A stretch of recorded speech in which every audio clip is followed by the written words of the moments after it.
In the shadowy corners of London's underbelly, a sinister figure looms, Dr. Fu Manchu, a master of the dark arts, whose cunning and intellect are matched only by his malevolence. In The Devil Doctor, Sax Rohmer unveils a tale steeped in mystery and intrigue, as Nayland Smith and his friend Dr. Petrie confront the enigmatic menace that threatens their world. As danger unfolds and the stakes rise, the battle between good and evil reaches a chilling climax. Join us as we delve into a story that explores the very limits of human imagination and morality. Chapter 1. A Midnight Summons. "When did you last hear from Nayland Smith?" asked my visitor. I paused, my hand on the siphon, reflecting for a moment. "2 months ago," I said. "He's a poor correspondent, and rather soured, I fancy." "What, a woman or something?"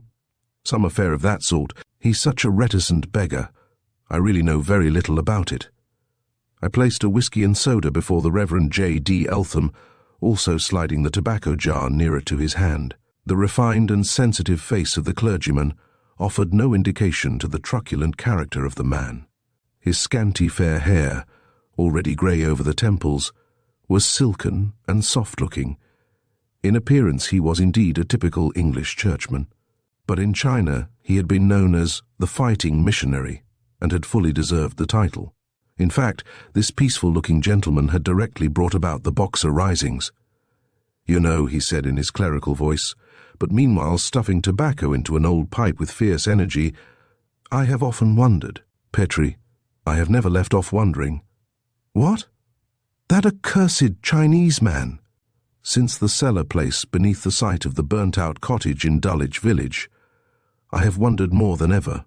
He lighted his pipe and walked to the hearth to throw the match in the grate. "You see," he continued, peering across at me in his oddly nervous way, "one never knows, does one? If I thought that Dr. Fu Manchu lived, if I seriously suspected that stupendous intellect, that wonderful genius Petrie, he hesitated, characteristically survived, I should feel it my duty."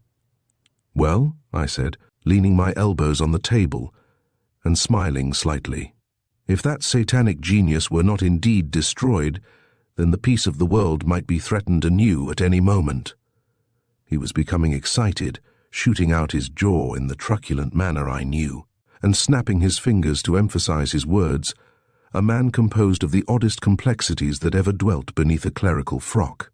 "He may have got back to China, Doctor," he cried, and his eyes had the fighting glint in them.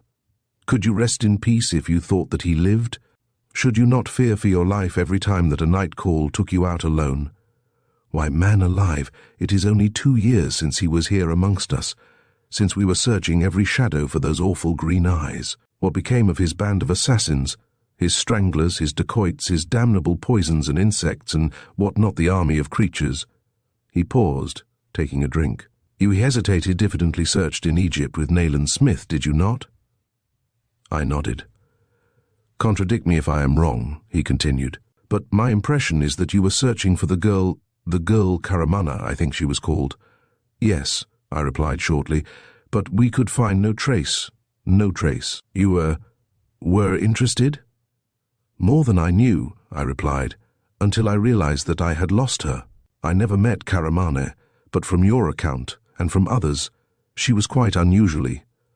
"She was very beautiful," I said, and stood up, for I was anxious to terminate that phase of the conversation. Eltham regarded me sympathetically. He knew something of my search with Nayland Smith for the dark-eyed Eastern girl who had brought romance into my drab life. He knew that I treasured my memories of her as I loathed and abhorred those of the fiendish, brilliant Chinese doctor who had been her master. Eltham began to pace up and down the rug, his pipe bubbling furiously, and something in the way he carried his head reminded me momentarily of Nayland Smith. Certainly, between this pink-faced clergyman, with his deceptively mild appearance, and the gaunt, bronzed and steely-eyed Burmese commissioner, there was externally little in common, but it was some little nervous trick in his carriage that conjured up through the smoke haze one distant summer evening, when Smith had paced that very room as Eltham paced it now, when before my startled eyes he had rung up the curtain upon the savage drama in which, though I little suspected it then, fate had cast me for a leading role. I wondered if Eltham's thoughts ran parallel with mine. My own were centered upon the unforgettable figure of the murderous Chinese man. These words, exactly as Smith had used them, seemed once again to sound in my ears. Imagine a person, tall, lean and feline, high-shouldered, with a brow like Shakespeare and a face like Satan, a close-shaven skull and long magnetic eyes of the true cat green. Invest him with all the cruel cunning of an entire Eastern race accumulated in one giant intellect, with all the resources of science, past and present, and you have a mental picture of Dr. Fu Manchu, the Yellow Peril, incarnate in one man. This visit of Eltham's no doubt was responsible for my mood, for this singular clergyman had played his part in the drama of 2 years ago. "I should like to see Smith again," he said suddenly. "It seems a pity that a man like that should be buried in Burma." "Burma makes a mess of the best of men, Doctor. You said he was not married?" "No," I replied shortly, "and is never likely to be now." "Ah, you hinted at something of the kind. I know very little of it. Nayland Smith is not the kind of man to talk much." "Quite so, quite so. And you know, Doctor, neither am I," but he was growing painfully embarrassed. "It may be, or do I have a correspondent in the interior of China." "Well," I said, watching him in sudden eagerness, "well, I would not desire to raise vain hopes, nor to occasion, shall I say, empty fears, but No, Doctor." He flushed like a girl. "It was wrong of me to open this conversation. Perhaps, when I know more, will you forget my words for the time?" The phone bell rang. "Hullo," cried Eltham. "Hard luck, Doctor." But I could see that he welcomed the interruption. "Why," he added, "it is 1 o'clock." I went to the telephone. "Is that Dr. Petrie?" inquired a woman's voice. "Yes. Who is speaking?" "Mrs. Hewitt has been taken more seriously ill. Could you come at once?" "Certainly," I replied, for Mrs. Hewitt was not only a profitable patient, but an estimable lady. "I shall be with you in a quarter of an hour." I hung up the receiver. "Something urgent?" asked Eltham, emptying his pipe. "Sounds like it." "You had better turn in." "I should much prefer to walk over with you, if it would not be intruding. Our conversation has ill-prepared me for sleep." "Right," I said, for I welcomed his company, and 3 minutes later we were striding across the deserted common.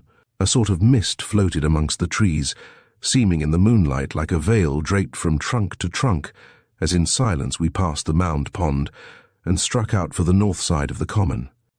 I suppose the presence of Eltham and the irritating recollection of his half-confidence were the responsible factors, but my mind persistently dwelt upon the subject of Fu Manchu and the atrocities which he had committed during his sojourn in England. So actively was my imagination at work that I felt again the menace which so long had hung over me. I felt as though that murderous yellow cloud still cast its shadow upon England, and I found myself longing for the company of Nayland Smith. I cannot state what was the nature of Eltham's reflections, but I can guess, for he was as silent as I. It was with a conscious effort that I shook myself out of this morbidly reflective mood, on finding that we had crossed the common and were come to the abode of my patient. "I shall take a little walk," announced Eltham, "for I gather that you don't expect to be detained long. I shall never be out of sight of the door, of course." "Very well," I replied, and ran up the steps.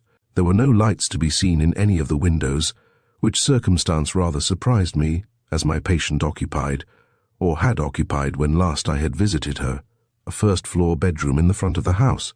My knocking and ringing produced no response for 3 or 4 minutes. Then, as I persisted, a scantily clothed and half-awake maidservant unbarred the door and stared at me stupidly in the moonlight. "Mrs. Hewitt requires me?" I asked abruptly. The girl stared more stupidly than ever. "No, sir," she said. "She don't, sir. She's fast asleep." "But someone phoned me," I insisted, rather irritably, I fear. "Not from here, sir," declared the now wide-eyed girl. "We haven't got a telephone, sir." For a few moments I stood there staring as foolishly as she, then abruptly I turned and descended the steps. At the gate I stood looking up and down the road. The houses were all in darkness. What could be the meaning of the mysterious summons? I had made no mistake respecting the name of my patient. It had been twice repeated over the telephone. Yet that the call had not emanated from Mrs. Hewitt's house was now palpably evident. Days had been when I should have regarded the episode as preluding some outrage, but tonight I felt more disposed to ascribe it to a silly practical joke. Eltham walked up briskly. "You're in demand tonight, Doctor," he said. "A young person called for you almost directly you had left your house, and learning where you were gone, followed you." "Indeed," I said, a trifle incredulously. "There are plenty of other doctors if the case is an urgent one." "She may have thought it would save time as you were actually up and dressed," explained Eltham, "and the house is quite near to here, I understand." I looked at him a little blankly. Was this another effort of the unknown jester? "I have been fooled once," I said. "That phone call was a hoax." "But I feel certain," declared Eltham earnestly, "that this is genuine. The poor girl was dreadfully agitated. Her master has broken his leg and is lying helpless, number 280 Rectory Grove." "Where is the girl?" I asked sharply. "She ran back directly she had given me her message." "Was she a servant?" "I should imagine so, French, I think, but she was so wrapped up I had little more than a glimpse of her. I am sorry to hear that someone has played a silly joke on you, but believe me, he was very earnest. This is no jest. The poor girl could scarcely speak for sobs. She mistook me for you, of course." "Oh," said I grimly, "well, I suppose I must go. Broken leg, you said, and my surgical bag, splints and so forth are at home."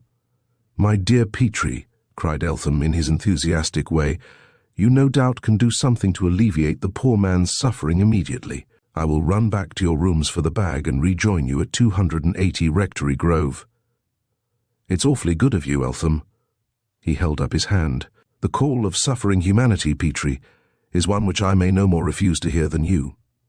I made no further protest after that, for his point of view was evident, and his determination adamantine, but told him where he would find the bag, and once more set out across the moon-bright common, he pursuing a westerly direction, and I going east. Some 300 yards I had gone, I suppose, and my brain had been very active the while, when something occurred to me which placed a new complexion upon this second summons.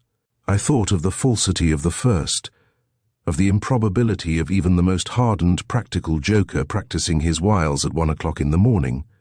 I thought of our recent conversation. Above all, I thought of the girl who had delivered the message to Eltham, the girl whom he had described as a French maid whose personal charm had so completely enlisted his sympathies.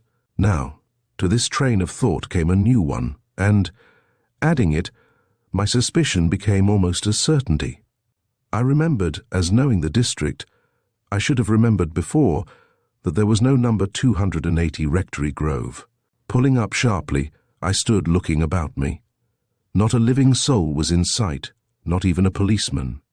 Where the lamps marked the main paths across the common, nothing moved. In the shadows about me, nothing stirred.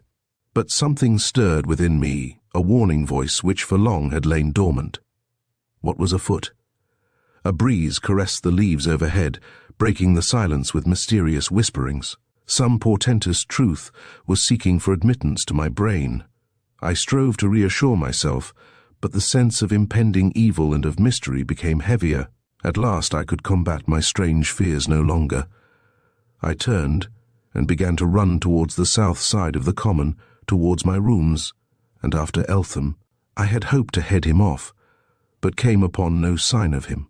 An all-night tramcar passed at the moment that I reached the high road, and as I ran around behind it, I saw that my windows were lighted, and that there was a light in the hall. My key was yet in the lock when my housekeeper opened the door. "There's a gentleman just come, Doctor," she began. I thrust past her and raced up the stairs to my study.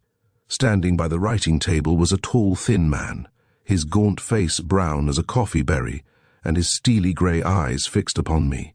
My heart gave a great leap and seemed to stand still. It was Nayland Smith. "Smith!" I cried. "Smith, old man, by God, I'm glad to see you."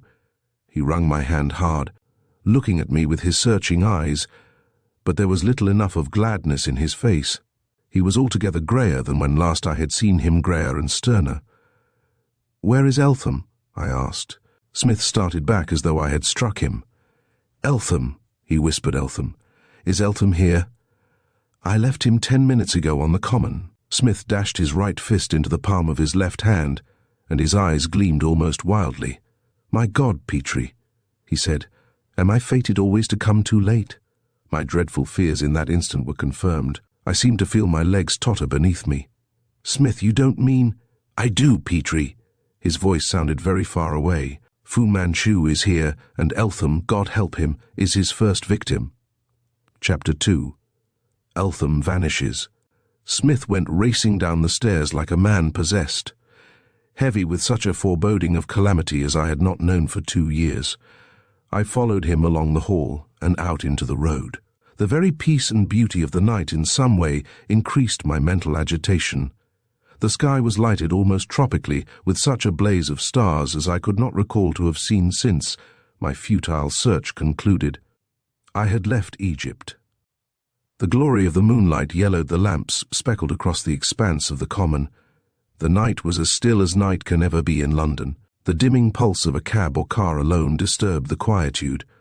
With a quick glance to right and left, Smith ran across onto the common, and, leaving the door wide open behind me, I followed.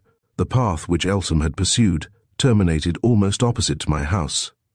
One's gaze might follow it, white and empty, for several hundred yards past the pond, and farther, until it became overshadowed and was lost amid a clump of trees.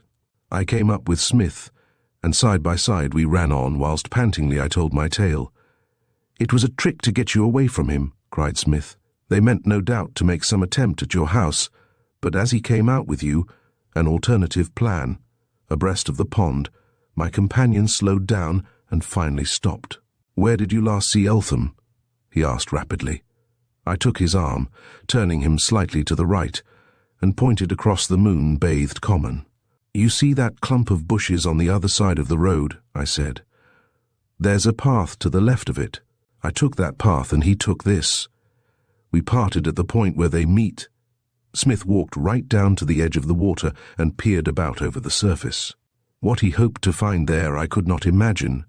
Whatever it had been, he was disappointed, and he turned to me again, frowning perplexedly and tugging at the lobe of his left ear, an old trick which reminded me of gruesome things we had lived through in the past. "Come on," he jerked. "It may be amongst the trees."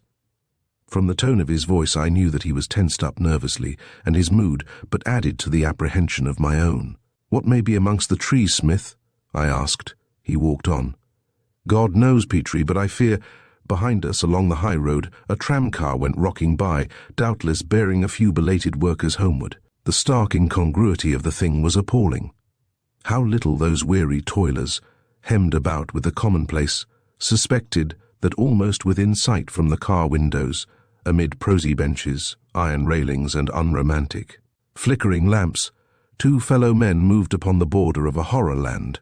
Beneath the trees a shadow carpet lay, its edges tropically sharp, and fully 10 yards from the first of the group, we two, hatless both, and sharing a common dread, paused for a moment and listened. The car had stopped at the farther extremity of the common, and now with a moan that grew to a shriek was rolling on its way again. We stood and listened until silence reclaimed the night. Not a footstep could be heard. Then slowly we walked on. At the edge of the little coppice we stopped again abruptly. Smith turned and thrust his pistol into my hand. A white ray of light pierced the shadows. My companion carried an electric torch, but no trace of Eltham was discoverable. There had been a heavy shower of rain during the evening, just before sunset, and although the open paths were dry again, under the trees the ground was still moist. 10 yards within the coppice we came upon tracks, the tracks of one running, as the deep imprints of the toes indicated. Abruptly the tracks terminated. Others, softer, joined them, 2 sets converging from left and right. There was a confused patch, trailing off to the west. Then this became indistinct, and was finally lost, upon the hard ground outside the group. For perhaps a minute or more, we ran about from tree to tree, and from bush to bush, searching like hounds for a scent, and fearful of what we might find. We found nothing, and fully in the moonlight we stood facing one another. The night was profoundly still. Nayland Smith stepped back into the shadows, and began slowly to turn his head from left to right, taking in the entire visible expanse of the common. Towards a point where the road bisected it, he stared intently. Then, with a bound, he set off. "Come on, Petrie," he cried. "There they are." Vaulting a railing, he went away over a field like a madman. Recovering from the shock of surprise, I followed him, but he was well ahead of me, and making for some vaguely seen objects moving against the lights of the roadway. Another railing was vaulted, and the corner of a second, triangular grass patch crossed at a hot sprint. We were 20 yards from the road when the sound of a starting motor broke the silence. We gained the gravelled footpath only to see the tail light of the car dwindling to the north. Smith leant dizzily against a tree. "Eltham is in that car," he gasped. "Just God! Are we to stand here and see him taken away to—" He beat his fist upon the tree in a sort of tragic despair. The nearest cab rank was no great distance away, but excluding the possibility of no cab being there, it might, for all practicable purposes, as well have been a mile off. The beat of the retreating motor was scarcely audible. The lights might but just be distinguished. Then, coming in an opposite direction, appeared the headlamp of another car, of a car that raced nearer and nearer to us, so that, within a few seconds of its first appearance, we found ourselves bathed in the beam of its headlights. Smith bounded out into the road and stood, a weird silhouette with upraised arms, fully in its course. The brakes were applied hurriedly. It was a big limousine, and its driver swerved perilously in avoiding Smith and nearly ran into me. But the breathless moment passed, the car was pulled up, head on to the railings, and a man in evening clothes was demanding excitedly what had happened. Smith, a hatless, dishevelled figure, stepped up to the door. "My name is Nayland Smith," he said, rapidly, Burmese commissioner. He snatched a letter from his pocket and thrust it into the hands of the bewildered man. "Read that. It is signed by another commissioner, the Commissioner of Police." With amazement written all over him, the other obeyed. "You see," continued my friend tersely, "it is carte blanche. I wish to commandeer your car, sir, on a matter of life and death." The other returned the letter. "Allow me to offer it," he said, descending. "My man will take your orders. I can finish my journey by cab. I am—" But Smith did not wait to learn whom he might be. "Quick!" he cried to the stupefied chauffeur. "You passed a car a minute ago yonder. Can you overtake it?" "I can try, sir, if I don't lose her track." Smith leapt in, pulling me after him. "Do it," he snapped. "There are no speed limits for me, thanks. Good night, sir." We were off. The car swung around and the chase commenced. One last glimpse I had of the man we had dispossessed, standing alone by the roadside, and at ever-increasing speed. We leapt away in the track of Eltham's captors. Smith was too highly excited for ordinary conversation, but he threw out short, staccato remarks. "I have followed Fu Manchu from Hong Kong," he jerked. "Lost him at Suez. He got here a boat ahead of me. Eltham has been corresponding with some Mandarin up country. Knew that. Came straight to you. Only got in this evening. He, Fu Manchu, has been sent here to get Eltham. My God. And he has him. He will question him. The interior of China, a seething pot, Petrie. They had to stop the leakage of information. He is here for that." The car pulled up with a jerk that pitched me out of my seat, and the chauffeur leapt to the road and ran ahead. Smith was out in a trice as the man who had run up to a constable came racing back. "Jump in, sir, jump in," he cried, his eyes bright with the lust of the chase. "They are making for Battersea." And we were off again. Through the empty streets we roared on. A place of gasometers and desolate waste lots slipped behind, and we were in a narrow way, where gates of yards and a few lowly houses faced upon a prospect of high blank wall. "Thames on our right," said Smith, peering ahead. "His rat-hole is by the river as usual." He grabbed up the speaking tube. "Stop." "Stop!" The limousine swung into the narrow sidewalk and pulled up close by a yard gate. I too had seen our quarry, a long, low-bodied car, showing no inside lights. It had turned the next corner, where a street lamp shone greenly not 100 yards ahead. Smith leapt out, and I followed him. "That must be a cul-de-sac," he said, and turned to the eager-eyed chauffeur. "Run back to that last turning," he ordered, "and wait there, out of sight. Bring the car up when you hear a police whistle." The man looked disappointed, but did not question the order. As he began to back away, Smith grasped me by the arm and drew me forward. "We must get to that corner," he said, "and see where the car stands without showing ourselves." Chapter 3. The Wire Jacket. I suppose we were not more than a dozen paces from the lamp when we heard the thudding of the motor. The car was backing out. It was a desperate moment, for it seemed that we could not fail to be discovered. Nayland Smith began to look about him feverishly for a hiding place, a quest which I seconded with equal anxiety. And fate was kind to us, doubly kind, as after events revealed. A wooden gate broke the expanse of wall hard by upon the right, and, as the result of some recent accident, a ragged gap had been torn in the panels close to the top.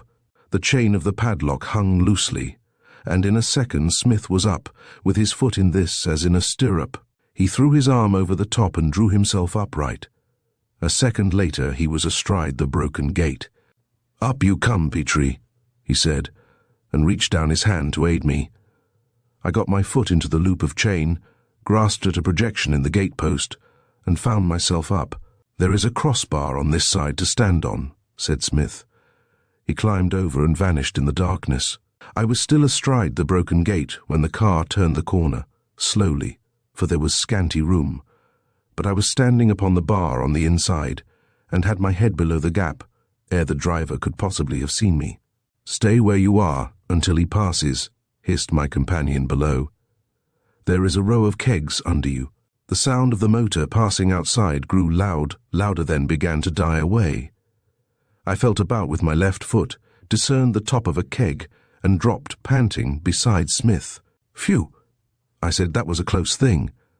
"Smith, how do we know?" "That we have followed the right car," he interrupted. "Ask yourself the question, what would any ordinary man be doing motoring in a place like this at 2 o'clock in the morning?" "You are right, Smith," I agreed. "Shall we get out again?" "Not yet. I have an idea. Look yonder." He grasped my arm, turning me in the desired direction. Beyond a great expanse of unbroken darkness, a ray of moonlight slanted into the place wherein we stood, spilling its cold radiance upon rows of kegs. "That's another door," continued my friend. I now began dimly to perceive him beside me. "If my calculations are not entirely wrong, it opens on a wharf gate." A steam siren hooted dismally, apparently from quite close at hand. "I'm right," snapped Smith. "That turning leads down to the gate. Come on, Petrie." He directed the light of the electric torch upon a narrow path through the ranks of casks, and led the way to the farther door. A good 2 feet of moonlight showed along the top. I heard Smith straining, then, "These kegs are all loaded with grease," he said, "and I want to reconnoiter over that door." "I am leaning on a crate which seems easy to move," I reported. "Yes, it's empty. Lend a hand." We grasped the empty crate and between us set it up on a solid pedestal of casks. Then Smith mounted to this observation platform, and I scrambled up beside him and looked down upon the lane outside. It terminated as Smith had foreseen at a wharf gate some 6 feet to the right of our post. Piled up in the lane beneath us, against the warehouse door, was a stack of empty casks. Beyond, over the way, was a kind of ramshackle building that had possibly been a dwelling house at some time. Bills were stuck in the ground floor windows indicating that the 3 floors were to let as offices. So much was discernible in that reflected moonlight. I could hear the tide lapping upon the wharf, could feel the chill from the near river, and hear the vague noises which, night nor day, never cease upon the great commercial waterway. "Down," whispered Smith. "Make no noise. I suspected it. They heard the car following." I obeyed, clutching at him for support, for I was suddenly dizzy and my heart was leaping wildly furiously. "You saw her," he whispered. "Saw her. Yes, I had seen her, and my poor dream world was toppling about me, its cities ashes and its fairness dust. Peering from the window, her great eyes wondrous in the moonlight, and her red lips parted, hair gleaming like burnished foam, and her anxious gaze set upon the corner of the lane, was Karamane. Karamane, whom once we had rescued from the house of this fiendish Chinese doctor, Karamane, who had been our ally, in fruitless quest of whom, when too late, I realized how empty my life was become. I had wasted what little of the world's goods I possessed. Karamane, "Poor old Petrie," murmured Smith. I knew, but I hadn't the heart. He has her again, God knows by what chains he holds her. But she's only a woman, old boy, and women are very much alike from Charing Cross to Pagoda Road. He rested his hand on my shoulder for a moment. I am ashamed to confess that I was trembling.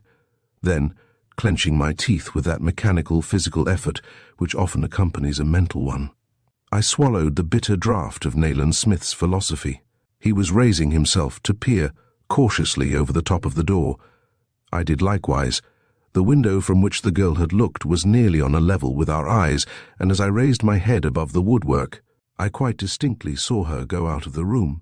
The door, as she opened it, admitted a dull light, against which her figure showed silhouetted for a moment. Then the door was reclosed. "We must risk the other windows," rapped Smith. Before I had grasped the nature of his plan, he was over and had dropped almost noiselessly upon the casks outside. Again I followed his lead.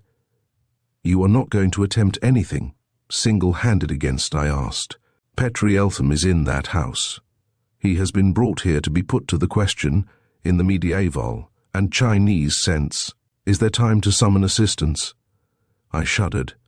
This had been in my mind, certainly, but so expressed it was definitely horrible, revolting, yet stimulating. "You have the pistol," added Smith.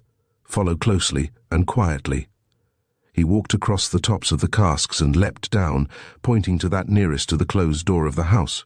I helped him place it under the open window. A second we set beside it, and, not without some noise, got a third on top. Smith mounted. His jaw muscles were very prominent, and his eyes shone like steel, but he was as cool as though he were about to enter a theatre, and not the den of the most stupendous genius who ever worked for evil. I would forgive any man who, knowing Dr. Fu Manchu, feared him. I feared him myself. Feared him as one fears a scorpion. But when Nayland Smith hauled himself up onto the wooden ledge above the door and swung thence into the darkened room, I followed and was in close upon his heels. But I admired him, for he had every ampere of his self-possession in hand. My own case was different. He spoke close to my ear. "Is your hand steady? We may have to shoot." I thought of Karamane, of lovely dark-eyed Karamane, whom this wonderful evil product of secret China had stolen from me for, so I now adjudged it. "Rely upon me," I said grimly. The words ceased frozen on my tongue. There are things that one seeks to forget, but it is my lot often to remember the sound which at that moment literally struck me rigid with horror. Yet it was only a groan, but merciful God, I pray that it may never be my lot to listen to such a groan again. Smith drew a sibilant breath. "It's Eltham," he whispered hoarsely. "They're torturing—" "No, no," screamed a woman's voice, a voice that thrilled me anew, but with another emotion. "Not that. Not—" I distinctly heard the sound of a blow. Followed a sort of vague scuffling. A door somewhere at the back of the house opened and shut again. Someone was coming along the passage towards us. "Stand back." Smith's voice was low, but perfectly steady. "Leave it to me." Nearer came the footsteps and nearer. I could hear suppressed sobs. The door opened, admitting again the faint light, and Karamane came in. The place was quite unfurnished, offering no possibility of hiding, but to hide was unnecessary. Her slim figure had not crossed the threshold ere Smith had his arm about the girl's waist, and one hand clapped to her mouth. A stifled gasp she uttered, and he lifted her into the room. "Shut the door, Petrie," he directed. I stepped forward and closed the door. A faint perfume stole to my nostrils, a vague, elusive breath of the East, reminiscent of strange days that now seemed to belong to a remote past. Karamane. That faint, indefinable perfume was part of her dainty personality. It may appear absurd, impossible, but many and many a time I had dreamt of it. "In my breast pocket," rapped Smith, "the light." I bent over the girl as he held her. She was quite still, but I could have wished that I had had more certain mastery of myself. I took the torch from Smith's pocket and, mechanically, directed it upon the captive. She was dressed very plainly, wearing a simple blue skirt and white blouse. It was easy to divine that it was she whom Eltham had mistaken for a French maid. A brooch set with a ruby was pinned at the point where the blouse opened, gleaming fierily and harshly against the soft skin. Her face was pale and her eyes wide with fear. "There is some cord in my right-hand pocket," said Smith. "I came provided. Tie her wrists." I obeyed him silently. The girl offered no resistance, but I think I never essayed a less congenial task than that of binding her white wrists. The jeweled fingers lay quite listlessly in my own. "Make a good job of it," rapped Smith significantly. A flush rose to my cheeks, for I knew well enough what he meant. "She is fastened," I said, and I turned the ray of the torch upon her again. Smith removed his hand from her mouth but did not relax his grip of her. She looked up at me with eyes in which I could have sworn there was no recognition, but a flush momentarily swept over her face and left it pale again. "We shall have to gag her." "Smith, I can't do it." The girl's eyes filled with tears, and she looked up at my companion pitifully. "Please don't be cruel to me," she whispered, with that soft accent which always played havoc with my composure. Everyone is cruel to me. I will promise, indeed I will swear, to be quiet. Oh, believe me, if you can save him, I will do nothing to hinder you." Her beautiful head drooped. "Have some pity for me as well." "Karamane," I said, "we would have believed you once. We cannot now." She started violently. "You know my name." Her voice was barely audible. "Yet I have never seen you in my life." "See if the door locks," interrupted Smith harshly. Dazed by the apparent sincerity in the voice of our lovely captive, vacant from wonder of it all, I opened the door, felt for, and found a key. We left Karamane crouching against the wall. Her great eyes were turned towards me fascinatedly. Smith locked the door with much care. We began a tiptoed progress along the dimly lighted passage. From beneath a door on the left, and near the end, a brighter light shone. Beyond that again was another door. A voice was speaking in the lighted room, yet I could have sworn that Karamane had come, not from there but from the room beyond, from the far end of the passage. But the voice, who having once heard it, could ever mistake that singular voice, alternately guttural and sibilant? Dr. Fu Manchu was speaking. "I have asked you," came with ever-increasing clearness. Smith had begun to turn the knob, "to reveal to me the name of your correspondent in Nanyang. I have suggested that he may be the Mandarin Yen Sun Yat, but you have declined to confirm me. Yet I know." Smith had the door open a good 3 inches and was peering in, "that some official, some high official, is a traitor. Am I to resort again to the question to learn his name?" Ice seemed to enter my veins at the unseen inquisitor's intonation of the words "the question." This was the 20th century, yet there, in that damnable room. Smith threw the door open. Through a sort of haze, born mostly of horror but not entirely, I saw Eltham, stripped to the waist and tied, with his arms upstretched, to a rafter in the ancient ceiling. A Chinese man, who wore a slop-shop blue suit and who held an open knife in his hand, stood beside him. Eltham was ghastly white. The appearance of his chest puzzled me momentarily. Then I realized that a sort of tourniquet of wire netting was screwed so tightly about him that the flesh swelled out in knobs through the mesh. There was blood. "God in heaven," screamed Smith frenziedly. "They have the wire jacket on him. Shoot down that damned Chinese man, Petrie. Shoot! Shoot!" Lithely as a cat, the man with the knife leapt around, but I raised the Browning, and deliberately, with a cool deliberation that came to me, suddenly shot him through the head. I saw his oblique eyes turn up to the whites. I saw the mark squarely between his brows, and with no word nor cry he sank to his knees and toppled forward, with one yellow hand beneath him, and one outstretched, clutching convulsively. His pigtail came unfastened and began to uncoil, slowly, like a snake. I handed the pistol to Smith. I was perfectly cool now, and I leapt forward, took up the bloody knife from the floor and cut Eltham's lashings. He sank into my arms. "Praise God," he murmured weakly. "He is more merciful to me than perhaps I deserve. Unscrew the jacket, Petrie, I think. I was very near to. Weakening. Praise the good God who gave me fortitude. I got the screw of the accursed thing loosened, but the act of removing the jacket was too agonizing for Eltham, man of iron though he was. I laid him swooning on the floor. "Where is Fu Manchu?" Nayland Smith, from just within the door, threw out the query in a tone of stark amaze. I stood up. I could do nothing more for the poor victim at the moment, and looked about me.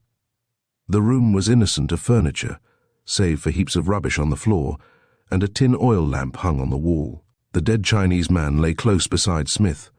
There was no second door.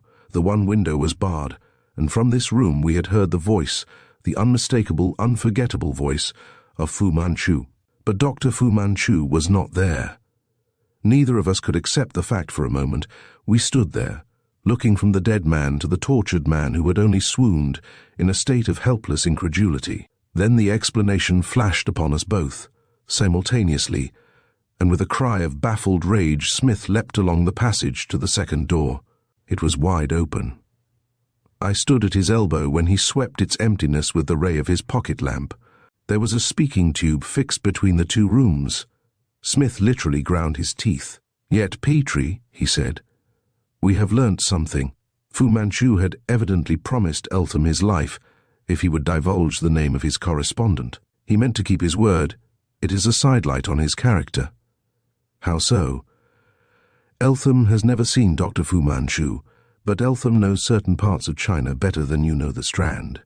Probably, if he saw Fu Manchu, he would recognize him for whom he really is, and this, it seems, the doctor is anxious to avoid."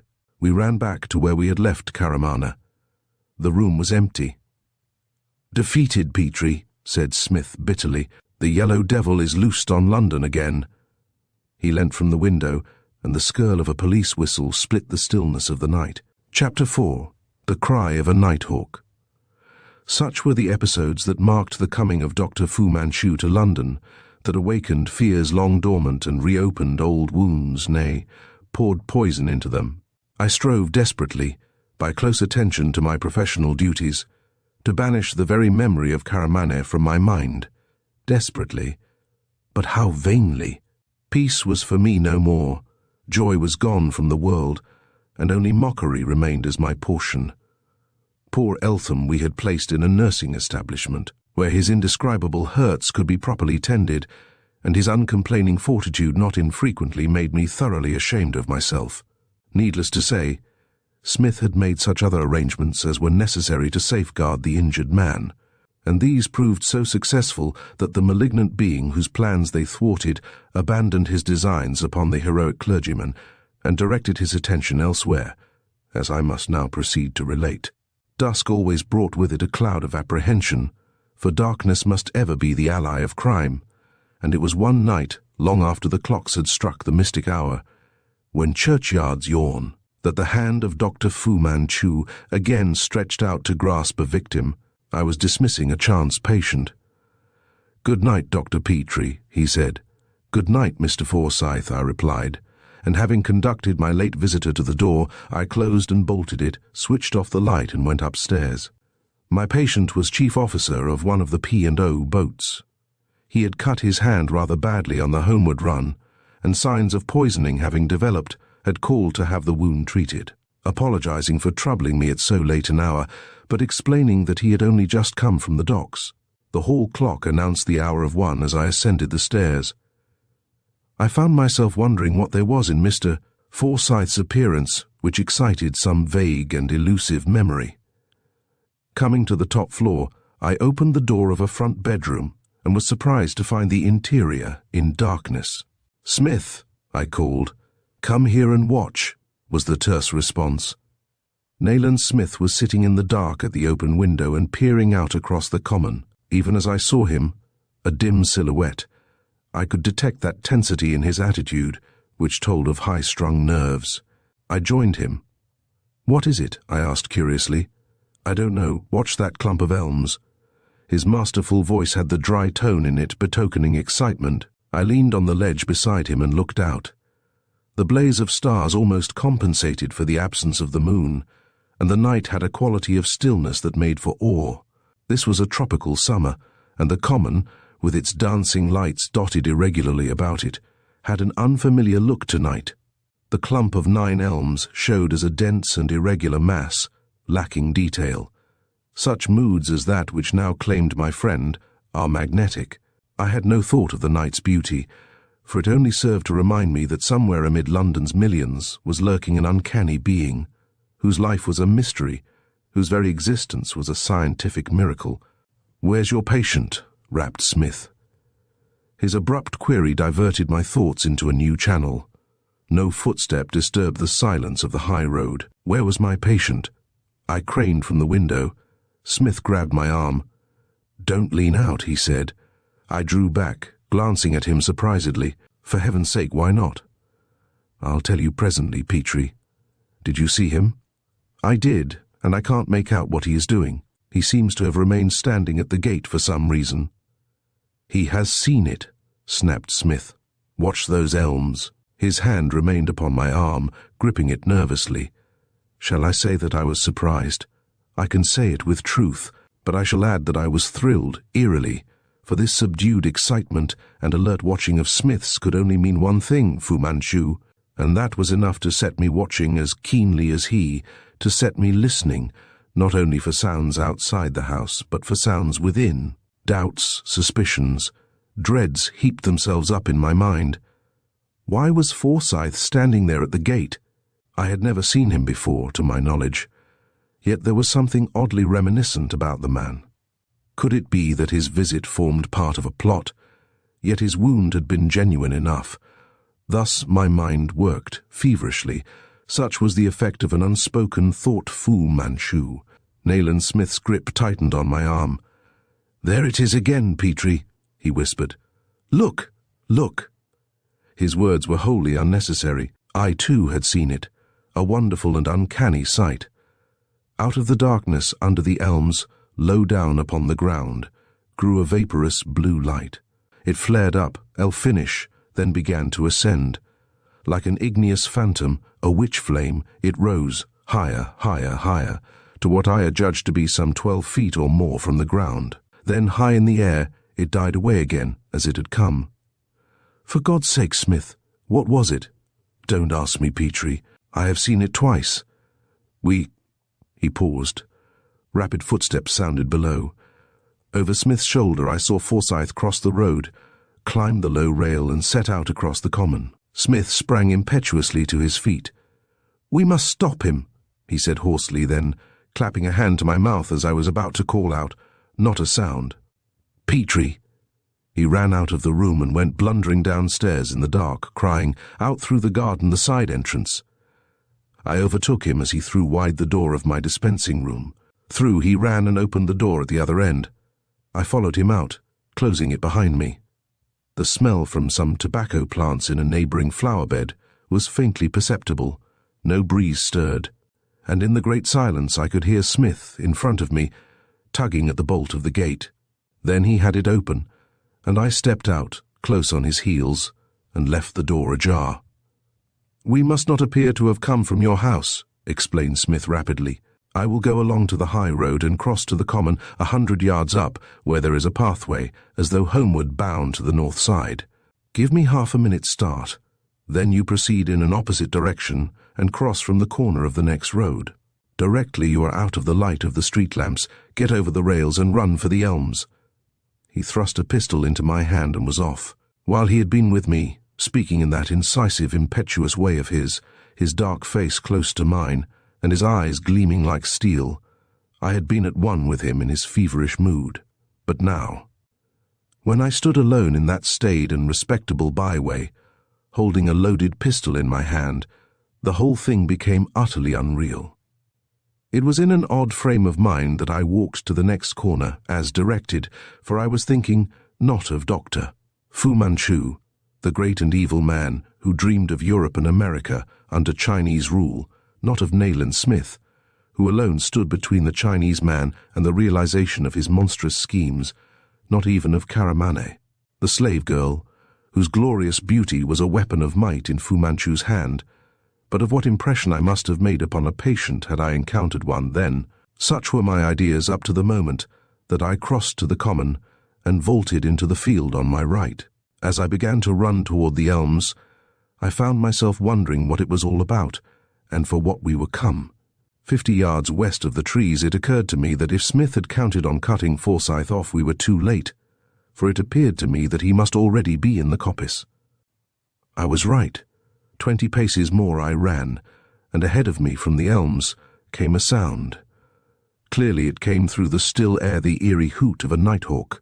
I could not recall ever to have heard the cry of that bird on the common before, but oddly enough, I attached little significance to it until, in the ensuing instant, a most dreadful scream, a scream in which fear and loathing and anger were hideously blended, thrilled me with horror. After that, I have no recollection of anything until I found myself standing by the southernmost elm. "Smith!" I cried breathlessly. "Smith! My God! Where are you?" As if in answer to my cry came an indescribable sound, a mingled sobbing and choking. Out from the shadows staggered a ghastly figure, that of a man whose face appeared to be streaked. His eyes glared at me madly, and he moved the air with his hands like one blind and insane with fear. I started back, words died upon my tongue. The figure reeled, and the man fell babbling and sobbing at my very feet. Inert I stood, looking down at him. He writhed a moment, and was still. The silence again became perfect. Then, from somewhere beyond the elms, Nayland Smith appeared. I did not move. Even when he stood beside me, I merely stared at him fatuously. "I let him walk to his death, Petrie," I heard dimly. "God forgive me! God forgive me!" The words aroused me. "Smith," my voice came as a whisper. For one awful moment I thought, "So did someone else," he rapped. "Our poor sailor has met the end designed for me, Petrie." At that I realized two things. I knew why Forsyth's face had struck me as being familiar in some puzzling way, and I knew why Forsyth now lay dead upon the grass. Save that he was a fair man and wore a slight moustache, he was, in features and build, the double of Nayland Smith. Chapter 5. The Net. We raised the poor victim and turned him over on his back. I dropped upon my knees, and with unsteady fingers began to strike a match. A slight breeze was arising and sighing gently through the elms, but, screened by my hands, the flame of the match took life. It illuminated wanly the sun-baked face of Nayland Smith, his eyes gleaming with unnatural brightness. I bent forward, and the dying light of the match touched that other face. "Oh, God!" whispered Smith. A faint puff of wind extinguished the match. In all my surgical experience I had never met with anything quite so horrible. Forsyth's livid face was streaked with tiny streams of blood which proceeded from a series of irregular wounds. One group of these clustered upon his left temple, another beneath his right eye, and others extended from the chin down to the throat.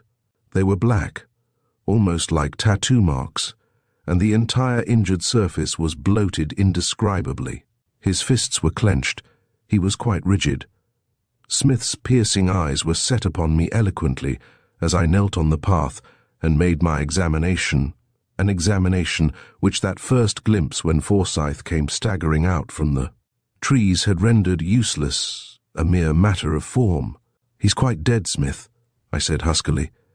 "It's unnatural, it—" Smith began beating his fist into his left palm and taking little short nervous strides up and down beside the dead man. I could hear a car skirling along the high road, but I remained there on my knees, staring dully at the disfigured, bloody face, which but a matter of minutes since had been that of a clean-looking British seaman. I found myself contrasting his neat, squarely trimmed moustache with the bloated face above it, and counting the little drops of blood which trembled upon its edge. There were footsteps approaching. I arose. The footsteps quickened, and I turned as a constable ran up. "What's this?" he demanded gruffly, and stood with his fists clenched, looking from Smith to me and down at that which lay between us. Then his hand flew to his breast. There was a sylvan gleam, and "Drop that whistle!" snapped Smith, and struck it from the man's hand. "Where's your lantern? Don't ask questions." The constable started back and was evidently debating upon his chances with the two of us, when my friend pulled a letter from his pocket and thrust it under the man's nose. "Read that," he directed harshly, "and then listen to my orders. There was something in his voice which changed the officer's opinion of the situation. He directed the light of his lantern upon the open letter, and seemed to be stricken with wonder. "If you have any doubt," continued Smith, "you may not be familiar with the Commissioner's signature. You have only to ring up Scotland Yard from Dr. Petrie's house, to which we shall now return, to disperse it." He pointed to Forsyth. "Help us to carry him there. We must not be seen. This must be hushed up, you understand? It must not get into the press." The man saluted respectfully, and the three of us addressed ourselves to the mournful task. By slow stages we bore the dead man to the edge of the common, carried him across the road and into my house, without exciting attention even on the part of those vagrants who nightly slept out in the neighborhood. We laid our burden upon the surgery table. "You will want to make an examination, Petrie," said Smith in his decisive way, "and the officer here might phone for the ambulance. I have some investigations to make also. I must have the pocket lamp." He raced upstairs to his room, and an instant later came running down again. The front door banged. "The telephone is in the hall," I said to the constable. "Thank you, sir." He went out of the surgery as I switched on the lamp over the table and began to examine the marks upon Forsyth's skin. These, as I have said, were in groups, and nearly all in the form of elongated punctures, a fairly deep incision with a pear-shaped and superficial scratch beneath it. One of the tiny wounds had penetrated the right eye. The symptoms, or those which I had been enabled to observe as Forsyth had first staggered into view from among the elms, were most puzzling. Clearly enough, the muscles of articulation and the respiratory muscles had been affected, and now the livid face dotted over with tiny wounds. They were also on the throat, set me mentally groping for a clue to the manner of his death. No clue presented itself, and my detailed examination of the body availed me nothing. The grey herald of dawn was come when the police arrived with the ambulance and took Forsyth away. I was just taking my cap from the rack when Nayland Smith returned. "Smith," I cried, "have you found anything?" He stood there in the grey light of the hallway, tugging at the lobe of his left ear. The bronzed face looked very gaunt, I thought, and his eyes were bright with that febrile glitter which once I had disliked, but which I had learned from experience to be due to tremendous nervous excitement. At such times he could act with icy coolness, and his mental faculties seemed temporarily to acquire an abnormal keenness. He made no direct reply, but, "Have you any milk?" he jerked abruptly. So wholly unexpected was the question that for a moment I failed to grasp it. Then, "Milk," I began. "Exactly, Petrie. If you can find me some milk, I shall be obliged." I turned to descend to the kitchen, when, "The remains of the turbot from dinner, Petrie, would also be welcome, and I think I should like a trowel." I stopped at the stairhead and faced him. "I cannot suppose that you are joking, Smith," I said, "but—" He laughed dryly. "Forgive me, old man," he replied. I was so preoccupied with my own train of thought that it never occurred to me how absurd my request must have sounded. I will explain my singular tastes later. At the moment, hustle is the watchword. Evidently he was in earnest, and I ran downstairs accordingly, returning with a garden trowel, a plate of cold fish, and a glass of milk. "Thanks, Petrie," said Smith. "If you would put the milk in a jug—" I was past wondering, so I simply went and fetched a jug, into which he poured the milk. Then, with the trowel in his pocket, the plate of cold turbot in one hand, and the milk jug in the other, he made for the door. He had it open, when another idea evidently occurred to him. "I'll trouble you for the pistol, Petrie." I handed him the pistol without a word. "Don't assume that I want to mystify you," he added, "but the presence of anyone else might jeopardize my plan. I don't expect to be long." The cold light of dawn flooded the hallway momentarily. Then the door closed again, and I went upstairs to my study, watching Nayland Smith as he strode across the common in the early morning mist. He was making for the 9 Elms, but I lost sight of him before he reached them. I sat there for some time, watching for the first glow of sunrise. A policeman tramped past the house, and a while later, a belated reveller in evening clothes. That sense of unreality assailed me again. Out there in the grey mist, a man who was vested with powers which rendered him a law unto himself, who had the British government behind him in all that he might choose to do, who had been summoned from Rangoon to London on singular and dangerous business, was employing himself with a plate of cold turbot, a jug of milk, and a trowel. Away to the right, and just barely visible, a tramcar stopped by the common, then proceeded on its way, coming in a westerly direction. Its lights twinkled yellowly through the greyness, but I was less concerned with the approaching car than with the solitary traveller who had descended from it. As the car went rocking by below me, I strained my eyes in an endeavour more clearly to discern the figure, which, leaving the high road, had struck out across the common. It was that of a woman who seemingly carried a bulky bag or parcel. One must be a gross materialist to doubt that there are latent powers in man which man, in modern times, neglects or knows not how to develop. I became suddenly conscious of a burning curiosity respecting this lonely traveller who travelled at an hour so strange. With no definite plan in mind, I went downstairs, took a cap from the rack, and walked briskly out of the house and across the common in a direction which I thought would enable me to head off the woman. I had slightly miscalculated the distance, as fate would have it, and with a patch of gorse effectually screening my approach, I came upon her, kneeling on the damp grass and unfastening the bundle which had attracted my attention. I stopped and watched her. She was dressed in bedraggled fashion in rusty black, wore a common black straw hat and a thick veil, but it seemed to me that the dexterous hands at work untying the bundle were slim and white, and I perceived a pair of hideous cotton gloves lying on the turf beside her. As she threw open the wrappings and lifted out something that looked like a small shrimping net, I stepped around the bush, crossed silently the intervening patch of grass and stood beside her. A faint breath of perfume reached me, of a perfume which, like the secret incense of ancient Egypt, seemed to assail my soul. The glamour of the Orient was in that subtle essence, and I only knew one woman who used it. I bent over the kneeling figure. "Good morning," I said. "Can I assist you in any way?" She came to her feet like a startled deer, and flung away from me with the lithe movement of some Eastern dancing girl. Now came the sun, and its heralding rays struck sparks from the jewels upon the white fingers of this woman who wore the garments of a mendicant. My heart gave a great leap. It was with difficulty that I controlled my voice. "There is no cause for alarm," I added. She stood watching me. Even through the coarse veil I could see how her eyes glittered. I stooped and picked up the net. "Oh!" The whispered word was scarcely audible, but it was enough. I doubted no longer. "This is a net for bird snaring," I said. "What strange bird are you seeking?" With a passionate gesture, Karamana snatched off the veil, and with it, the ugly black hat. The cloud of wonderful, intractable hair came rumpling about her face, and her glorious eyes blazed out upon me.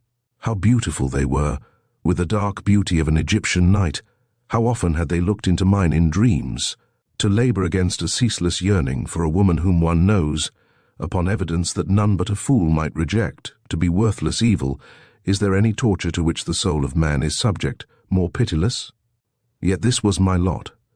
For what past sins assigned to me I was unable to conjecture, and this was the woman, this lovely slave of a monster, this creature of Dr. Fu Manchu. "I suppose you will declare that you do not know me," I said harshly. Her lips trembled, but she made no reply. "It is very convenient to forget sometimes," I ran on bitterly, then checked myself, for I knew that my words were prompted by a feckless desire to hear her defence, by a fool's hope that it might be an acceptable one. I looked again at the net contrivance in my hand. It had a strong spring fitted to it, and a line attached. Quite obviously it was intended for snaring. "What were you about to do?" I demanded sharply, but in my heart, poor fool that I was, I found admiration for the exquisite arch of Karamana's lips, and reproach because they were so tremulous. She spoke then. "Dr. Petrie, well? You seem to be angry with me, not so much because of what I do, as because I do not remember you. Yet, kindly do not revert to the matter," I interrupted. "You have chosen, very conveniently, to forget that once we were friends. Please yourself, but answer my question." She clasped her hands with a sort of wild abandon. "Why do you treat me so?" she cried. She had the most fascinating accent imaginable. "Throw me into prison. Kill me if you like for what I have done." She stamped her foot. for what I have done.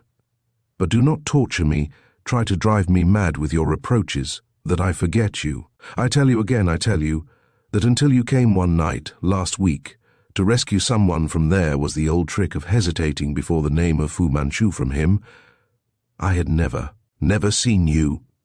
The dark eyes looked into mine, afire with a positive hunger for belief, or so I was sorely tempted to suppose. But the facts were against her. Such a declaration is worthless, I said as coldly as I could. You are a traitress. You betray those who are mad enough to trust you. I am no traitress, she blazed at me. Her eyes were magnificent. This is mere nonsense. You think that it will pay you better to serve Fu Manchu than to remain true to your friends. Your slavery, for I take it you are posing as a slave again, is evidently not very harsh. You serve Fu Manchu, lure men to their destruction, and in return he loads you with jewels, lavishes gifts.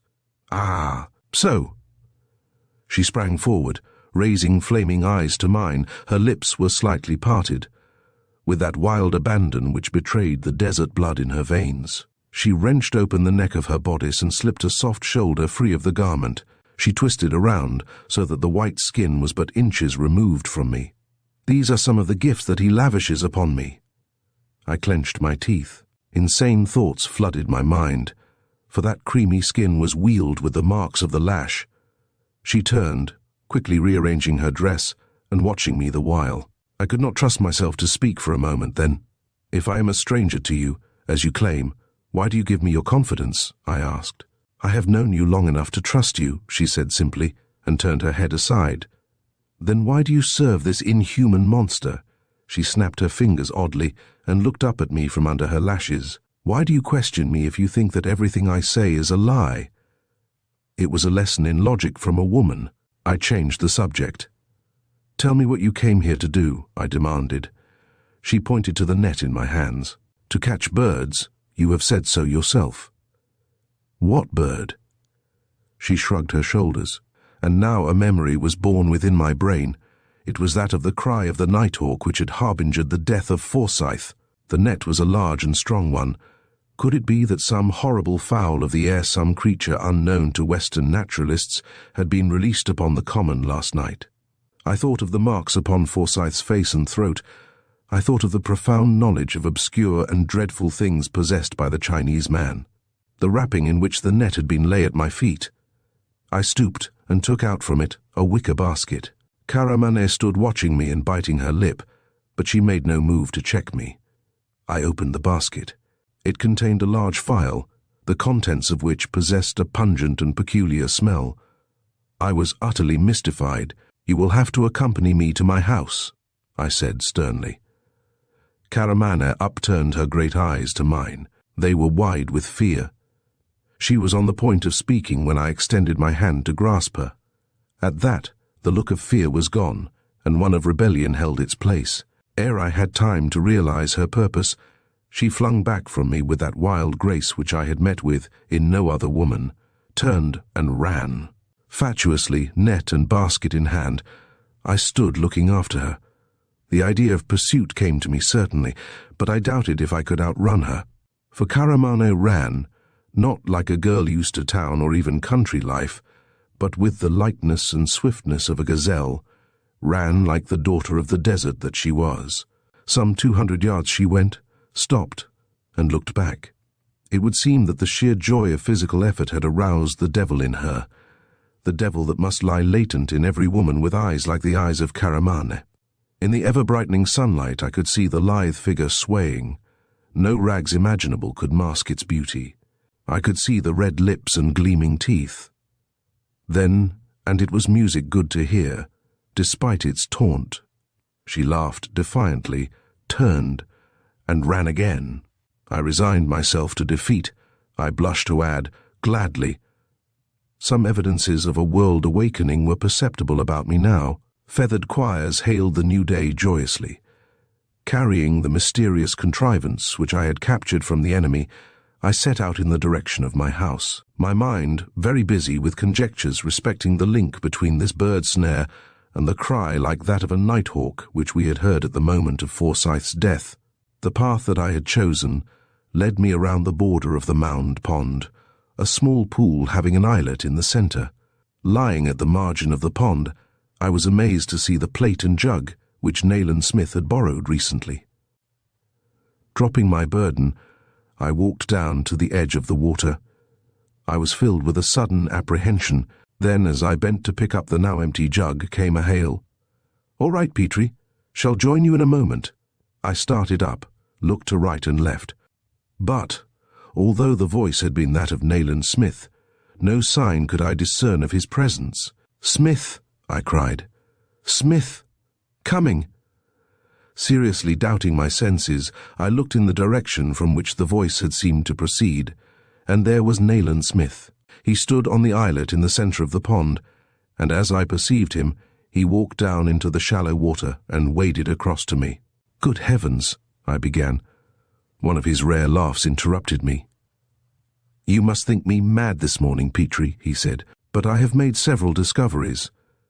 Do you know what that islet in the pond really is? Merely an islet, I suppose. Nothing of the kind. It is a burial mound, Petrie. It marks the site of one of the plague pits where victims were buried during the Great Plague of London. You will observe that although you have seen it every morning for some years, it remains for a British commissioner lately resident in Burma to acquaint you with its history." Hullo! The laughter was gone from his eyes, and they were steely hard again. "What the blazes have we here?" He picked up the net. "What? A bird trap?" "Exactly," I said. Smith turned his searching gaze upon me. "Where did you find it, Petrie?" "I did not exactly find it," I replied, and I related to him the circumstances of my meeting with Karamana. He directed that cold stare upon me throughout the narrative, and when, with some embarrassment, I had told him of the girl's escape. "Petrie," he said succinctly, "you are an imbecile." I flushed with anger, for not even from Nayland Smith, whom I esteemed above all other men, could I accept such words uttered as he had uttered them. We glared at one another. "Karamane," he continued coldly, "is a beautiful toy, I grant you, but so is a cobra. Neither is suitable for playful purposes." "Smith," I cried hotly, "drop that.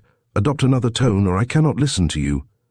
"You must listen," he said, squaring his lean jaw truculently. "You are playing not only with a pretty girl who is the favorite of a Chinese Nero, but with my life, and I object, Petrie, on purely personal grounds." I felt my anger oozing from me, for this was strictly just. I had nothing to say, and Smith continued, "You know that she is utterly false, yet a glance or two from those dark eyes of hers can make a fool of you.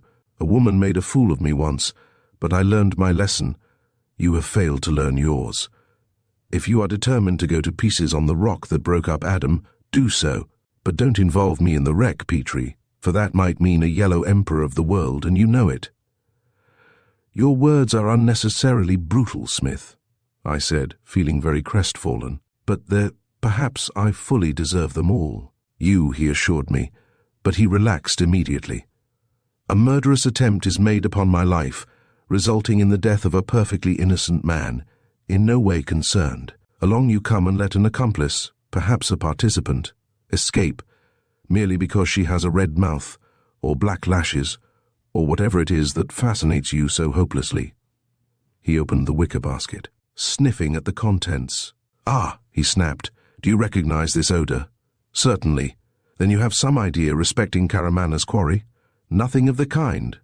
Smith shrugged his shoulders. "Come along, Petrie," he said, linking his arm in mine. We proceeded. Many questions there were that I wanted to put to him, but one above all. "Smith," I said, "what in heaven's name were you doing on the mound? Digging something up?" "No," he replied, smiling dryly, "burying something." Chapter 6 Under the Elms. Dusk found Nayland Smith and me at the top bedroom window. We knew, now that poor Forsyth's body had been properly examined, that he had died from poisoning. Smith, declaring that I did not deserve his confidence, had refused to confide in me his theory of the origin of the peculiar marks upon the body. "On the soft ground under the trees," he said, "I found his tracks right up to the point where something happened. There were no other fresh tracks for several yards around. He was attacked as he stood close to the trunk of one of the elms. 6 or 7 feet away I found some other tracks, very much like this." He marked a series of dots upon the blotting pad, for this conversation took place during the afternoon. "Claws," I cried. "That eerie call, like the call of a nighthawk. Is it some unknown species of flying thing?" "We shall see shortly, possibly tonight," was his reply, since, probably owing to the absence of any moon, a mistake was made. His jaw hardened at the thought of poor Forsyth.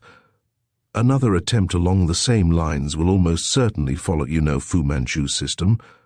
So in the darkness, expectant, we sat watching the group of 9 elms. Tonight the moon was come, raising her Aladdin's lamp up to the star world and summoning magic shadows into being. By midnight the high road showed deserted. The common was a place of mystery, and save for the periodical passage of an electric car, in blazing modernity, this was a fit enough stage for an eerie drama. No notice of the tragedy had appeared in print. Nayland Smith was vested with powers to silence the press. No detectives, no special constables were posted. My friend was of opinion that the publicity which had been given to the deeds of Dr. Fu Manchu in the past, together with the sometimes clumsy cooperation of the police, had contributed not a little to the Chinese man's success. "There is only one thing to fear," he jerked suddenly. "He may not be ready for another attempt tonight." "Why?" "Since he has only been in England for a short time, his menagerie of venomous things may be a limited one at present.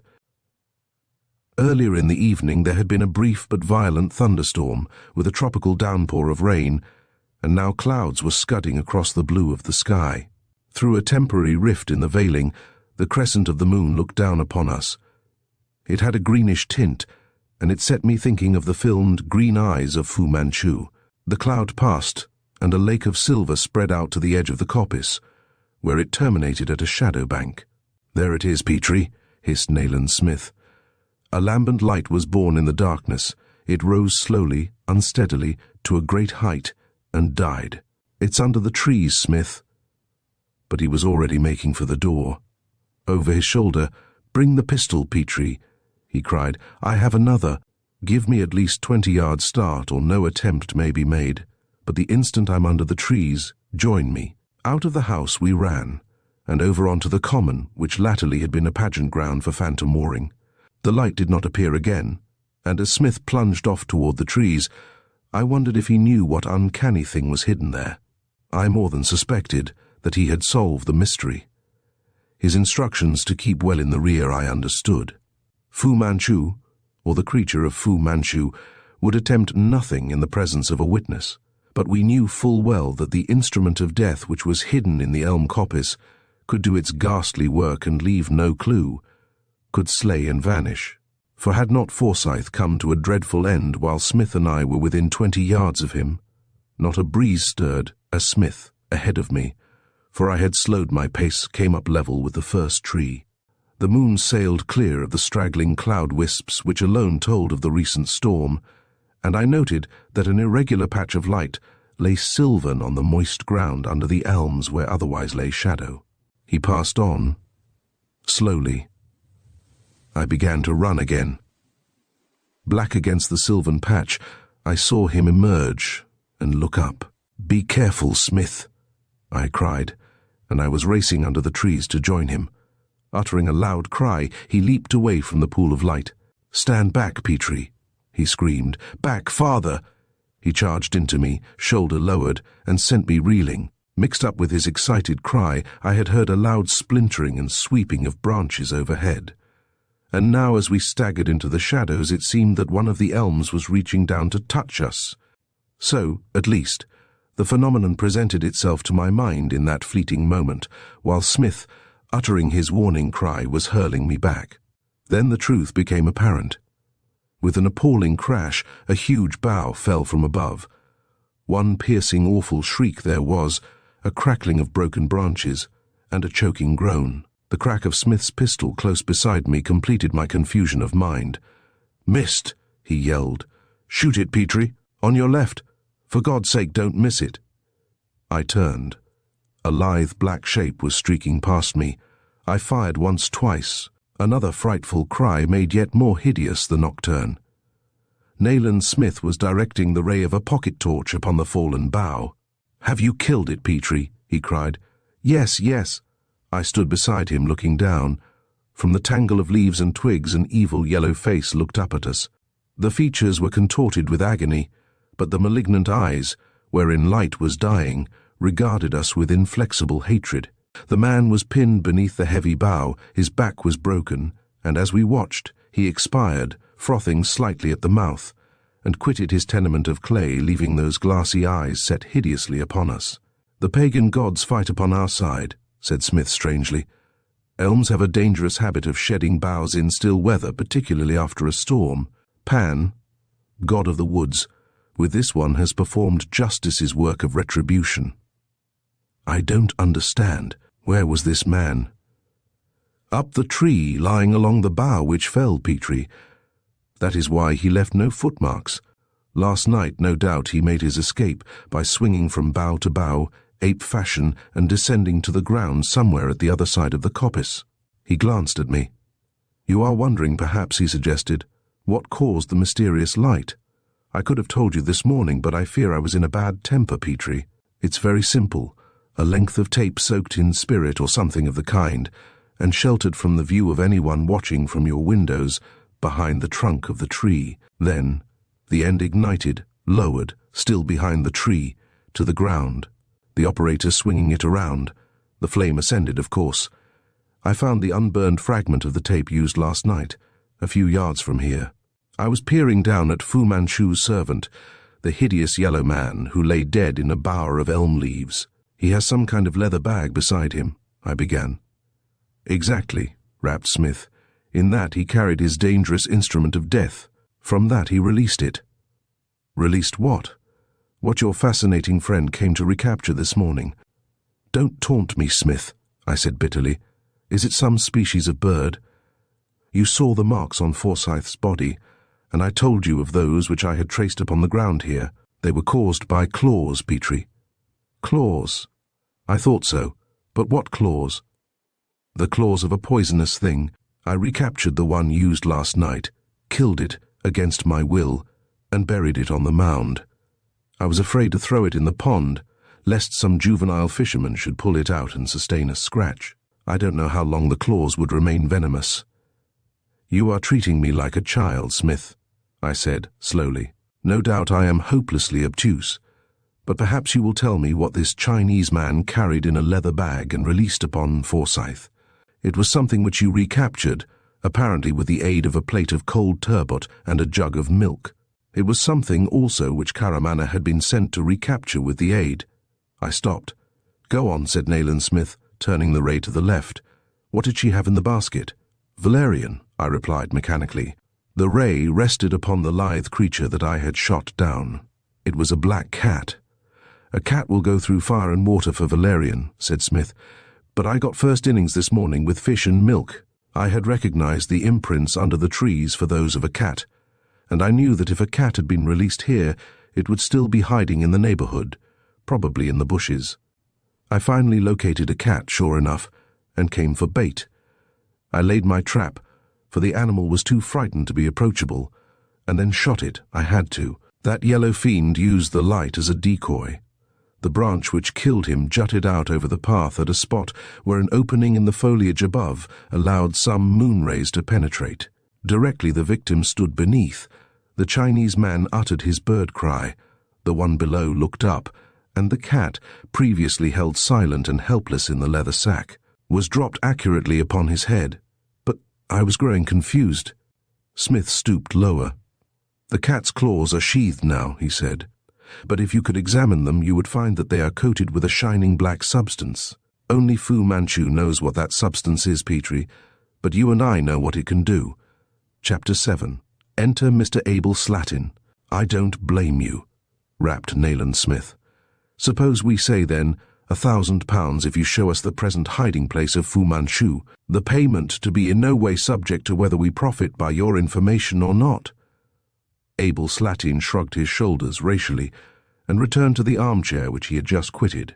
He reseated himself, placing his hat and cane upon my writing table. "A little agreement in black and white?"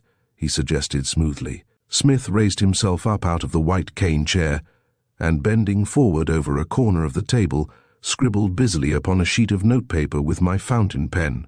The while he did so, I covertly studied our visitor. He lay back in the armchair, his heavy eyelids lowered deceptively. He was a thought overdressed, a big man, dark-haired and well-groomed, who toyed with a monocle most unsuitable to his type. During the preceding conversation, I had been vaguely surprised to note Mr. Abel Slatin's marked American accent. Sometimes, when Slatin moved, a big diamond which he wore upon the third finger of his right hand glittered magnificently. There was a sort of bluish tint underlying the dusky skin, noticeable even in his hands, but proclaiming itself significantly in his puffy face, and especially under the eyes. I diagnosed a labouring valve somewhere in the heart system. Nayland Smith's pen scratched on. My glance strayed from our Semitic caller to his cane, lying upon the red leather before me. It was of most unusual workmanship, apparently Indian, being made of some kind of dark brown mottled wood, bearing a marked resemblance to a snake's skin, and the top of the cane was carved in conformity, to represent the head of what I took to be a puff adder, fragments of stone or beads being inserted to represent the eyes, and the whole thing being finished with an artistic realism almost startling. When Smith had tossed the written page to Slatin, and he, having read it with an appearance of carelessness, had folded it neatly and placed it in his pocket, I said, "You have a curio here?" Our visitor, whose dark eyes revealed all the satisfaction which by his manner he sought to conceal, nodded and took up the cane in his hand. "It comes from Australia, Doctor," he replied. "It's Aboriginal work, and was given to me by a client." "You thought it was Indian? Everybody does. It's my mascot." "Really?" "It is indeed. Its former owner ascribed magical powers to it. In fact, I believe he thought that it was one of those staffs mentioned in biblical history." "Aaron's rod?" suggested Smith, glancing at the cane. "Something of the sort," said Slatin, standing up and again preparing to depart. "You will phone us then?" asked my friend. "You will hear from me tomorrow," was the reply. Smith returned to the cane armchair, and Slatin, bowing to both of us, made his way to the door as I rang for the girl to show him out. "Considering the importance of his proposal," I began as the door closed, "you hardly received our visitor with cordiality." "I hate to have any relations with him," answered my friend. "But we must not be squeamish respecting our instruments in dealing with Dr. Fu Manchu. Slatin has a rotten reputation, even for a private inquiry agent. He is little better than a blackmailer." "How do you know?" "Because I called on our friend Weymouth at the yard yesterday and looked up the man's record." "Whatever for?" "I knew that he was concerning himself for some reason in the case. Beyond doubt he has established some sort of communication with the Chinese group. I am only wondering." "You don't mean—" "Yes, I do, Petrie. I tell you, he is unscrupulous enough to stoop even to that." No doubt Slatin knew that this gaunt, eager-eyed Burmese commissioner was vested with ultimate authority in his quest of the mighty Chinese man who represented things unutterable, whose potentialities for evil were boundless as his genius, who personified a secret danger, the extent and nature of which none of us truly understood. And, learning of these things, with unerring Semitic instinct, he had sought an opening in this glittering Rialto. But there were two bidders. "You think he may have sunk so low as to become a creature of Fu Manchu?" I asked aghast. "Exactly. If it paid him well, I do not doubt that he would serve that master as readily as any other. His record is about as black as it well could be. Slatin is, of course, an assumed name. He was known as Lieutenant Pepley when he belonged to the New York police, and he was kicked out of the service for complicity in an unsavory Chinatown case." "Chinatown?" "Yes, Petrie. It made me wonder too, and we must not forget that he is undeniably a clever scoundrel. Shall you keep any appointment which he may suggest?" "Undoubtedly. But I shall not wait until tomorrow." "What?" "I propose to pay a little informal visit to Mr. Abel Slatin tonight. At his office. No, at his private residence. If, as I more than suspect, his object is to draw us into some trap, he will probably report his favourable progress to his employer tonight." Then we should have followed him. Nayland Smith stood up and divested himself of the old shooting jacket. He has been followed, Petrie, he replied, with one of his rare smiles. 2 CID men have been watching the house all night. This was entirely characteristic of my friend's far-seeing methods. By the way, I said, you saw Eltham this morning. He will soon be convalescent.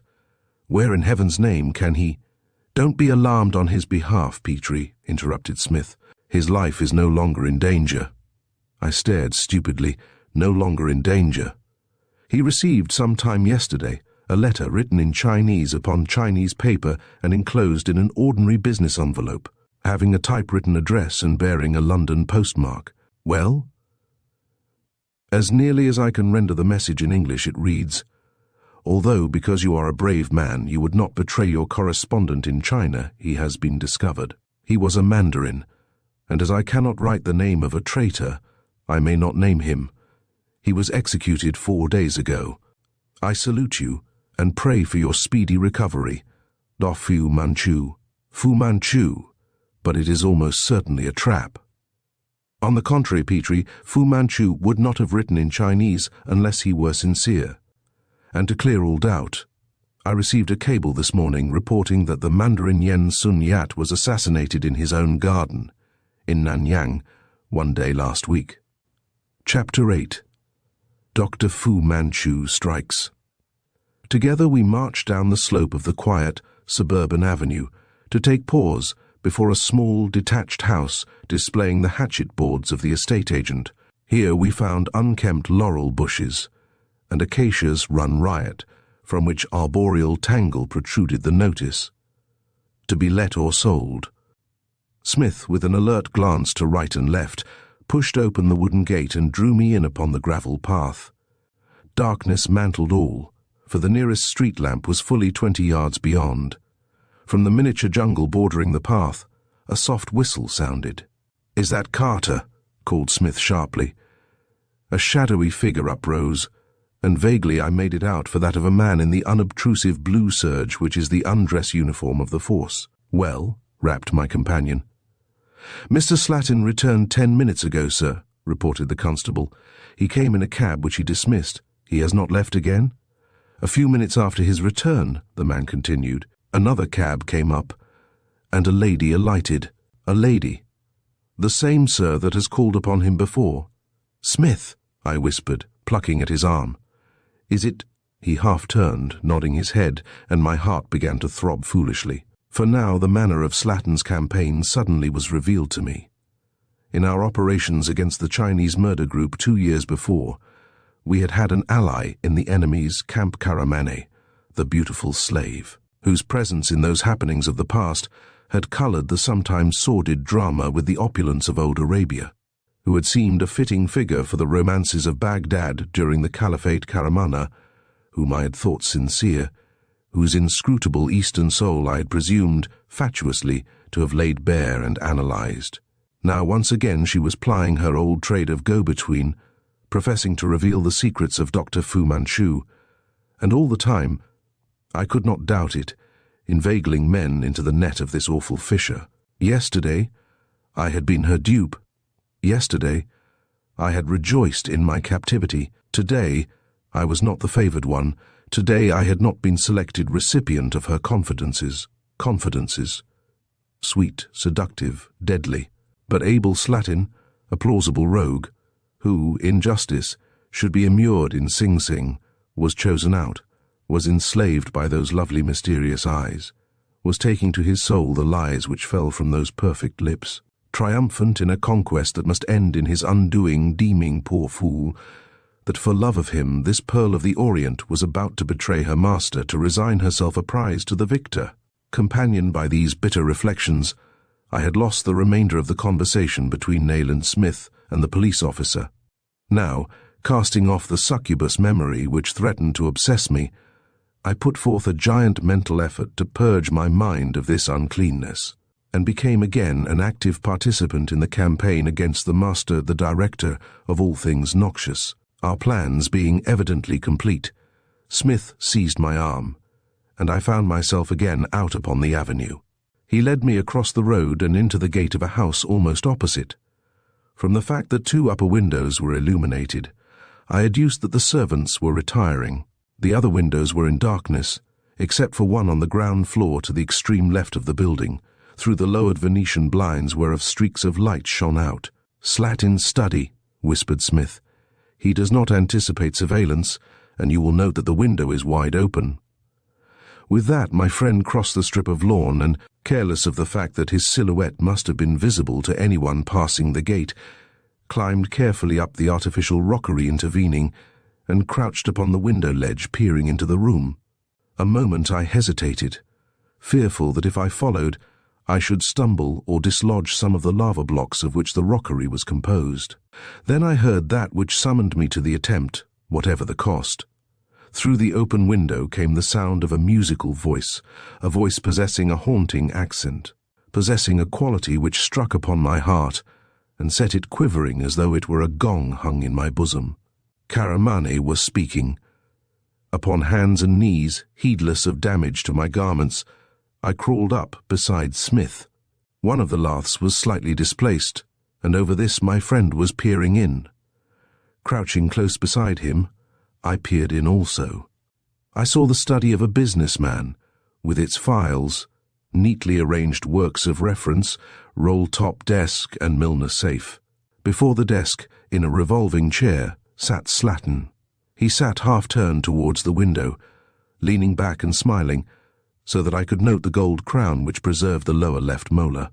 In an armchair by the window, close, very close, and sitting with her back to me, was Caramana, she who in my dreams I always saw was ever seeing, in an Eastern dress, with gold bands about her white ankles, with jewel-laden fingers, with jewels in her hair, wore now a fashionable costume and a hat that could only have been produced in Paris.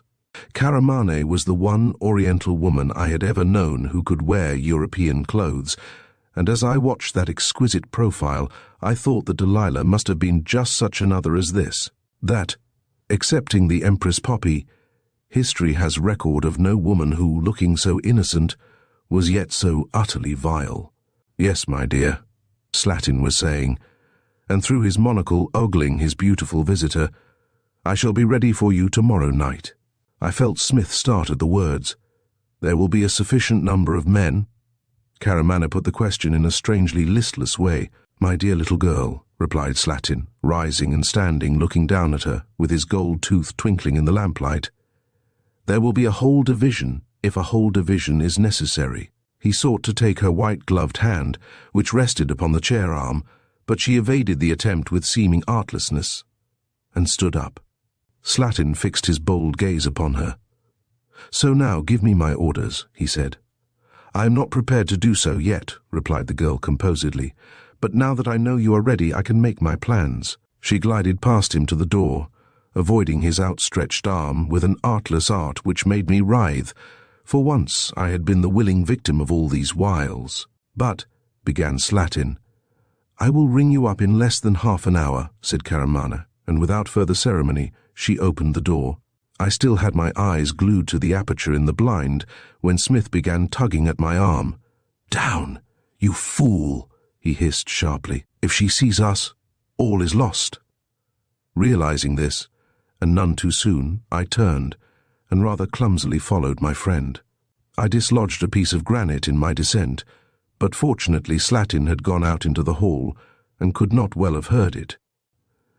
We were crouching around an angle of the house when a flood of light poured down the steps, and Caramane rapidly descended. I had a glimpse of a dark-faced man who evidently had opened the door for her. Then all my thoughts were centered upon that graceful figure receding from me in the direction of the avenue. She wore a loose cloak, and I saw this fluttering for a moment against the white gate posts. Then she was gone. Yet Smith did not move.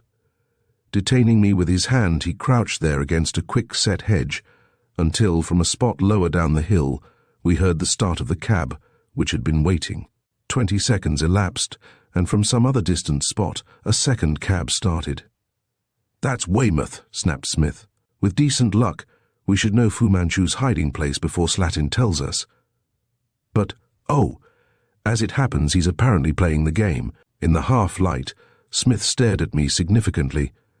which makes it all the more important, he concluded, that we should not rely upon his aid. Those grim words were prophetic. My companion made no attempt to communicate with the detective or detectives who shared our vigil. We took up a position close under the lighted study window and waited. Once a taxicab labored hideously up the steep gradient of the avenue. It was gone. The lights at the upper windows above us became extinguished. A policeman tramped past the gateway, casually flashing his lamp in at the opening. One by one, the illuminated windows in other houses visible to us became dull, then lived again as mirrors for the pallid moon. In the silence, words spoken within the study were clearly audible, and we heard someone, presumably the man who had opened the door, inquire if his services would be wanted again that night. Smith inclined his head and hung over me in a tense attitude in order to catch Slatin's reply. "Yes, Burke," it came. "I want you to sit up until I return. I shall be going out shortly." Evidently the man withdrew at that, for a complete silence followed which prevailed for fully half an hour. I sought cautiously to move my cramped limbs.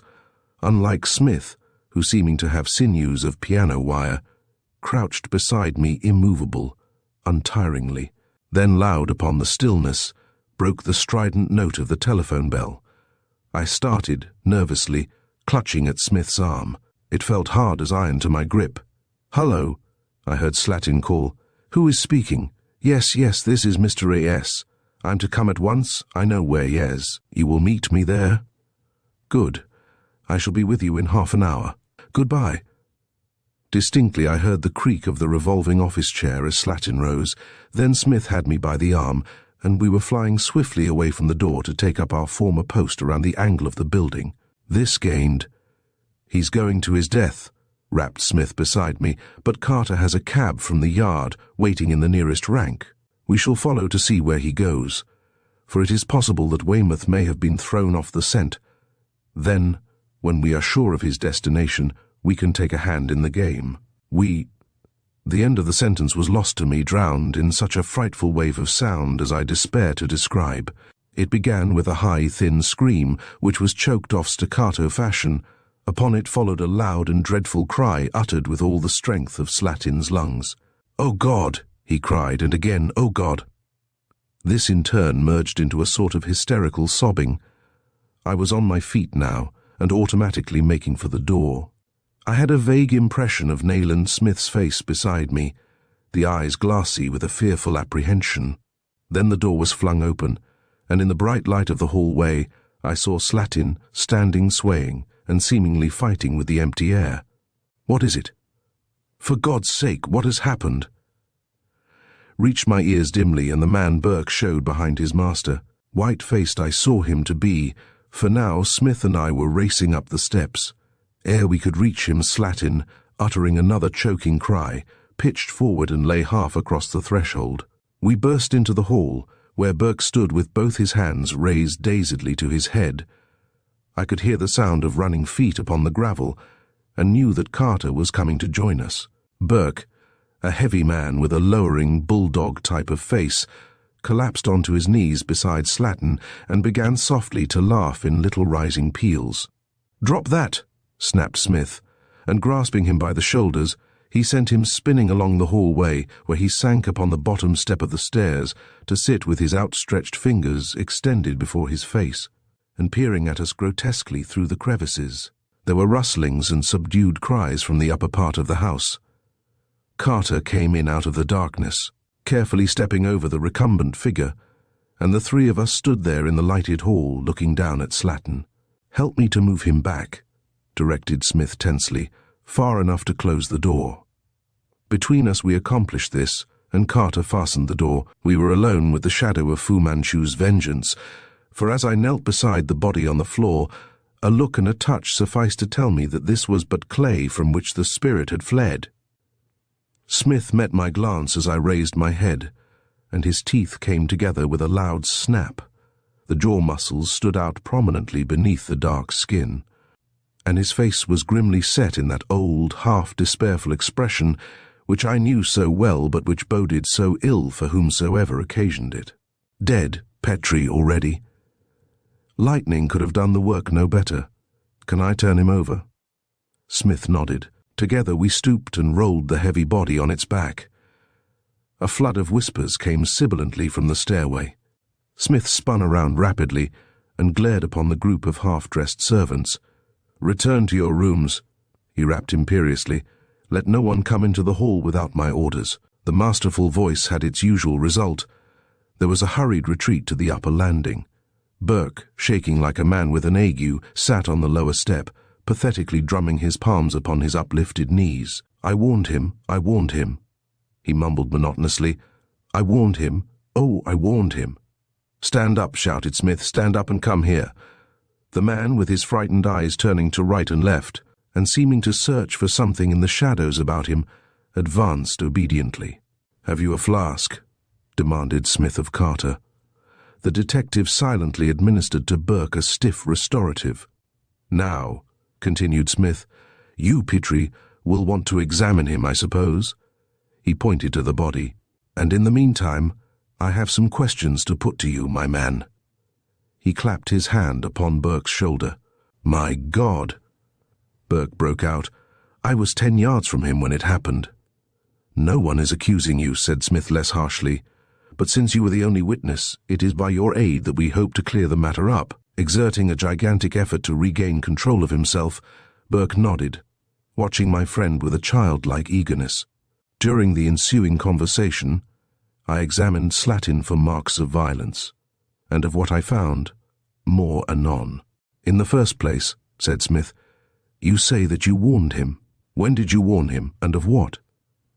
"I warned him, sir, that it would come to this." "That what would come to this?" "His dealings with the Chineseman. He had dealings with Chinese men.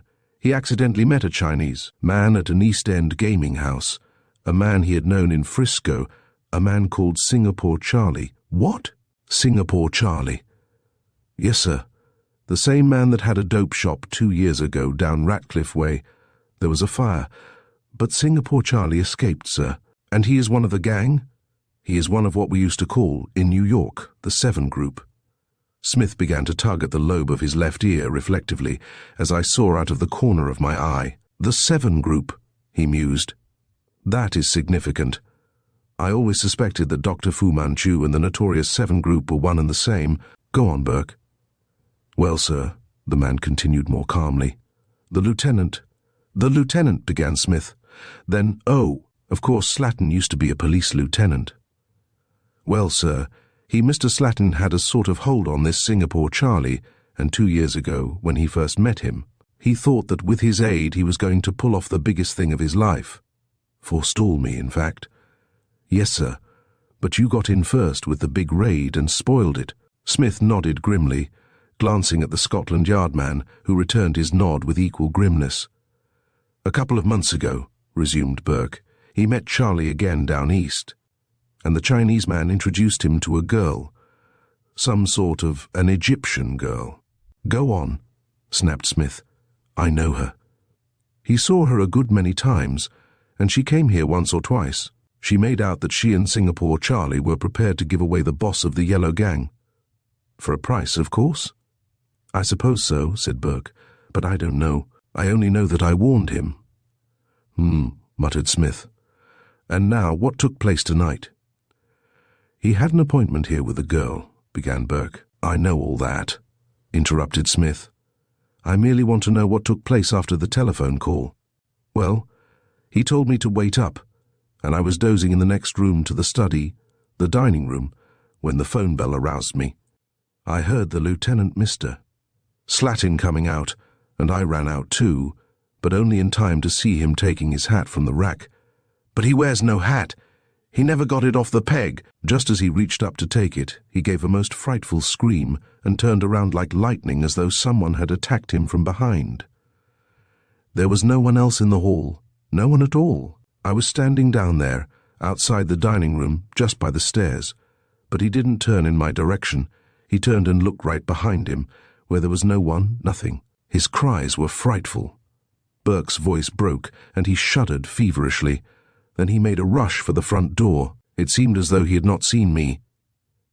He stood there screaming, but before I could reach him, he fell. Nayland Smith fixed a piercing gaze upon Burke. "Is that all you know?" he demanded slowly. "As God is my judge, sir, that's all I know, and all I saw. There was no living thing near him when he met his death." "We shall see," muttered Smith. He turned to me. "What killed him, Petrie?" he asked shortly. "Apparently something which occasioned a minute wound on the left wrist," I replied, and stooping, I raised the already cold hand in mine. A tiny inflamed wound showed on the wrist, and a certain puffiness was becoming observable in the injured hand and arm. Smith bent down and drew a quick sibilant breath. "You know what this is, Petrie?" he cried. "Certainly. It was too late to employ a ligature and useless to inject ammonia. Death was practically instantaneous. His heart." There came a loud knocking and ringing. "Carter!" cried Smith, turning to the detective. "Open that door to no one, no one. Explain who I am." "But if it is the inspector—" "I said, open the door to no one," snapped Smith. "Burke, stand exactly where you are. Carter, you can speak to whoever knocks through the letterbox. Petrie, don't move for your life. It may be here, in the hallway." Chapter 9. The Climber. Our search of the house of Abel Slatin ceased only with the coming of the dawn and yielded nothing but disappointment. Failure followed upon failure, for, in the grey light of the morning, our own quest concluded. Inspector Weymouth returned to report that the girl, Karamana, had thrown him off the scent. Again he stood before me, the big, burly friend of old and dreadful days, a little greyer above the temples, which I set down for a record of former horrors, but deliberate, stoical, thorough, as ever. His blue eyes melted in the old generous way as he saw me, and he gripped my hand in greeting. "Once again," he said, "your dark-eyed friend has been too clever for me, Doctor. But the track, as far as I could follow, leads to the old spot." In fact, he turned to Smith, who, grim-faced and haggard, looked thoroughly ill in that grey light. "I believe Fu Manchu's lair is somewhere near the former opium den of Shenyang, Singapore, Charlie." Smith nodded. "We will turn our attention in that direction," he replied, "at a very early date." Inspector Weymouth looked down at the body of Abel Slatin. "How was it done?" he asked softly. "Clumsily for Fu Manchu," I replied. "A snake was introduced into the house by some means—" "By Karamane," rapped Smith. "Very possibly by Karamana," I continued firmly. "The thing has escaped us. My own idea," said Smith, "is that it was concealed about his clothing. When he fell by the open door, it glided out of the house. We must have the garden searched thoroughly by daylight." Weymouth glanced at that which lay upon the floor. "Must be moved, but otherwise we can leave the place untouched, clear out the servants, and lock the house up." "I have already given orders to that effect," answered Smith. He spoke wearily, and with a note of conscious defeat in his voice. "Nothing has been disturbed." He swept his arm around comprehensively. "Papers and so forth you can examine at leisure. Presently we quitted that house upon which the fateful Chinese man had set his seal, as the suburb was awakening to a new day. The clank of milk cans was my final impression of the avenue to which a dreadful minister of death had come at the bidding of the Death Lord. We left Inspector Weymouth in charge, and returned to my rooms, scarcely exchanging a word upon the way. Nayland Smith, ignoring my entreaties, composed himself for slumber in the white cane chair in my study. About noon he retired to the bathroom and, returning, made a pretence to breakfast, then resumed his seat in the cane armchair. Carter reported in the afternoon, but his report was merely formal. Returning from my round of professional visits at 5:30, I found Nayland Smith in the same position, and so the day waned into evening, and dusk fell uneventfully.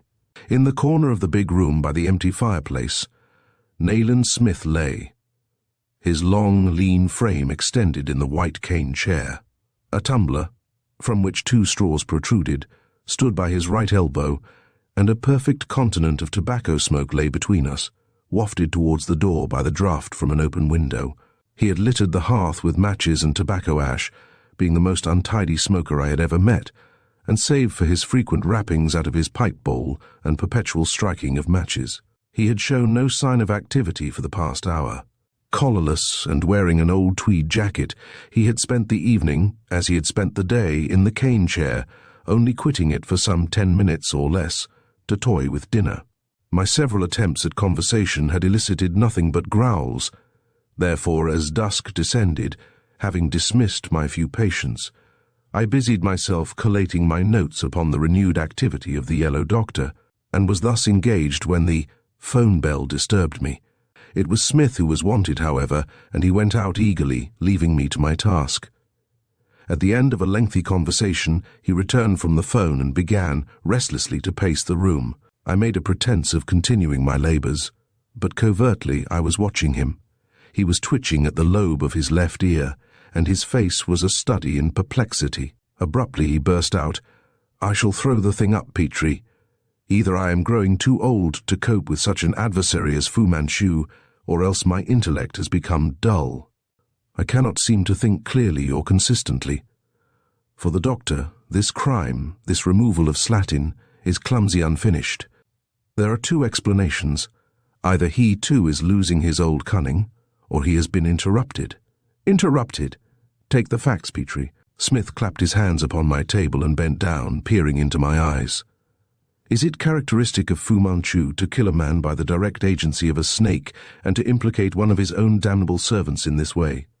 But we have found no snake." "Karamane introduced one in some way. Do you doubt it?" "Certainly Karamane visited him on the evening of his death, but you must be perfectly well aware that even if she had been arrested, no jury could convict her." Smith resumed his restless pacings up and down. "You are very useful to me, Petrie," he rapped. "As a counsel for the defense, you constantly rectify my errors of prejudice. Yet I am convinced that our presence at Slatin's house last night prevented Fu Manchu from finishing off this little matter as he had designed to do. What has given you this idea?" "Weymouth is responsible. He has rung me up from the yard. The constable on duty at the house where the murder was committed reports that someone, less than an hour ago, attempted to break in." "Break in? Ah, you are interested. I thought the circumstance illuminating also. Did the officer see this person?" "No, he only heard him.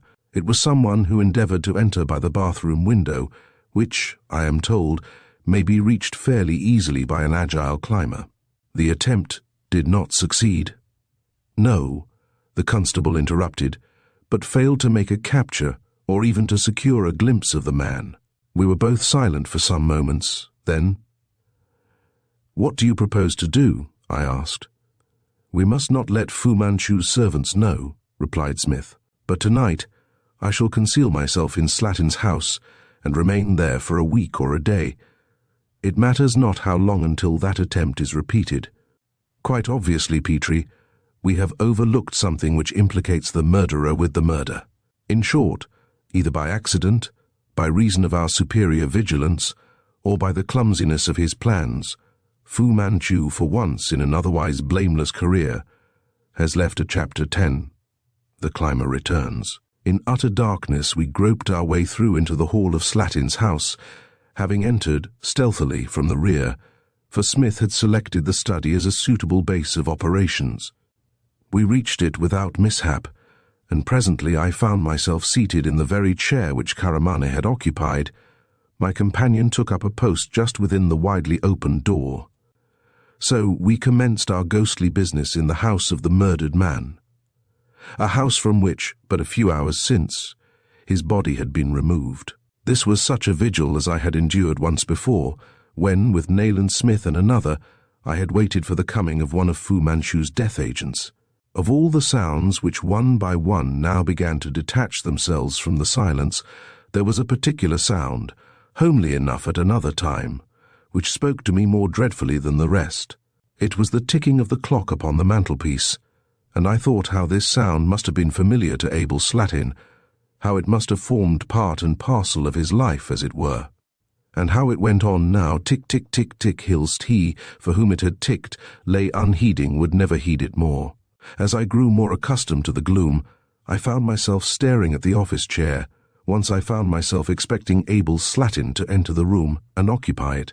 There was a little china Buddha upon a bureau in one corner, with a gilded cap upon its head, and as some reflection of the moonlight sought out this little cap, my thoughts grotesquely turned upon the murdered man's gold tooth.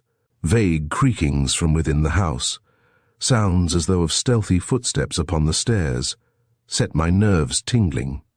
But Nayland Smith gave no sign, and I knew that my imagination was magnifying these ordinary night sounds out of all proportion to their actual significance. Leaves rustled faintly outside the window at my back.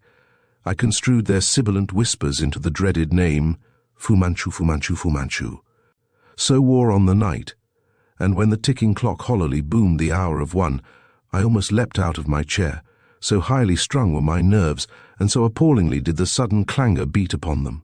Smith, like a man of stone, showed no sign. He was capable of so subduing his constitutionally high-strung temperament at times that temporarily he became immune from human dreads. On such occasion he would be icily cool amid universal panic, but, his object accomplished, I have seen him in such a state of collapse that utter nervous exhaustion is the only term by which I can describe it. Tick-tick went the clock, and my heart still thumping noisily in my breast, I began to count the tickings. 1, 2, 3, 4, 5, and so on to 100, and from 100 to many hundreds. Then, out from the confusion of minor noises, a new, arresting sound detached itself. I ceased my counting. No longer I noted the tick of the clock, nor the vague creakings, rustlings, and whispers. I saw Smith, shaddily, raise his hand in warning, in needless warning, for I was almost holding my breath in an effort of acute listening.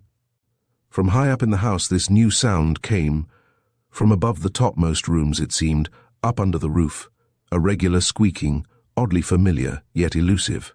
Upon it followed a very soft and muffled thud, then a metallic sound, as of a rusty hinge in motion, then a new silence, pregnant with 1,000 possibilities more eerie than any clamor.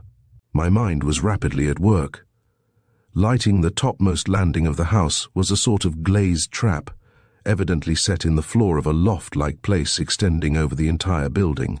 Somewhere in the red-tiled roof above, there presumably existed a corresponding skylight or lantern. So I argued, and ere I had come to any proper decision, another sound, more intimate, came to interrupt me. This time I could be in no doubt. Someone was lifting the trap above the stairhead, slowly, cautiously, and all but silently. Yet to my ears, attuned to trifling disturbances, the trap creaked and groaned noisily.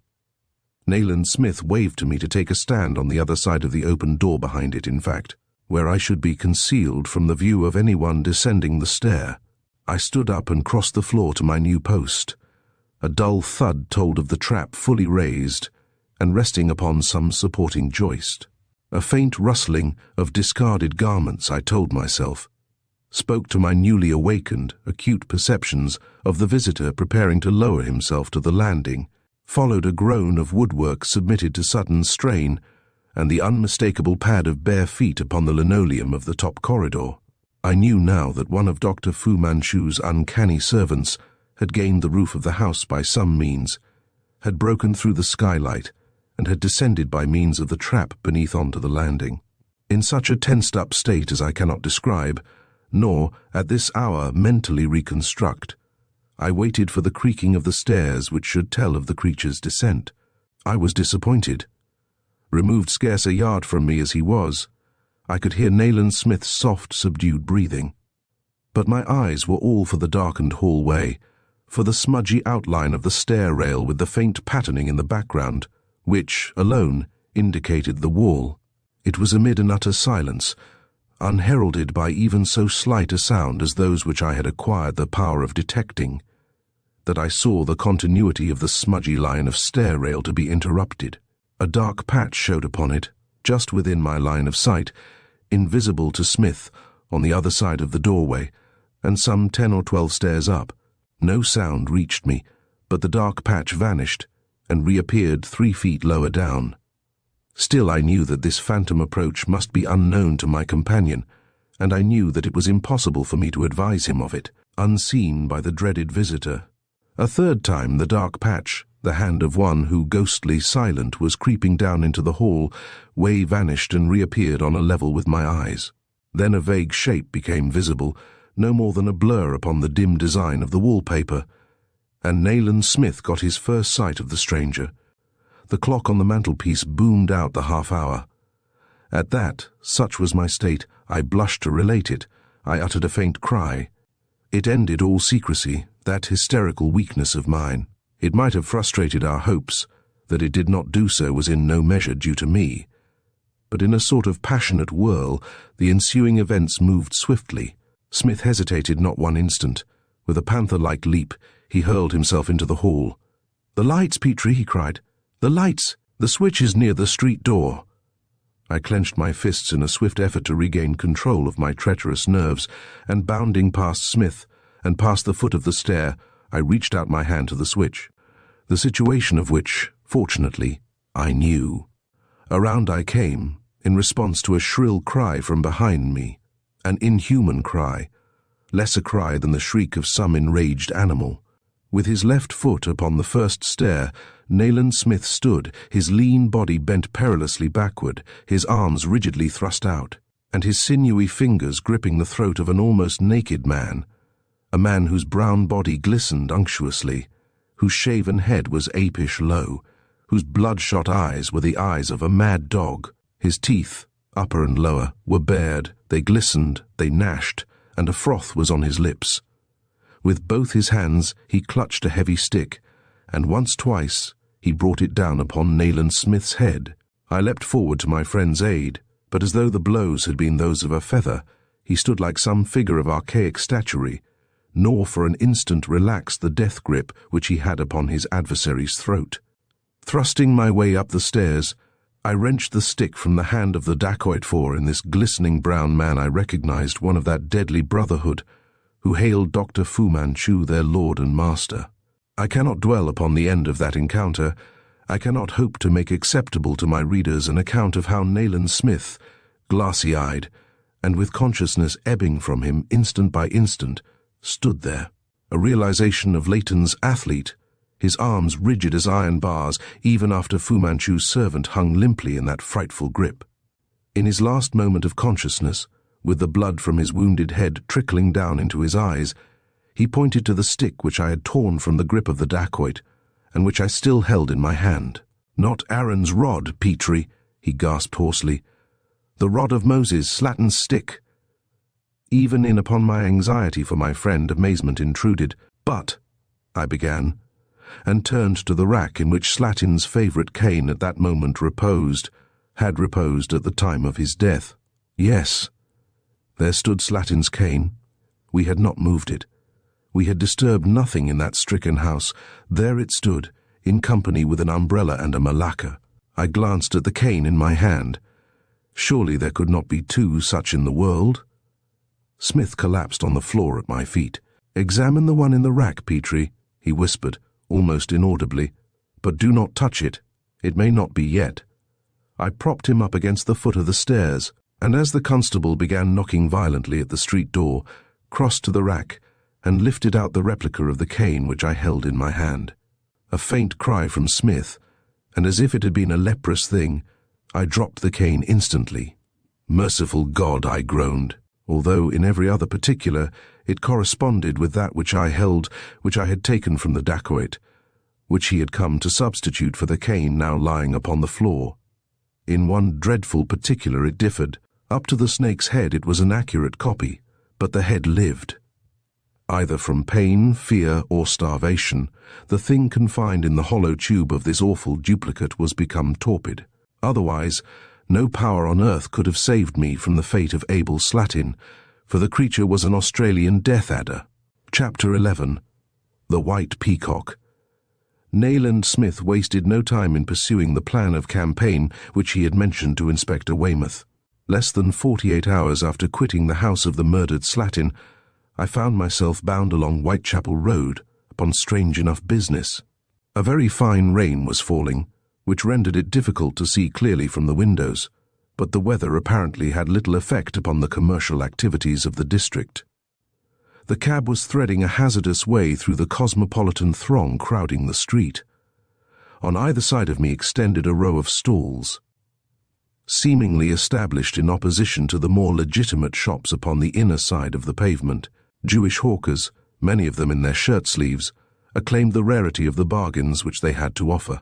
And, allowing for the difference of costume, these tireless Israelites, heedless of climatic conditions, sweating at their mongery, might well have stood, not in a squalid London thoroughfare, but in an equally squalid market street of the Orient. They offered linen and fine raiment, from footgear to hair oil their wares ranged. They enlivened their auctioneering with conjuring tricks and witty stories, selling watches by the aid of legerdemain and fancy vests by grace of a seasonable anecdote. Poles, Russians, Serbs, Romanians, Jews of Hungary and Italians of Whitechapel mingled in the throng. Near East and Far East rubbed shoulders. Pidgin English contested with Yiddish for the ownership of some tawdry article offered by an auctioneer whose nationality defied conjecture, save that always some branch of his ancestry had drawn nourishment from the soil of eternal Judea. Some wearing men's caps, some with shawls thrown over their oily locks, and some, more true to primitive instincts, defying, bareheaded, the unkindly elements. Bedraggled women, more often than not burdened with muffled infants, crowded the pavements and the roadway, thronged about the stalls like white ants about some choicer carrion, and the fine drizzling rain fell upon all alike, pattering upon the hood of the taxicab, trickling down the front windows, glistening upon the unctuous hair of those in the street who were hatless, dewing the bare arms of the auctioneers, and dripping, melancholy, from the tarpaulin coverings of the stalls. Heedless of the rain above and of the mud beneath, north, south, east and west, mingled their cries, their bids, their blandishments, their raillery, mingled their persons in that joyless throng. Sometimes a yellow face showed close to one of the streaming windows, sometimes a black-eyed, pallid face, but never a face wholly sane and healthy. This was an underworld where squalor and vice went hand in hand through the beautiless streets, a melting pot of the world's outcasts. This was the shadowland which last night had swallowed up Nayland Smith. Ceaselessly, I peered to right and left, searching amid that rain-soaked company for any face known to me. Whom I expected to find there, I know not, but I should have counted it no matter for surprise had I detected amid that ungracious ugliness the beautiful face of Karamana, the Eastern slave girl, the leering yellow face of a Burmese dacoit, the gaunt bronze features of Nayland Smith. 100 times I almost believed that I had seen the ruddy countenance of Inspector Weymouth, and once, at what instant my heart seemed to stand still, I suffered from the singular delusion that the oblique green eyes of Dr. Fu Manchu peered out from the shadows between two stalls. It was mere fantasy, of course, the sick imaginings of a mind overwrought.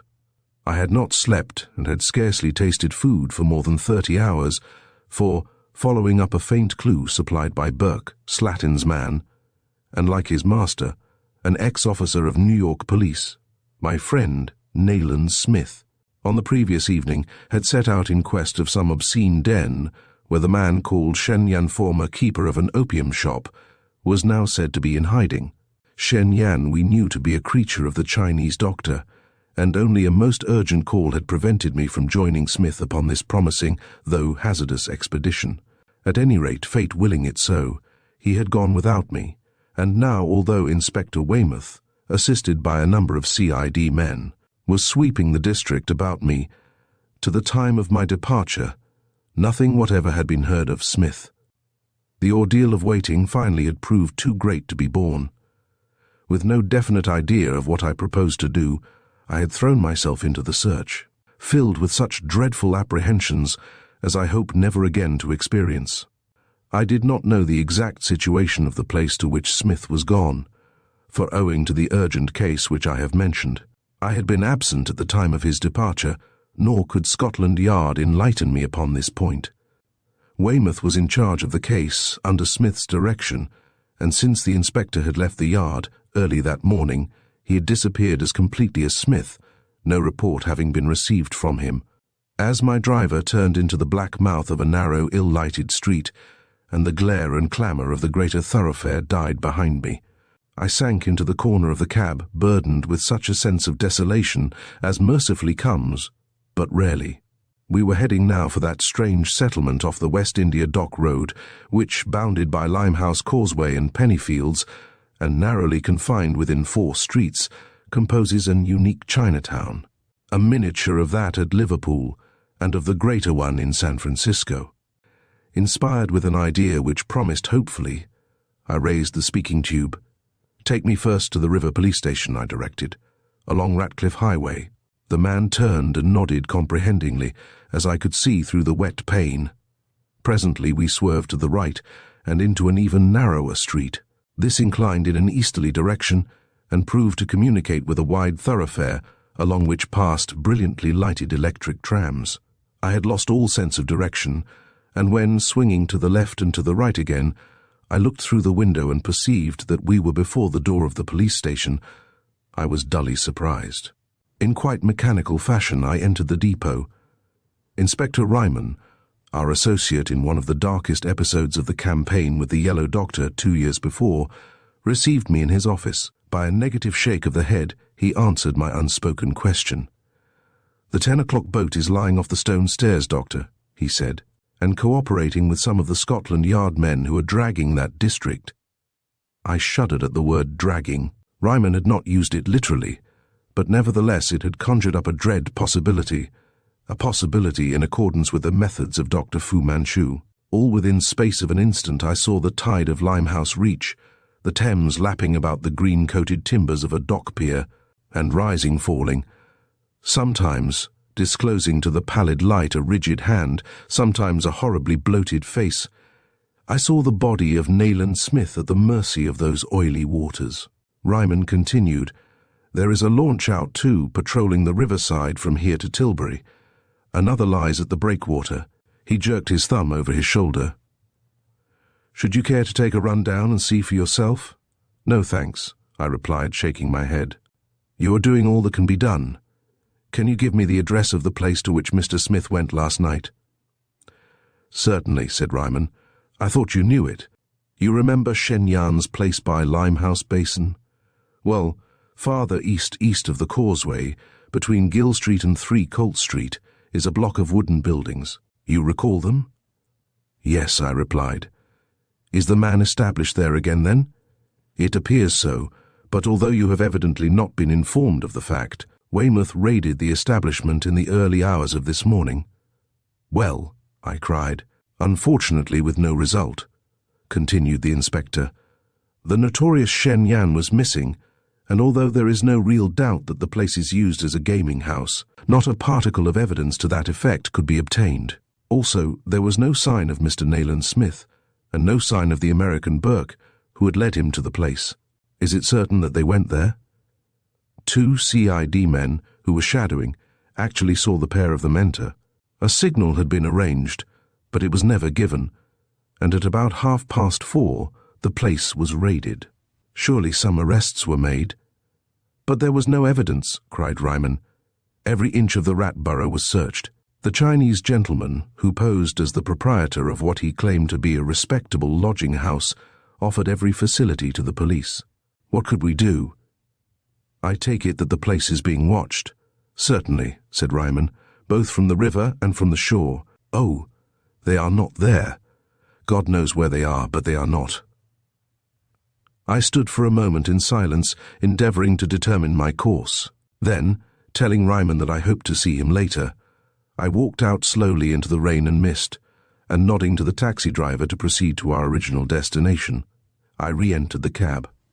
As we moved off, the lights of the River Police Depot were swallowed up in the humid murk, and again I found myself being carried through the darkness of those narrow streets, which, like a maze, hold secret within their labyrinth mysteries great, and at least as foul as that of Parsifal. The marketing centres I had left far behind me. To my right stretched the broken range of riverside buildings, and beyond them flowed the Thames, a stream heavily burdened with secrets as ever were Tiber or Tigris. On my left, occasional flickering lights broke through the mist, for the most part, the lights of taverns. And saving these rents in the veil, the darkness was punctuated with nothing but the faint and yellow luminance of the street lamps. Ahead was a black mouth, which promised to swallow me up as it had swallowed up my friend. In short, what with my lowered condition and consequent frame of mind, and what with the traditions, For me, inseparable from that gloomy quarter of London, I was in the grip of a shadowy menace which at any moment might become tangible. I perceived, in the most commonplace objects, the yellow hand of Dr. Fu Manchu. When the cab stopped in a place of utter darkness, I aroused myself with an effort, opened the door, and stepped out into the mud of a narrow lane. A high brick wall frowned upon me from one side, and dimly perceptible, there towered a smokestack beyond. On my right uprose the side of a wharf building, shadowly and some distance ahead, almost obscured by the drizzling rain. A solitary lamp flickered. I turned up the collar of my raincoat, shivering, as much at the prospect as from physical chill. "You will wait here," I said to the man, and feeling in my breast pocket, I added, "If you hear the note of a whistle, drive on and rejoin me." He listened attentively, and with a certain eagerness. I had selected him that night for the reason that he had driven Smith and myself on previous occasions, and had proved himself a man of intelligence. Transferring a Browning pistol from my hip pocket to that of my raincoat, I trudged on into the mist. The headlights of the taxi were swallowed up behind me, and just abreast of the street lamp I stood listening. Save for the dismal sound of rain and the trickling of water along the gutters, all about me was silent. Sometimes this silence would be broken by the distant, muffled note of a steam siren, and always, forming a sort of background to the near stillness, was the remote din of riverside activity. I walked on to the corner just beyond the lamp. This was the street in which the wooden buildings were situated. I had expected to detect some evidences of surveillance, but if any were indeed being observed, it was effectively masked. Not a living creature was visible, peer as I would. Plans I had none, and perceiving that the street was empty, and that no lights showed in any of the windows, I passed on, only to find that I had entered a cul-de-sac. A rickety gate gave access to a descending flight of stone steps, the bottom invisible in the denser shadows of an archway, beyond which, I doubted not, lay the river. Still uninspired by any definite design, I tried the gate and found that it was unlocked. Like some wandering soul, as it has since seemed to me, I descended. There was a lamp over the archway, but the glass was broken, and the rain apparently had extinguished the light. As I passed under it, I could hear the gas whistling from the burner. Continuing my way, I found myself upon a narrow wharf with the Thames flowing gloomily beneath me. A sort of fog hung over the river, shutting me in. Then came an incident. Suddenly, quite near, there arose a weird and mournful cry, a cry indescribable and inexpressibly uncanny. I started back so violently that how I escaped falling into the river I do not know to this day. That cry, so eerie and so wholly unexpected, had unnerved me, and realizing the nature of my surroundings and the folly of my presence alone in such a place, I began to edge back towards the foot of the steps, away from the thing that cried, when a great white shape uprose like a phantom before me. There are few men, I suppose, whose lives have been crowded with so many eerie happenings as mine, but this phantom thing which grew out of the darkness, which seemed about to envelop me, takes rank in my memory amongst the most fearsome apparitions which I have witnessed. I know that I was frozen with a sort of supernatural terror. I stood there, my hands clenched, staring at that white shape which seemed to float, and as I stared, every nerve in my body thrilling, I distinguished the outline of the phantom. With a subdued cry, I stepped forward. A new sensation claimed me. In that one stride I passed from the horrible to the bizarre. I found myself confronted with something tangible, certainly, but something whose presence in that place was utterly extravagant, could only be reconcilable in the dreams of an opium slave. Was I awake? Was I sane? Awake and sane beyond doubt, but surely moving, not in the purlieus of Limehouse, but in the fantastic realms of fairyland. Swooping, with open arms, I rounded up in an angle against the building and gathered in this screaming thing which had inspired in me so keen a terror. The great ghostly fan was closed as I did so, and I stumbled back towards the stair with my struggling captive tucked under my arm. I mounted into one of London's darkest slums, carrying a beautiful white peacock. Chapter 12. dark eyes look into mine. My adventure had done nothing to relieve the feeling of unreality which held me enthralled. Grasping the struggling bird firmly by the body, and having the long white tail fluttering a yard or so behind me, I returned to where the taxi waited. "Open the door," I said to the man, who greeted me with such a stare of amazement that I laughed outright, though my mirth was but hollow. He jumped into the road and did as I directed. Making sure that both windows were closed, I thrust the Peacock into the cab and shut the door upon it. "For God's sake, sir," began the driver. "It has probably escaped from some collector's place on the riverside," I explained, "but one never knows. See that it does not escape again, and if at the end of an hour, as arranged, you do not hear from me, take it back with you to the river police station." "Right you are, sir," said the man, remounting his seat. "It's the first time I ever saw a peacock in Limehouse." It was the first time I had seen one, and the incident struck me as being more than odd. It gave me an idea, and a new faint hope. I returned to the head of the steps, at the foot of which I had met with this singular experience, and gazed up at the dark building beneath which they led.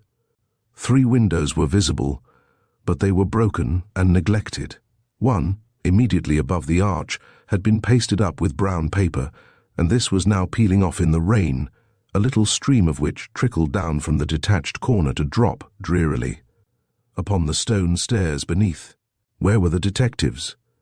I could only assume that they had directed their attention elsewhere, for had the place not been utterly deserted, surely I had been challenged. In pursuit of my new idea, I again descended the steps, the persuasion shortly to be verified that I was close upon the secret hold of the Chinese man grew stronger unaccountably. I had descended some 8 steps, and was at the darkest part of the archway or tunnel, when confirmation of my theories came to me.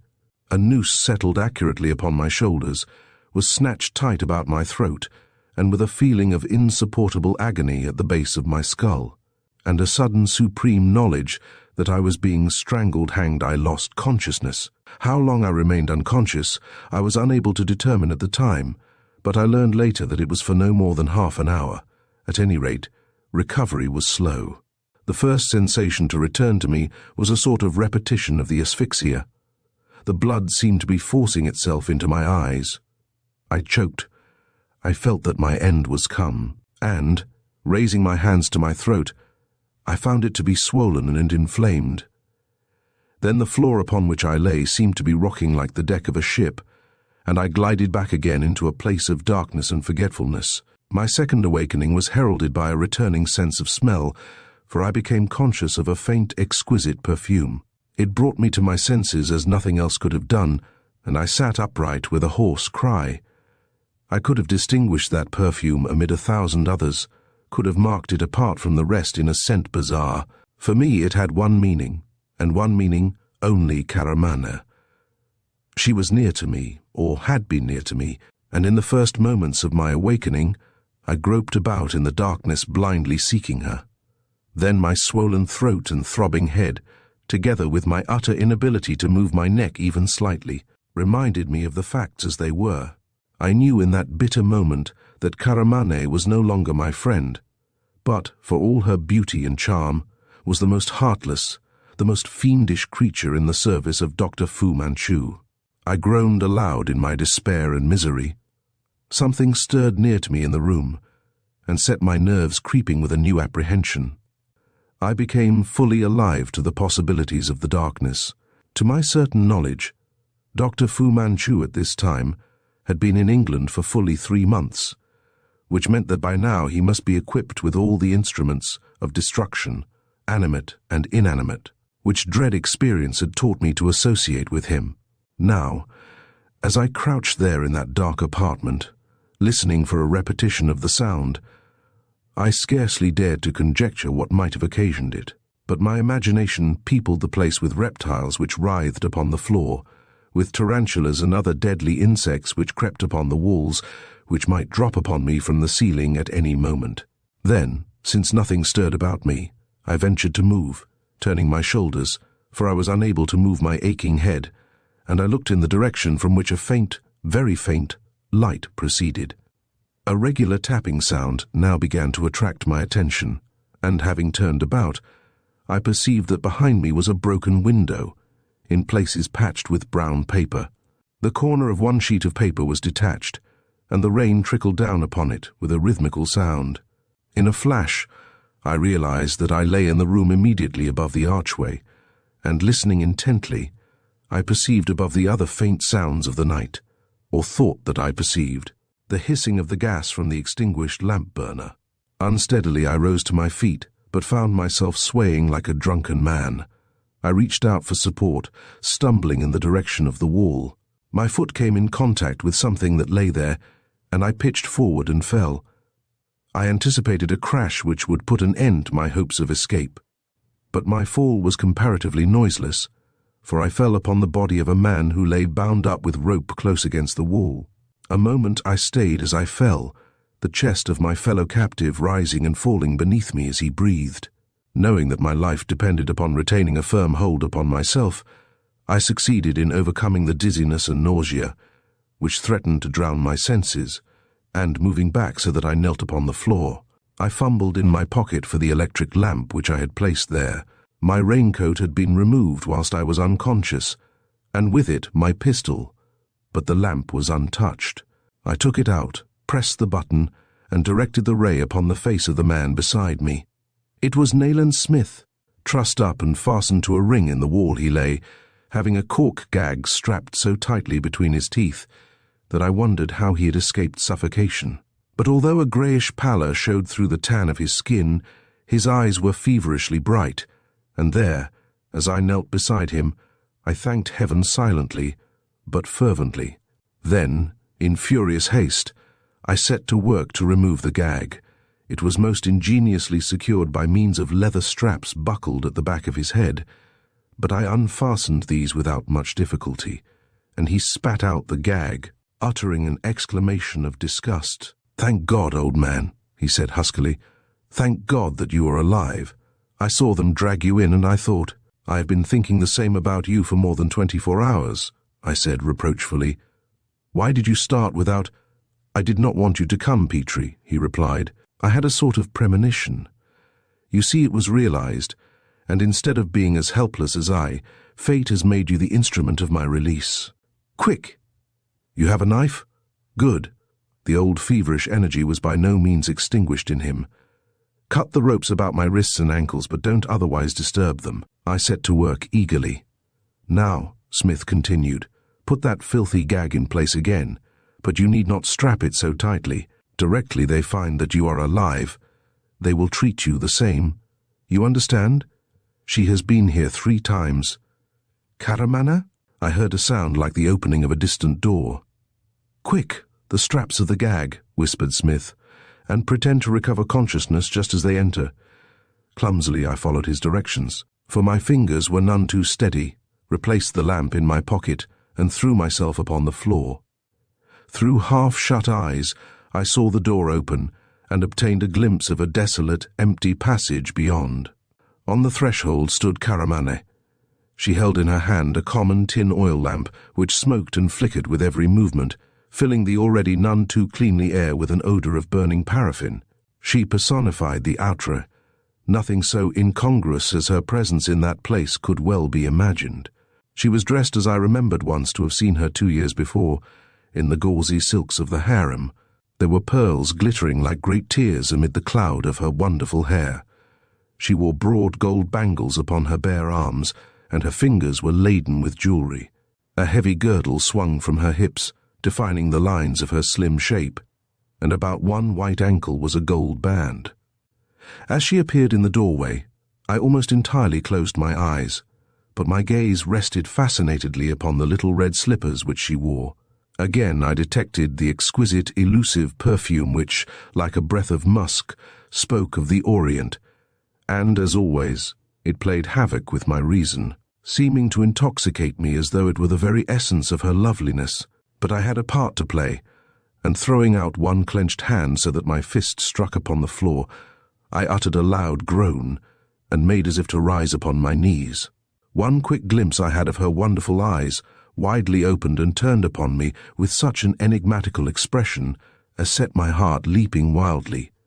Then, stepping back, Karamane placed the lamp upon the boards of the passage and clapped her hands. As I sank upon the floor and assumed exhaustion, a Chinese man with a perfectly impassive face and a Burman whose pockmarked evil countenance was set in an apparently habitual leer, came running into the room past the girl.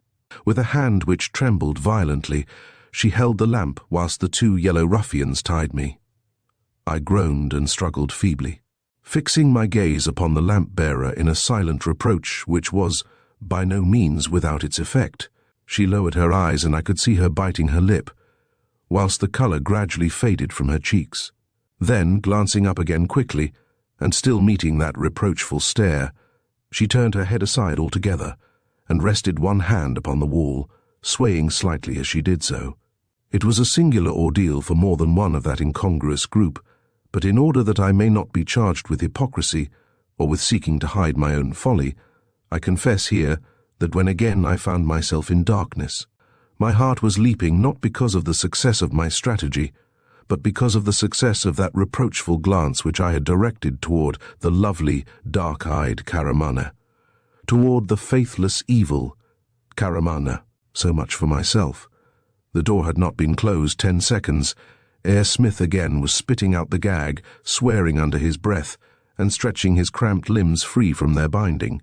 Within a minute from the time of my trussing, I was a free man again, save that look where I would, to right, to left, or inward, to my own conscience. Two dark eyes met mine, enigmatically. "What now?" I whispered. "Let me think," replied Smith. "A false move would destroy us. How long have you been here?" "Since last night." "Is Fu Manchu?" "Fu Manchu is here," replied Smith grimly. "And not only Fu Manchu, but another. A higher than Fu Manchu, apparently. I have an idea of the identity of this person, but no more than an idea. Something unusual is going on, Petrie. Otherwise I should have been a dead man 24 hours ago. Something even more important than my death engages Fu Manchu's attention, and this can only be the presence of the mysterious visitor. Your seductive friend, Karamane, is arrayed in her very becoming national costume in his honor, I presume." He stopped abruptly, then added, "I would give £500 for a glimpse of that visitor's face. Is Burke— God knows what has become of Burke, Petrie. We were both caught napping in the establishment of the amiable Shen Yan, where, amid a very mixed company of poker players, we were losing our money like gentlemen. But Weymouth, Burke and I had both been neatly sandbagged, my dear Petrie, and removed elsewhere some hours before Weymouth raided the gaming house. Oh, I don't know how they smuggled us away with the police watching the place, but my presence here is sufficient evidence of the fact. Are you armed?" "No, my pistol was in my raincoat, which is missing." In the dim light from the broken window I could see Smith tugging reflectively at the lobe of his left ear. "I am without arms too," he mused. "We might escape from the window. It's a long drop." "Ah, I imagined so. If only I had a pistol or a revolver. What should you do?" "I should present myself before the important meeting, which I am assured is being held somewhere in this building, and tonight would see the end of my struggle with the Fu Manchu group, the end of the whole Yellow Menace. For not only is Fu Manchu here, Petrie, with all his gang of assassins, but he whom I believe to be the real head of the group, a certain Mandarin, is here also." Chapter 13. The Sacred Order. Smith stepped quietly across the room and tried the door. It proved to be unlocked, and an instant later we were both outside in the passage. Coincident with our arrival there arose a sudden outcry from some place at the westward end. A high-pitched, grating voice, in which guttural notes alternated with a serpent-like hissing, was raised in anger. "Dr. Fu Manchu," whispered Smith, grasping my arm. Indeed, it was the unmistakable voice of the Chinese man, raised hysterically in one of those outbursts which in the past I had diagnosed as symptomatic of dangerous mania. The voice rose to a scream, the scream of some angry animal rather than anything human. Then, chokingly, it ceased. Another short, sharp cry followed, but not in the voice of Fu Manchu, a dull groan, and the sound of a fall. With Smith still grasping my wrist, I shrank back into the doorway. as something that looked in the darkness like a great ball of fluff came rapidly along the passage toward me. Just at my feet the thing stopped, and I made it out for a small animal. The tiny gleaming eyes looked up at me, and chattering wickedly, the creature bounded past and was lost from view. It was Dr. Fu Manchu's marmoset. Smith dragged me back into the room which we had just left. As he partly reclosed the door, I heard the clapping of hands. In a condition of most dreadful suspense, we waited, until a new, ominous sound proclaimed itself. Some heavy body was being dragged into the passage. I heard the opening of a trap. Exclamations in guttural voices told of a heavy task in progress. There was a great straining and creaking, whereupon the trap was softly reclosed. Smith bent to my ear. "Fu Manchu has chastised one of his servants," he whispered. "There will be food for the grappling irons tonight." I shuddered violently, for without Smith's words, I knew that a bloody deed had been done in that house, within a few yards of where we stood. In the new silence, I could hear the drip, drip, drip of the rain outside the window. Then a steam siren hooted dismally upon the river, and I thought how the screw of that very vessel, even as we listened, might be tearing the body of Fu Manchu's servant. "Have you someone waiting?" whispered Smith eagerly. How long was I insensible? "About half an hour. Then the cabin will be waiting." "Have you a whistle with you?" I felt in my coat pocket. "Yes," I reported. "Good. Then we will take a chance." Again we slipped out into the passage and began a stealthy progress to the west. 10 paces amid absolute darkness, and we found ourselves abreast of a branch corridor. At the farther end, through a kind of little window, a dim light shone. "See if you can find the trap," whispered Smith. "Light your lamp." I directed the ray of the pocket lamp upon the floor, and there at my feet was a square wooden trap. As I stooped to examine it, I glanced back painfully, over my shoulder, and saw Nayland Smith tiptoeing away from me along the passage toward the light. Inwardly I cursed his folly, but the temptation to peep in at that little window proved too strong for me, as it had proved too strong for him. Fearful that some board would creak beneath my tread, I followed, and side by side we two crouched, looking into a small rectangular room. It was a bare and cheerless apartment, with unpapered walls and carpetless floor. A table and a chair constituted the sole furniture. Seated in the chair, with his back towards us, was a portly Chinese man who wore a yellow silken robe. His face it was impossible to see, but he was beating his fists upon the table and pouring out a torrent of words in a thin, piping voice. So much I perceived at a glance then.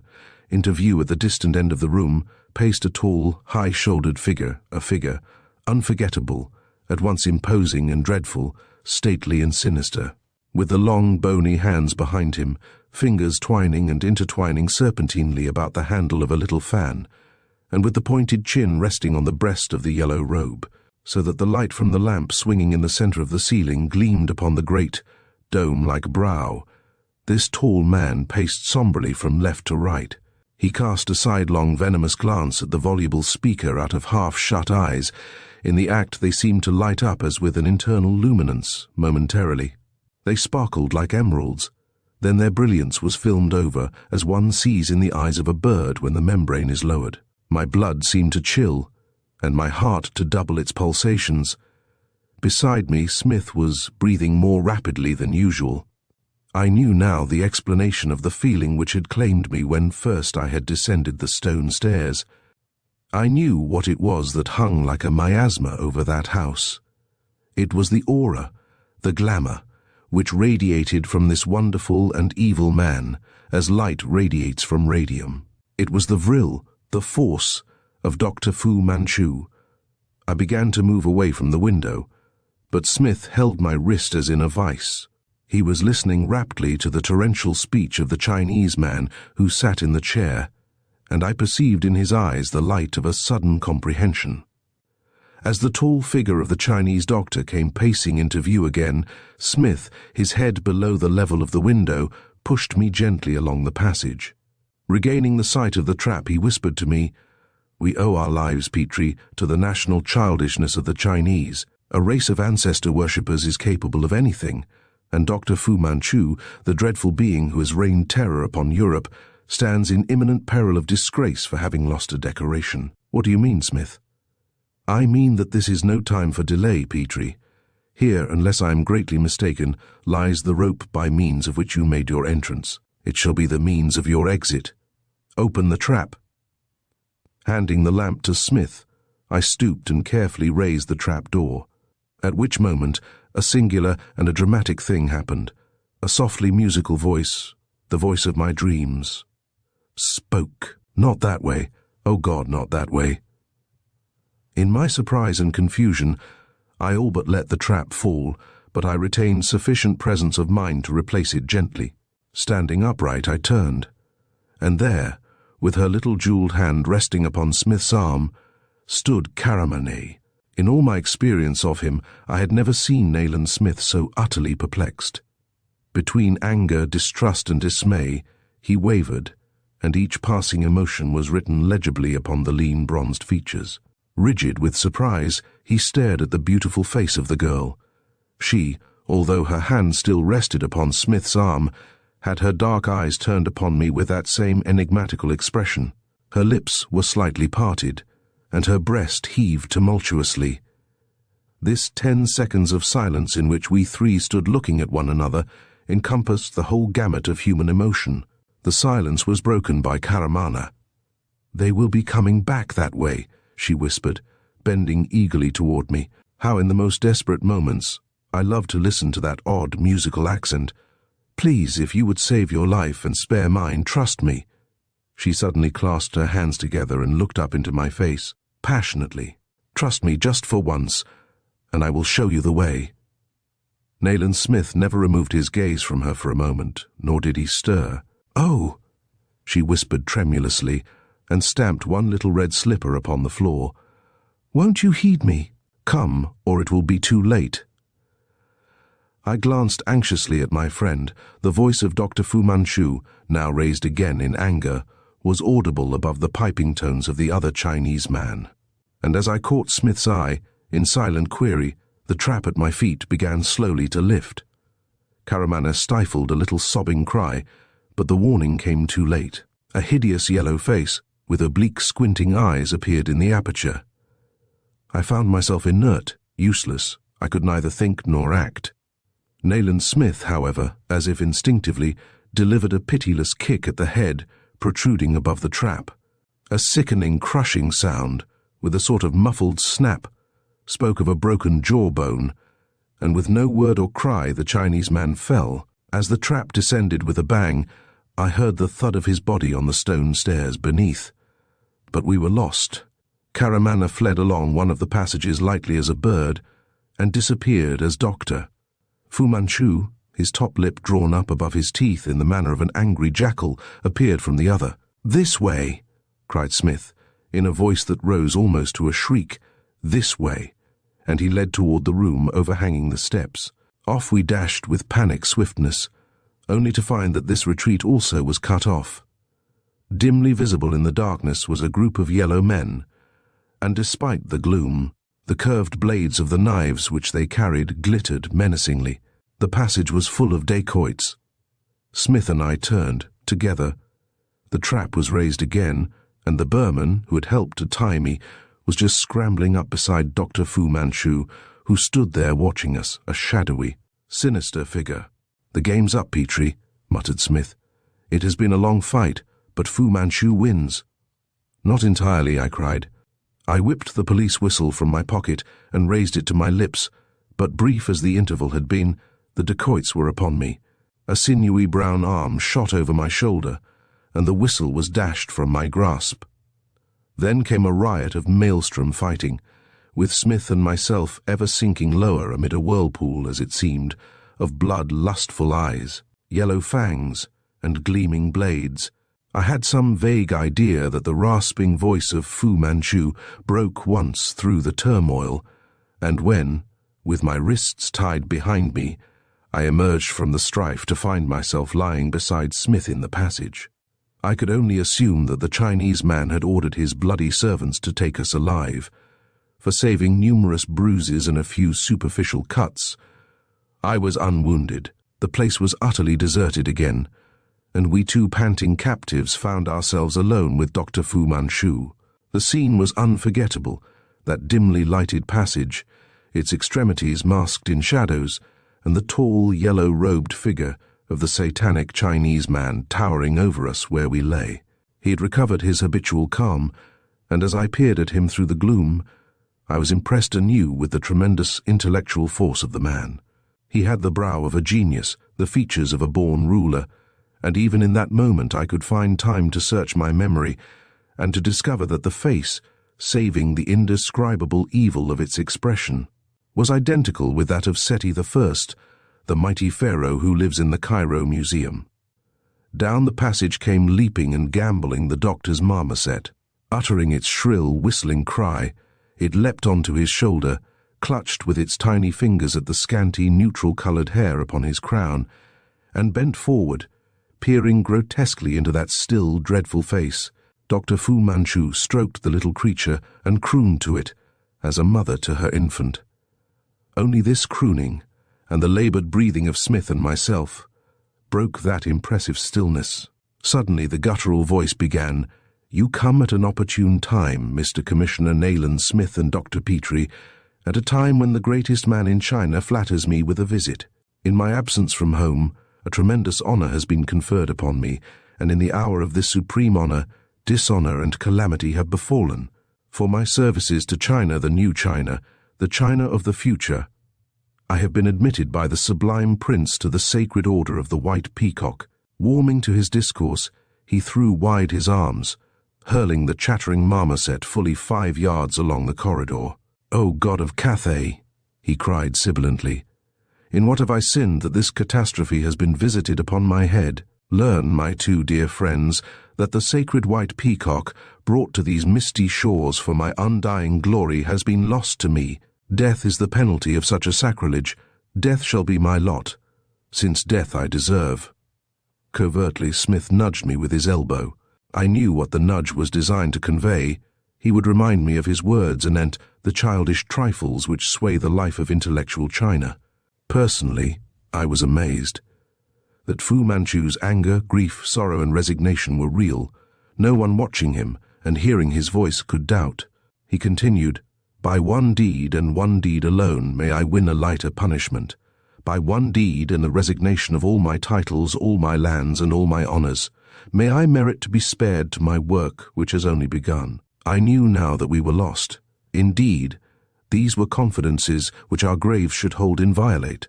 He suddenly opened fully those blazing green eyes and directed their baneful glare upon Nayland Smith. "The director of the universe," he continued softly, "has relented toward me. Tonight you die. Tonight, the arch-enemy of our caste shall be no more. This is my offering, the price of redemption." My mind was working again, and actively. I managed to grasp the stupendous truth and the stupendous possibility. Dr. Fu Manchu was in the act of clapping his hands when I spoke. "Stop!" I cried. He paused, and the weird film, which sometimes became visible in his eyes, now obscured their greenness and lent him the appearance of a blind man. "Dr. Petrie," he said softly, "I shall always listen to you with respect." "I have an offer to make," I continued, seeking to steady my voice. "Give us our freedom, and I will restore your shattered honour. I will restore the sacred peacock." Dr. Fu Manchu bent forward until his face was so close to mine that I could see the innumerable lines which, an intricate network, covered his yellow skin. "Speak," he hissed. "You lift up my heart from a dark pit." "I can restore your white peacock," I said. "I and I alone know where it is," and I strove not to shrink from the face so close to mine. Upright shot the tall figure, high above his head. Fu Manchu threw his arms, and a light of exultation gleamed in the now widely opened, cat-like eyes. "O God!" he screamed frenziedly. "O God of the Golden Age! Like a phoenix I arise from the ashes of myself." He turned to me. "Quick, quick, make your bargain. End my suspense." Smith stared at me like a man dazed, but ignoring him, I went on. "You will release me now immediately. In another 10 minutes it will be too late. My friend will remain. One of your servants can accompany me and give the signal when I return with the peacock. Mr. Nayland Smith and yourself, or another, will join me at the corner of the street where the raid took place last night. We will then give you 10 minutes' grace, after which we shall take whatever steps we choose." "Agreed," cried Fu Manchu. "I ask but one thing from an Englishman. Your word of honor." "I give it." "I also," said Smith hoarsely. 10 minutes later, Nayland Smith and I, standing beside the cab, whose lights gleamed yellowly through the mist, exchanged a struggling, frightened bird for our lives capitulated with the enemy of the white race. With characteristic audacity and characteristic trust in the British sense of honor, Dr. Fu Manchu came in person with Nayland Smith in response to the wailing signal of the dacoit who had accompanied me. No word was spoken, save that the cabman suppressed a curse of amazement, and the Chinese man, his sinister servant at his elbow, bowed low and left us, surely to the mocking laughter of the gods. Chapter 14. The Coughing Horror. I leapt up in bed with a great start. My sleep was troubled often enough in those days which immediately followed our almost miraculous escape from the den of Fu Manchu. And now, as I crouched there, nerves a-quiver listening, I could not be sure if this dank panic which possessed me had its origin in nightmare or in something else. Surely a scream, a choking cry for help, had reached my ears, but now, almost holding my breath in that sort of nervous tensity peculiar to one aroused thus, I listened, and the silence seemed complete. Perhaps I had been dreaming. Help, Petrie! It was Nayland Smith in the room above me. My doubts were resolved. This was no trick of an imagination disordered. Some dreadful menace threatened my friend. Not delaying even to snatch my dressing gown, I rushed out onto the landing, up the stairs, barefooted as I was, threw open the door of Smith's room, and literally hurled myself in. Those cries had been the cries of one assailed, had been uttered, I judged, in the brief interval of a life-and-death struggle, had been choked off. A certain amount of moonlight found access to the room, without spreading so far as the bed in which my friend lay, but at the moment of my headlong entrance, and before I had switched on the light, my gaze automatically was directed to the pale moonbeam streaming through the window and down onto one corner of the sheepskin rug beside the bed. There came a sound of faint and muffled coughing. What with my recent awakening and the panic at my heart, I could not claim that my vision was true. But across this moonbeam passed a sort of grey streak, for all the world as though some long, thin shape had been withdrawn, snake-like, from the room through the open window. From somewhere outside the house and below, I heard the cough again, followed by a sharp cracking sound like the lashing of a whip. I depressed the switch, flooding the room with light, and as I leapt forward to the bed, a word picture of what I had seen formed in my mind, and I found that I was thinking of a grey feather boa. "Smith!" I cried. My voice seemed to pitch itself, unwilled in a very high key. "Smith, old man!" He made no reply, and a sudden sorrowful fear clutched at my heartstrings. He was lying half out of bed, flat upon his back, his head at a dreadful angle with his body. As I bent over him and seized him by the shoulders, I could see the whites of his eyes. His arms hung limply, and his fingers touched the carpet. "My God!" I whispered. "What has happened?" I heaved him back onto the pillow and looked anxiously into his face. Habitually gaunt, the flesh so refined away by the consuming nervous energy of the man as to reveal the cheekbones in sharp prominence, he now looked truly ghastly. His skin was so sun-baked as to have changed constitutionally. Nothing could ever eradicate that tan. But tonight a fearful greyness was mingled with the brown. His lips were purple, and there were marks of strangulation upon the lean throat, ever-darkening wheels of clutching fingers. He began to breathe stertorously and convulsively, inhalation being accompanied by a significant gurgle in the throat. But now my calm was restored in face of a situation which called for professional attention. I aided my friend's laboured respirations by the usual means, setting to work vigorously, so that presently he began to clutch at his inflamed throat, which that murderous pressure had threatened to close. I could hear sounds of movements about the house, showing that not I alone had been awakened by those hoarse screams. "It's all right, old man," I said, bending over him. "Brace up." He opened his eyes. They looked bleared and bloodshot, and gave me a quick glance of recognition. "It's all right, Smith," I said. "No. Don't sit up, lie there for a moment." I ran across to the dressing table, whereon I perceived his flask to lie, and mixed him a weak stimulant with which I returned to the bed. As I bent over him again, my housekeeper appeared in the doorway, pale and wide-eyed. "There is no occasion for alarm," I said over my shoulder. "Mr. Smith's nerves are overwrought, and he was awakened by some disturbing dream. You can return to bed, Mrs. Newsome." Nayland Smith seemed to experience much difficulty in swallowing the contents of the tumbler which I held to his lips, and, from the way in which he fingered the swollen glands, I could see that his throat, which I had vigorously massaged, was occasioning him great pain. But the danger was past, and already that glassy look was disappearing from his eyes, nor did they protrude so unnaturally. "God, Petrie," he whispered, "that was a near shave. I haven't the strength of a kitten." "The weakness will pass off," I replied. "There will be no collapse now. A little more fresh air." I stood up, glancing at the windows, then back at Smith, who forced a wry smile in answer to my look. "Couldn't be done, Petrie," he said huskily. His words referred to the state of the windows. Although the night was oppressively hot, these were only opened some 4 inches at top and bottom. Farther opening was impossible because of iron brackets screwed firmly into the casements, which prevented the windows being raised or lowered farther. It was a precaution adopted after long experience of the servants of Dr. Fu Manchu. Now, as I stood looking from the half-strangled man upon the bed to those screwed-up windows, the fact came home to my mind that this precaution had proved futile. I thought of the thing which I had likened to a feather boa, and I looked at the swollen wheals made by clutching fingers upon the throat of Nayland Smith. The bed stood fully 4 feet from the nearest window.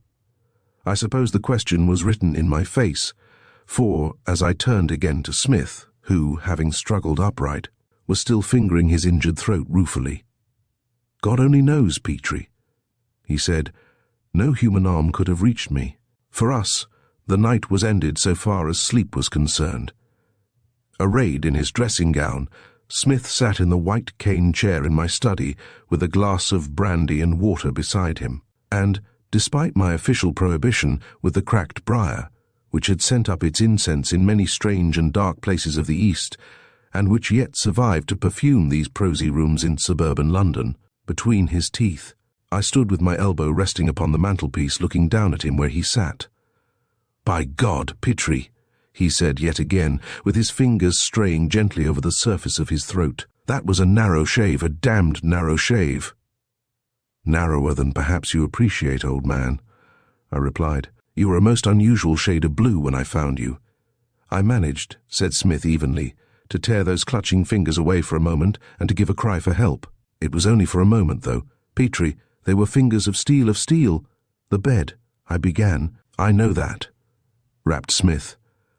"I shouldn't have been sleeping in it, had it been within reach of the window, but knowing that the doctor avoids noisy methods, I had thought myself fairly safe, so long as I made it impossible for anyone actually to enter the room." "I have always insisted, Smith," I cried, "that there was danger. What of poisoned darts? What of the damnable reptiles and insects which form part of the armory of Fu Manchu?" "Familiarity breeds contempt, I suppose," he replied. "But as it happened, none of those agents was employed. The very menace that I sought to avoid reached me somehow. It would almost seem that doctor, Fu Manchu, deliberately accepted the challenge of those screwed-up windows. Hang it all, Petrie, one cannot sleep in a room hermetically sealed in weather like this. It's positively Burmese. And although I can stand tropical heat, curiously enough the heat of London gets me down almost immediately. The humidity, that's easily understood. But you'll have to put up with it in the future. After nightfall our windows must be closed entirely, Smith." Nayland Smith knocked out his pipe upon the side of the fireplace. The bowl sizzled furiously, but without delay he stuffed broad-cut mixture into the hot pipe, dropping a liberal quantity upon the carpet during the process. He raised his eyes to me, and his face was very grim. "Petrie," he said, striking a match on the heel of his slipper, "the resources of Dr. Fu Manchu are by no means exhausted. Before we quit this room, it is up to us to come to a decision upon a certain point. He got his pipe well alight. What kind of thing, what unnatural, distorted creature, laid hands upon my throat tonight? I owe my life, primarily, to you, old man, but secondarily to the fact that I was awakened just before the attack by the creatures by its vile, high-pitched. I glanced around at the books upon my shelves. Often enough, following some outrage by the brilliant Chinese doctor whose genius was directed to the discovery of new and unique death agents. We had obtained a clue in those works of a scientific nature, which bulk largely in the library of a medical man. There are creatures, there are drugs, which, ordinarily innocuous, may be so employed as to become inimical to human life. And in the distorting of nature, in the disturbing of balances, and the diverting of beneficent forces into strange and dangerous channels, Dr. Fu Manchu excelled. I had known him to enlarge, by artificial culture, a minute species of fungus, so as to render it a powerful agent capable of attacking man. His knowledge of venomous insects has probably never been paralleled in the history of the world, whilst, in the sphere of pure toxicology, he had, and has, no rival. The Borgias were children by comparison. But look where I would, think how I might, no adequate explanation of this latest outrage seemed possible along normal lines. "There's the clue," said Nayland Smith, pointing to a little ashtray upon the table nearby. "Follow it if you can." But I could not. As I have explained, continued my friend, I was awakened by a sound of coughing, then came a death grip on my throat, and instinctively my hands shot out in search of my attacker. I could not reach him. My hands came in contact with nothing palpable. Therefore I clutched at the fingers which were dug into my windpipe, and found them to be small, as the marks show, and hairy. I managed to give that first cry for help, and with all my strength I tried to unfasten the grip that was throttling the life out of me. At last I contrived to move one of the hands, and I called out again, though not so loudly. Then both the hands were back again. I was weakening, but I clawed like a madman at the thin, hairy arms of the strangling thing, and with a blood-red mist dancing before my eyes, I seemed to be whirling madly round and round until all became a blank. Evidently I used my nails pretty freely, and there's the trophy. For the 20th time, I should think, I raised the ashtray in my hand and held it immediately under the table lamp in order to examine its contents. In the little brass bowl lay a blood-stained fragment of greyish hair attached to a tatter of skin. This fragment of epidermis had an odd bluish tinge, and the attached hair was much darker at the roots than elsewhere. Saving its singular colour, it might have been torn from the forearm of a very hirsute human, but although my thoughts wandered, unfettered, north, south, east and west, although, knowing the resources of Fu Manchu, I considered all the recognized Mongolian types, and, in quest of hirsute mankind, even roamed far north among the blubber-eating Eskimo. Although I glanced at Australasia, at Central Africa, and passed in mental review the dark places of the Congo, nowhere in the known world, nowhere in the history of the human species, could I come upon a type of man answering to the description suggested by our strange clue. Nayland Smith was watching me curiously as I bent over the little brass ashtray. "You are puzzled?" he rapped in his short way. "So am I utterly puzzled. Fu Manchu's gallery of monstrosities clearly has become reinforced, for even if we identified the type, we should not be in sight of our explanation." "You mean—" I began. "Fully 4 feet from the window, Petrie, and that window but a few inches open. Look." He bent forward, resting his chest against the table, and stretched out his hand towards me. "You have a rule there. Just measure." Setting down the ashtray, I opened out the rule and measured the distance from the farther edge of the table to the tips of Smith's fingers. 28 inches, and I have a long reach," snapped Smith, withdrawing his arm and striking a match to relight his pipe. "There's one thing, Petrie, often proposed before, which now we must do without delay. The ivy must be stripped from the walls at the back. It's a pity, but we cannot afford to sacrifice our lives to our sense of the aesthetic.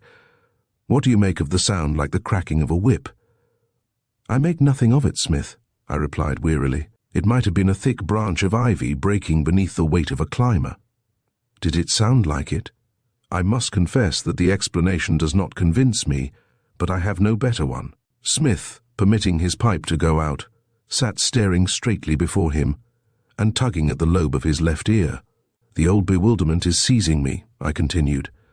At first, when I realized that Dr. Fu Manchu was back in England, when I realized that an elaborate murder machine was set up somewhere in London, it seemed unreal, fantastical.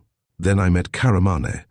She, whom we thought to be his victim, showed herself again to be his slave. Now, with Weymouth and Scotland Yard at work, the old secret evil is established again in our midst, unaccountably. Our lives are menaced, sleep is a danger, every shadow threatens death. Oh, it is awful. Smith remained silent. He did not seem to have heard my words.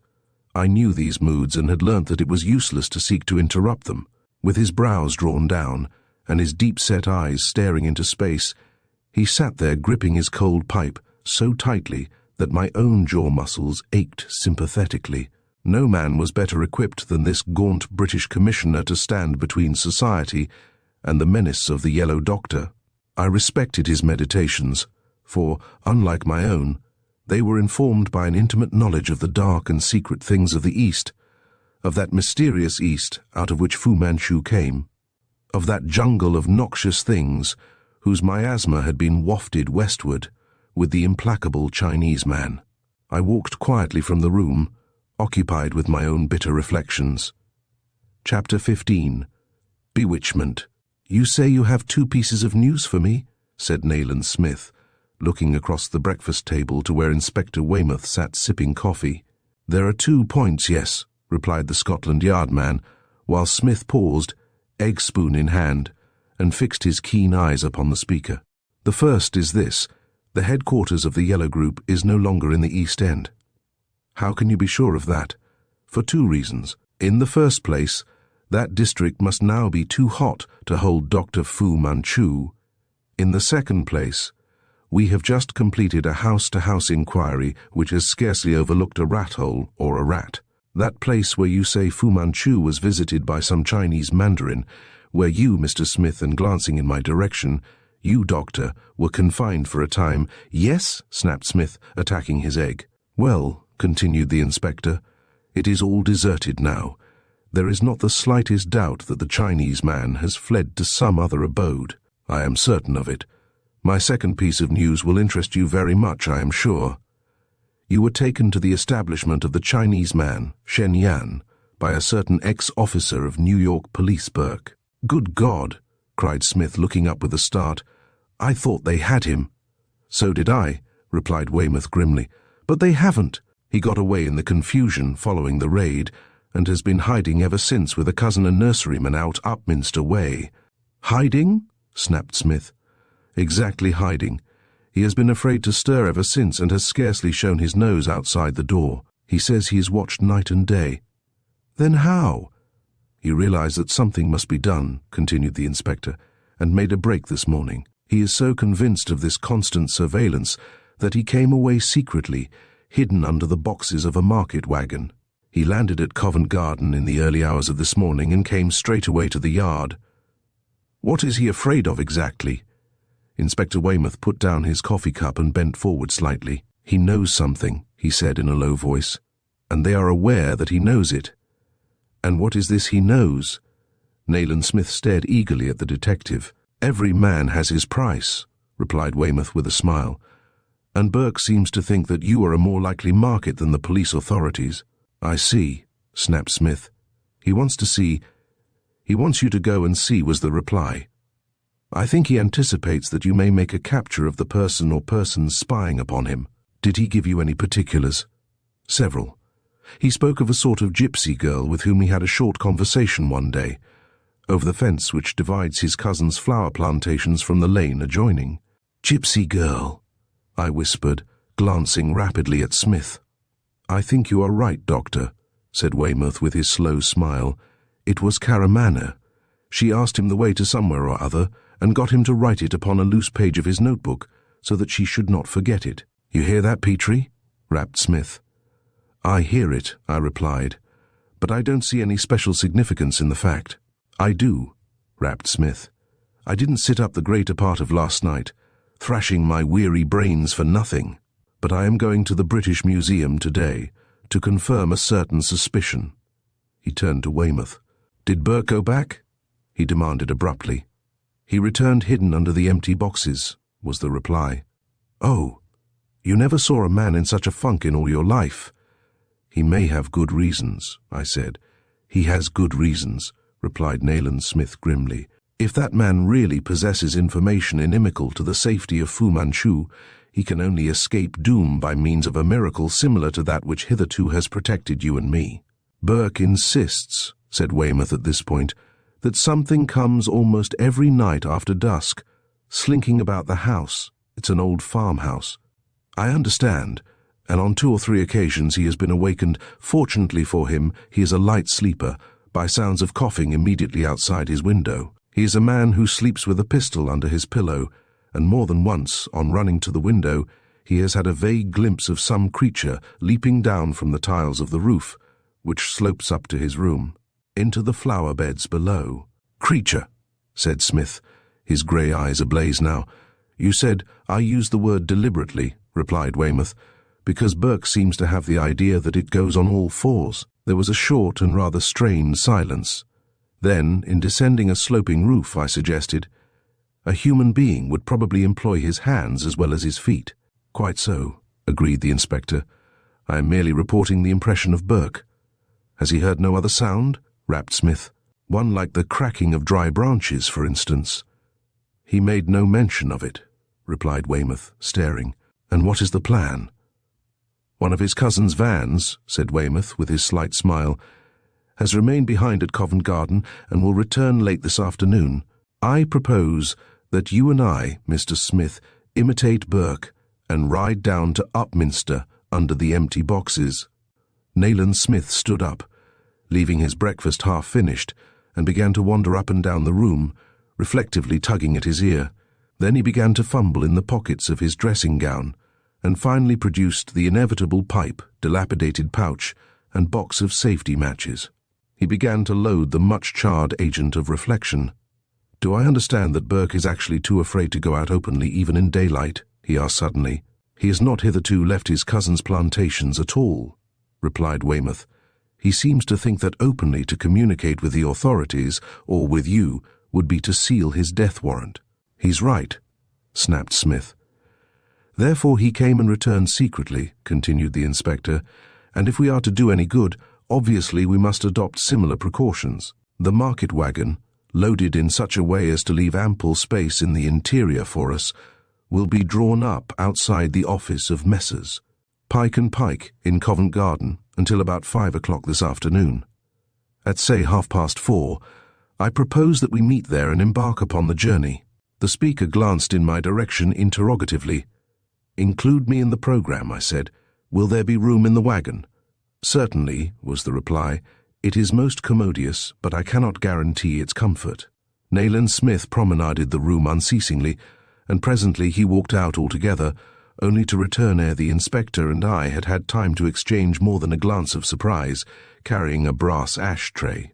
He placed this on a corner of the breakfast table before Weymouth. Ever seen anything like that? He inquired. The inspector examined the gruesome relic with obvious curiosity, turning it over with the tip of his little finger and manifesting considerable repugnance in touching it at all. Smith and I watched him in silence, and finally, placing the tray again upon the table, he looked up in a puzzled way. It's something like the skin of a water rat, he said. Nayland Smith stared at him fixedly. A water rat?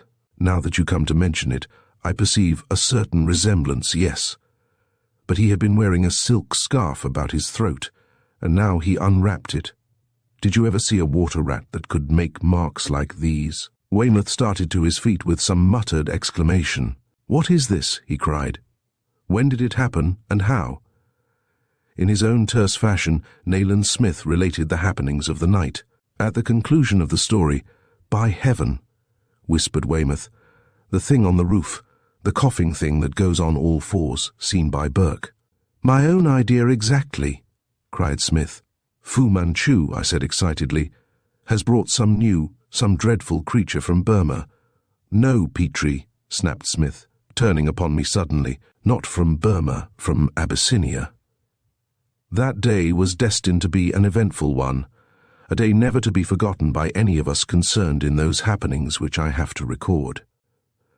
Early in the morning, Nayland Smith set off for the British Museum to pursue his mysterious investigations, and I, having performed my brief professional round, for, as Nayland Smith had remarked on one occasion, this was a beastly healthy district, I found, having made the necessary arrangements, that, with over 3 hours to spare, I had nothing to occupy my time until the appointment in Covent Garden Market. My lonely lunch completed, a restless fit seized me, and I felt unable to remain longer in the house. Inspired by this restlessness, I attired myself for the adventure of the evening, not neglecting to place a pistol in my pocket, and, walking to the neighbouring tube station, I booked to Charing Cross, and presently found myself rambling aimlessly along the crowded streets. Led on by what link of memory I know not, I presently drifted into New Oxford Street, and looked up with a start to learn that I stood before the shop of a second-hand bookseller where once 2 years before I had met. Karamane. The thoughts conjured up at that moment were almost too bitter to be borne, and without so much as glancing at the books displayed for sale, I crossed the roadway, entered Museum Street, and, rather in order to distract my mind than because I contemplated any purchase, began to examine the Oriental pottery, Egyptian statuettes, Indian armor, and other curios, displayed in the window of an antique dealer. But, strive as I would to concentrate my mind upon the objects in the window, my memories persistently haunted me, and haunted me to the exclusion even of the actualities. The crowds thronging the pavement, the traffic in New Oxford Street, swept past unheeded. My eyes saw nothing of pot nor statuette, but only met, in a misty imaginative world, the glance of 2 other eyes, the dark and beautiful eyes of Karamane, in the exquisite tinting of a Chinese vase dimly perceptible in the background of the shop. I perceived only the blushing cheeks of Karamane. Her face rose up, a taunting phantom, from out of the darkness between a hideous gilded idol and an Indian sandal-wood screen. I strove to dispel this obsessing thought, resolutely fixing my attention upon a tall Etruscan vase in the corner of the window near to the shop door. Was I losing my senses indeed? A doubt of my own sanity momentarily possessed me, for, struggle as I would to dispel the illusion there, looking out at me over that ancient piece of pottery, was the bewitching face of the slave girl. Probably I was glaring madly, and possibly I attracted the notice of the passers-by, but of this I cannot be certain, for all my attention was centered upon that phantasmal face, with the cloudy hair, slightly parted red lips, and the brilliant dark eyes which looked into mine out of the shadows of the shop. It was bewildering. It was uncanny, for, delusion or verity, the glamour prevailed. I exerted a great mental effort, stepped to the door, turned the handle, and entered the shop with as great a show of composure as I could muster. A curtain draped in a little door at the back of one counter swayed slightly, with no greater violence than may have been occasioned by the draught, but I fixed my eyes upon this swaying curtain almost fiercely, as an impassive half-caste of some kind who appeared to be a strange cross between a Greco-Hebrew and a Japanese entered and quite unemotionally faced me, with a slight bow. So wholly unexpected was this apparition that I started back. "Can I show you anything, sir?" inquired the new arrival, with a second slight inclination of the head. I looked at him for a moment in silence. Then, "I thought I saw a lady of my acquaintance here a moment ago," I said. "Was I mistaken?" "Quite mistaken, sir," replied the shopman, raising his black eyebrows ever so slightly. "A mistake possibly due to a reflection in the window. Will you take a look around now that you are here?" "Thank you," I replied, staring him hard in the face. At some other time, I turned and quitted the shop abruptly. Either I was mad, or Karamane was concealed somewhere therein. However, realizing my helplessness in the matter, I contented myself with making a mental note of the name which appeared above the establishment J. Salaman, and walked on, my mind in a chaotic condition and my heart beating with unusual rapidity. Chapter 16. The Questing Hands. Within my view, from the corner of the room where I sat in deepest shadow, through the partly opened window, it was screwed like our own, were rows of glass houses gleaming in the moonlight, and beyond them, orderly ranks of flower beds extending into a blue haze of distance. By reason of the moon's position, no light entered the room, but my eyes, from long watching, were grown familiar with the darkness, and I could see Burke quite clearly as he lay in the bed between my post and the window.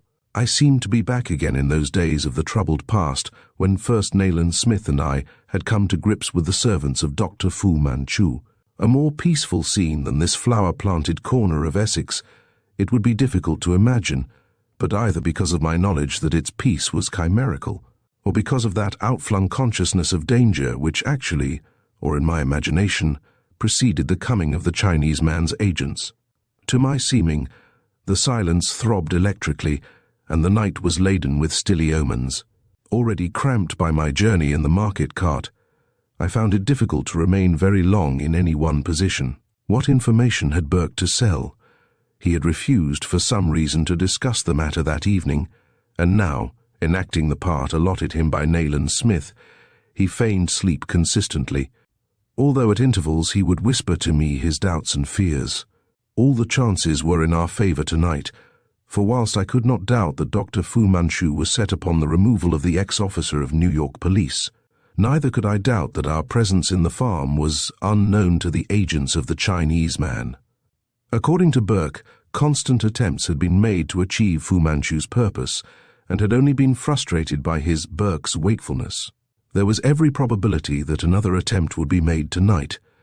Anyone who has been forced by circumstance to undertake such a vigil as this will be familiar with the marked changes corresponding with phases of the Earth's movement which take place in the atmosphere at midnight, at 2 o'clock, and again at 4 o'clock. During those 4 hours falls a period wherein all life is at its lowest ebb, and every physician is aware that there is a greater likelihood of a patient's passing between midnight and 4 a.m. than at any other period during the cycle of the hours.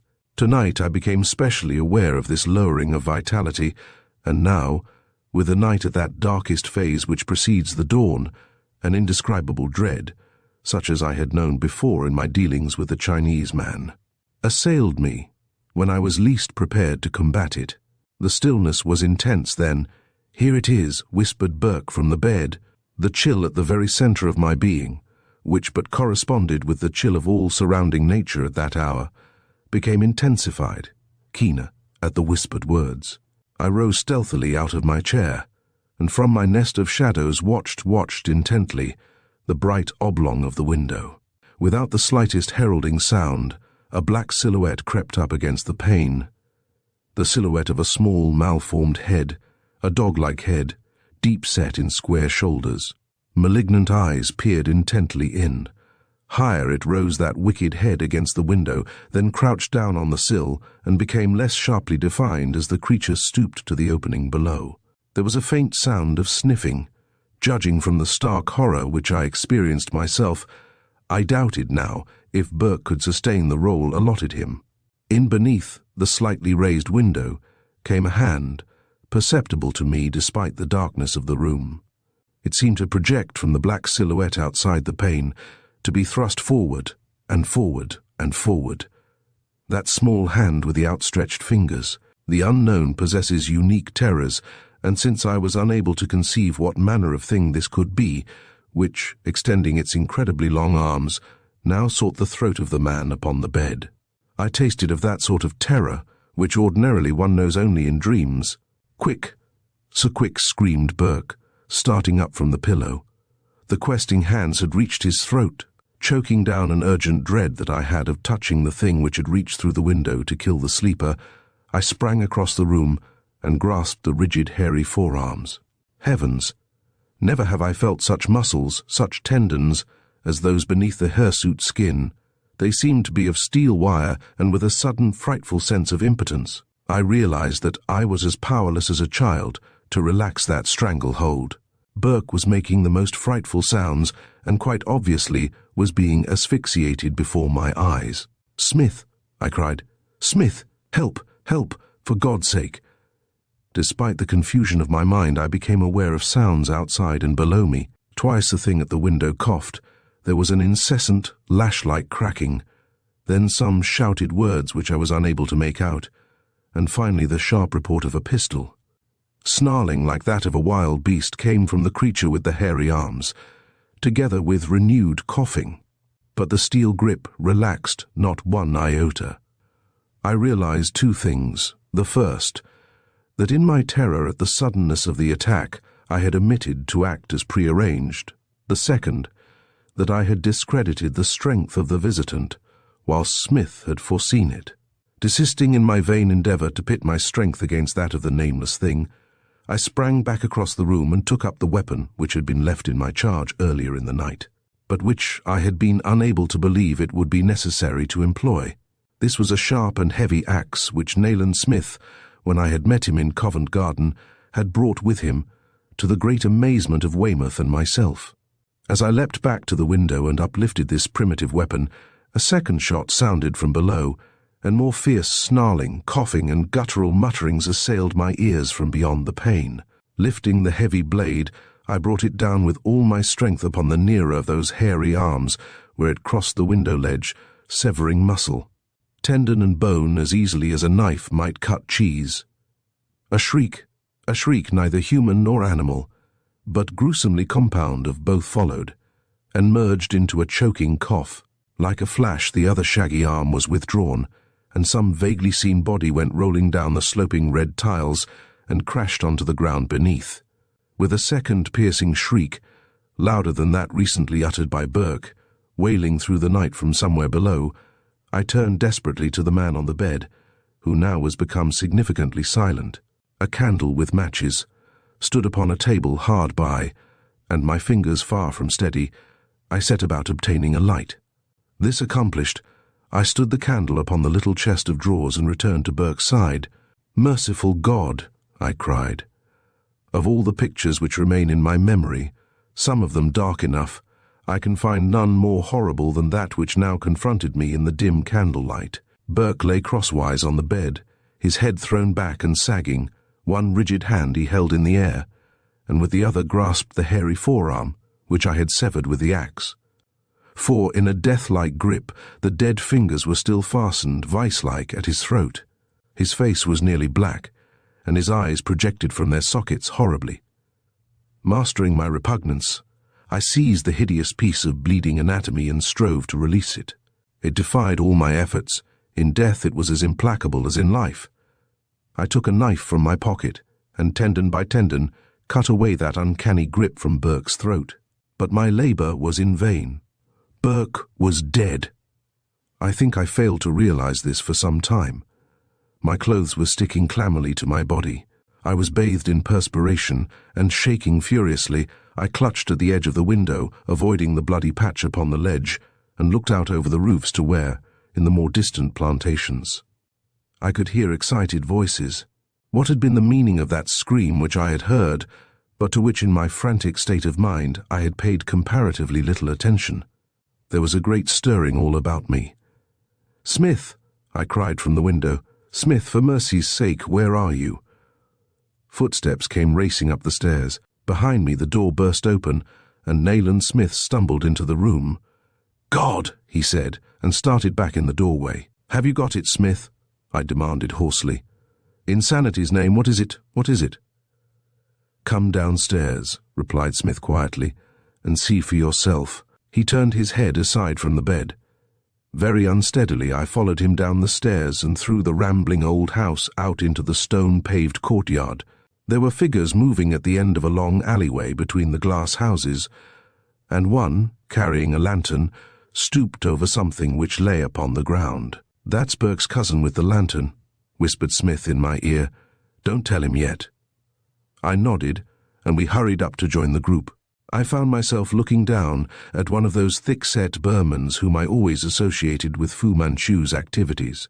He lay quite flat, face downward, but the back of his head was a shapeless blood-clotted mass, and a heavy stock whip, the butt end ghastly because of the blood and hair which clung to it, lay beside him. I started back appalled as Smith caught my arm. "It turned on its keeper," he hissed in my ear. "I wounded it twice from below, and you severed one arm." In its insensate fury, Its unreasoning malignity, it returned, and there lies its second victim. Then, "It's gone, Petrie. It has the strength of 4 men even now. Look!" He stooped, and from the clenched left hand of the dead Burman extracted a piece of paper and opened it. "Hold the lantern a moment," he said. In the yellow light he glanced at the scrap of paper. As I expected, a leaf of Burke's notebook it worked by. He turned to me with an odd expression in his grey eyes. "I wonder what piece of my personal property Fu Manchu has pilfered," he said. In order to enable it to sleuth, he met the gaze of the man holding the lantern. "Perhaps you had better return to the house," he said, looking him squarely in the eyes. The other's face blanched. "You don't mean, sir, you don't mean." "Brace up," said Smith, laying his hand upon his shoulder. "Remember, he chose to play with fire." One wild look the man cast from Smith to me, then went off, staggering, toward the farm. "Smith," I began. He turned to me with an impatient gesture. "Weymouth has driven into Upminster," he snapped, "and the whole district will be scoured before morning. They probably motored here, but the sounds of the shots will have enabled whoever was with the car to make good his escape. And exhausted from loss of blood, its capture is only a matter of time, Petrie." Chapter 17. One day in Rangoon. Nayland Smith returned from the telephone. Nearly 24 hours had elapsed since the awful death of Burke. "No news, Petrie," he said shortly. "It must have crept into some inaccessible hole to die." I glanced up from my notes. Smith settled into the white cane armchair and began to surround himself with clouds of aromatic smoke. I took up a half-sheet of foolscap covered with penciled writing in my friend's cramped characters and transcribed the following, in order to complete my account of the latest Fu Manchu outrage. "The Amharun, a Semitic tribe allied to the Falashas, who have been settled for many generations in the southern province of Shoa, Abyssinia, have been regarded as unclean and outcast. Apparently, since the days of Menelik son of Suleiman and the Queen of Sheba, from whom they claim descent. Apart from their custom of eating meat cut from living beasts, they are accursed because of their alleged association with the Cynocephalus hamadryas sacred baboon. I, myself, was taken to a hut on the banks of the Hawash and shown a creature, whose predominant trait was an unreasoning malignity toward, and a ferocious tenderness for the society of its furry brethren. Its powers of scent were fully equal to those of a bloodhound, whilst its abnormally long forearms possessed incredible strength. A cynocephalite such as this contracts phthisis even in the more northern provinces of Abyssinia. "You have not yet explained to me, Smith," I said, having completed this note, "how you got in touch with Fu Manchu, how you learnt that he was not dead, as we had supposed, but living active." Nayland Smith stood up and fixed his steely eyes upon me with an indefinable expression in them. "Then, no," he replied, "I haven't. Do you wish to know?" "Certainly," I said with surprise. "Is there any reason why I should not?" "There is no real reason," said Smith, or staring at me very hard. "I hope there is no real reason." "What do you mean?" Well, he grabbed up his pipe from the table and began furiously to load it. I blundered upon the truth one day in Rangoon.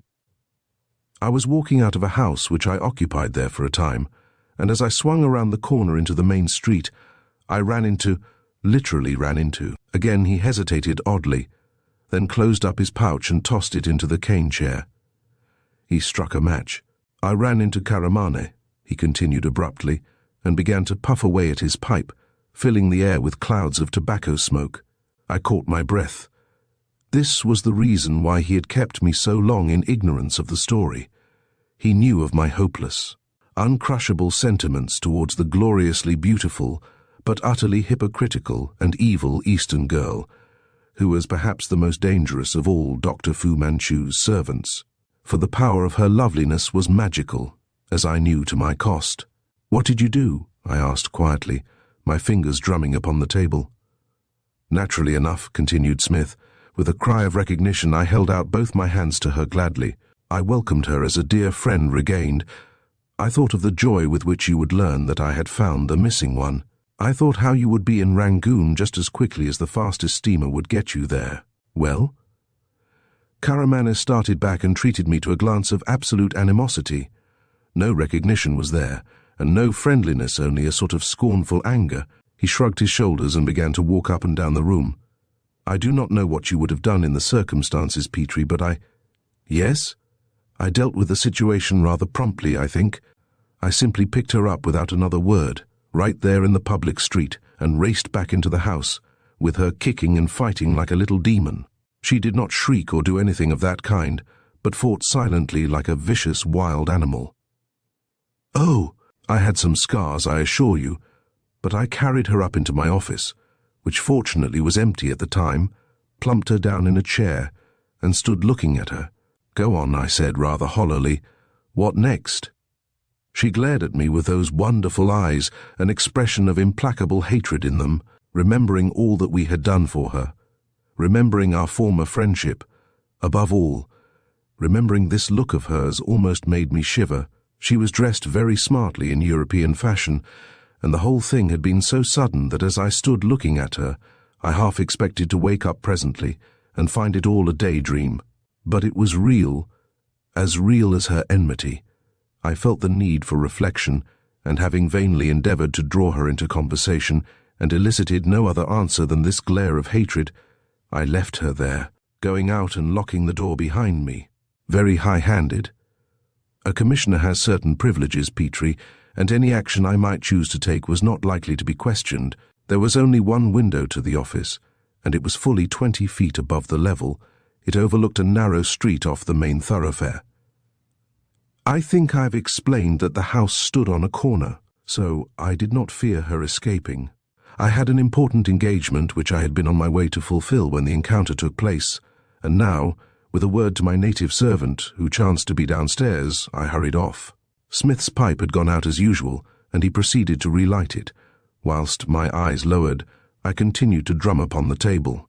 "This boy took her some tea later in the afternoon," he continued, "and apparently found her in a more placid frame of mind. I returned immediately after dusk, and he reported that, when last he had looked in, about half an hour earlier, she had been seated in an armchair reading a newspaper. I may mention that everything of value in the office was securely locked up. I was determined upon a certain course by this time, and I went slowly upstairs, unlocked the door, and walked into the darkened office. I turned up the light. The place was empty. Empty. The window was open, and the bird flown. Oh, it was not so simple a flight, as you would realize if you knew the place. The street, which the window overlooked, was bounded by a blank wall on the opposite side, for 30 or 40 yards along, and as we had been having heavy rains, it was full of glutinous mud. Furthermore, the boy whom I had left in charge had been sitting in the doorway immediately below the office window watching for my return ever since his last visit to the room above. She must have bribed him, I said bitterly, or corrupted him with her infernal blandishments. "I'll swear she did not," rapped Smith decisively. "I know my man, and I'll swear she did not. There were no marks in the mud of the road to show that a ladder had been placed there. Moreover, nothing of the kind could have been attempted whilst the boy was sitting in the doorway, that was evident. In short, she did not descend into the roadway and did not come out by the door. Was there a gallery outside the window? No, it was impossible to climb to right or left of the window or up onto the roof.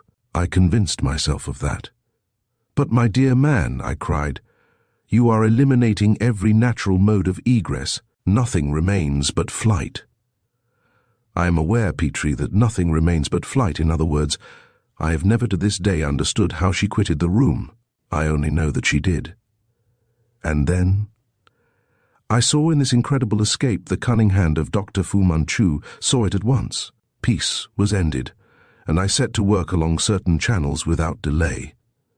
In this manner, I got on the track at last, and learnt, beyond the possibility of doubt, that the Chinese doctor lived, nay, was actually on his way to Europe again. There followed a short silence.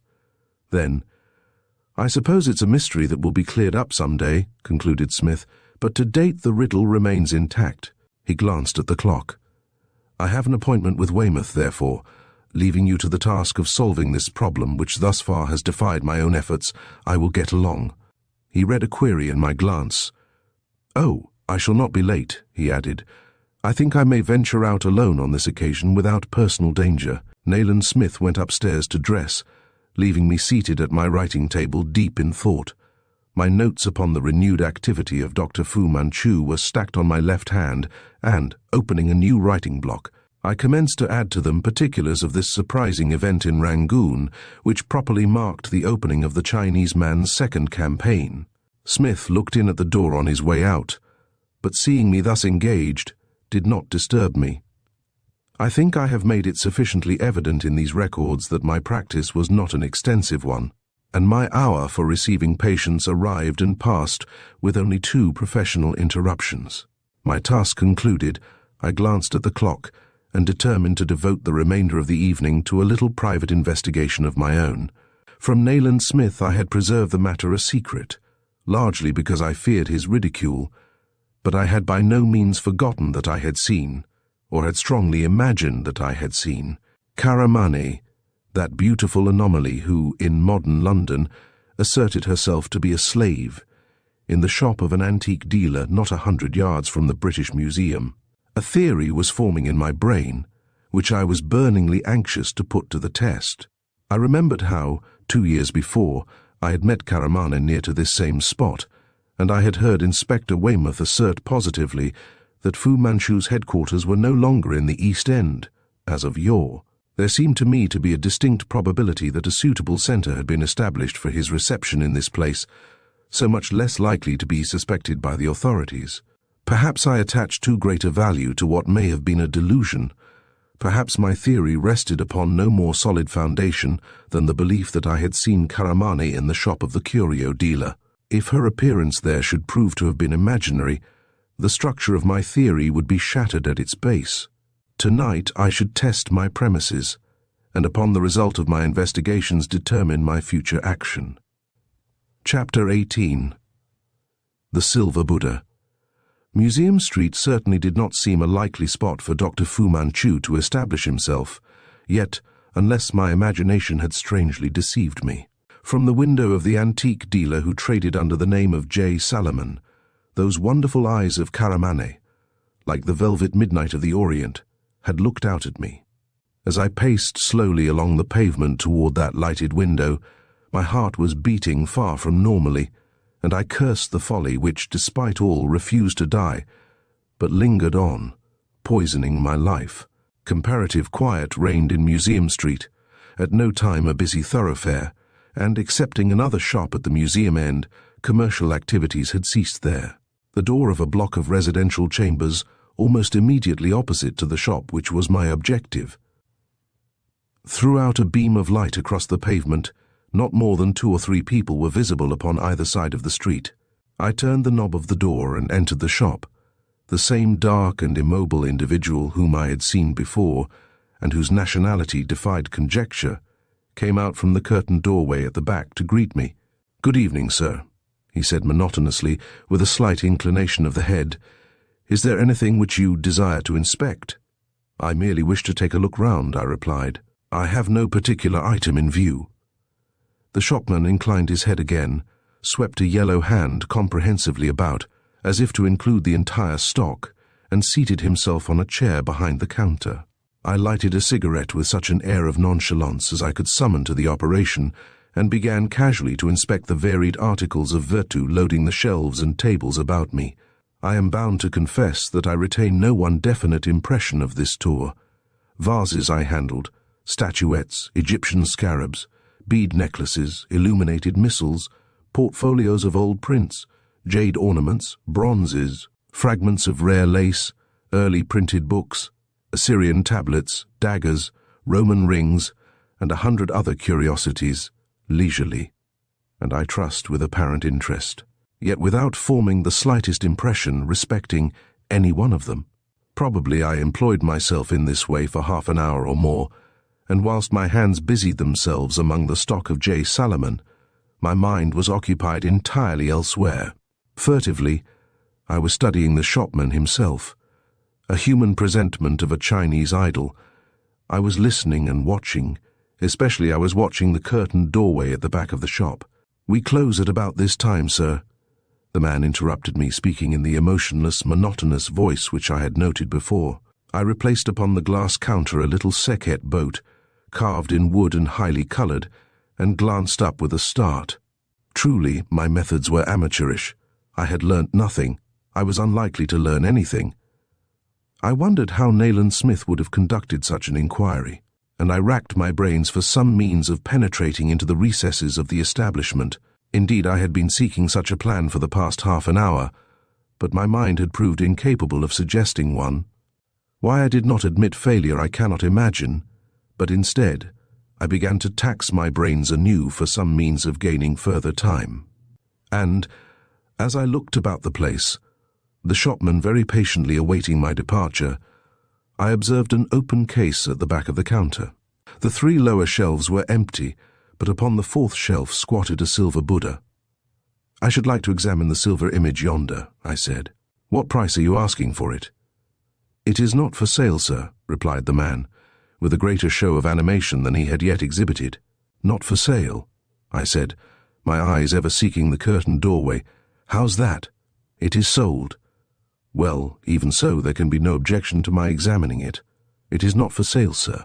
Such a rebuff from a tradesman would have been more than sufficient to call for a sharp retort at any other time, but now it excited the strangest suspicions.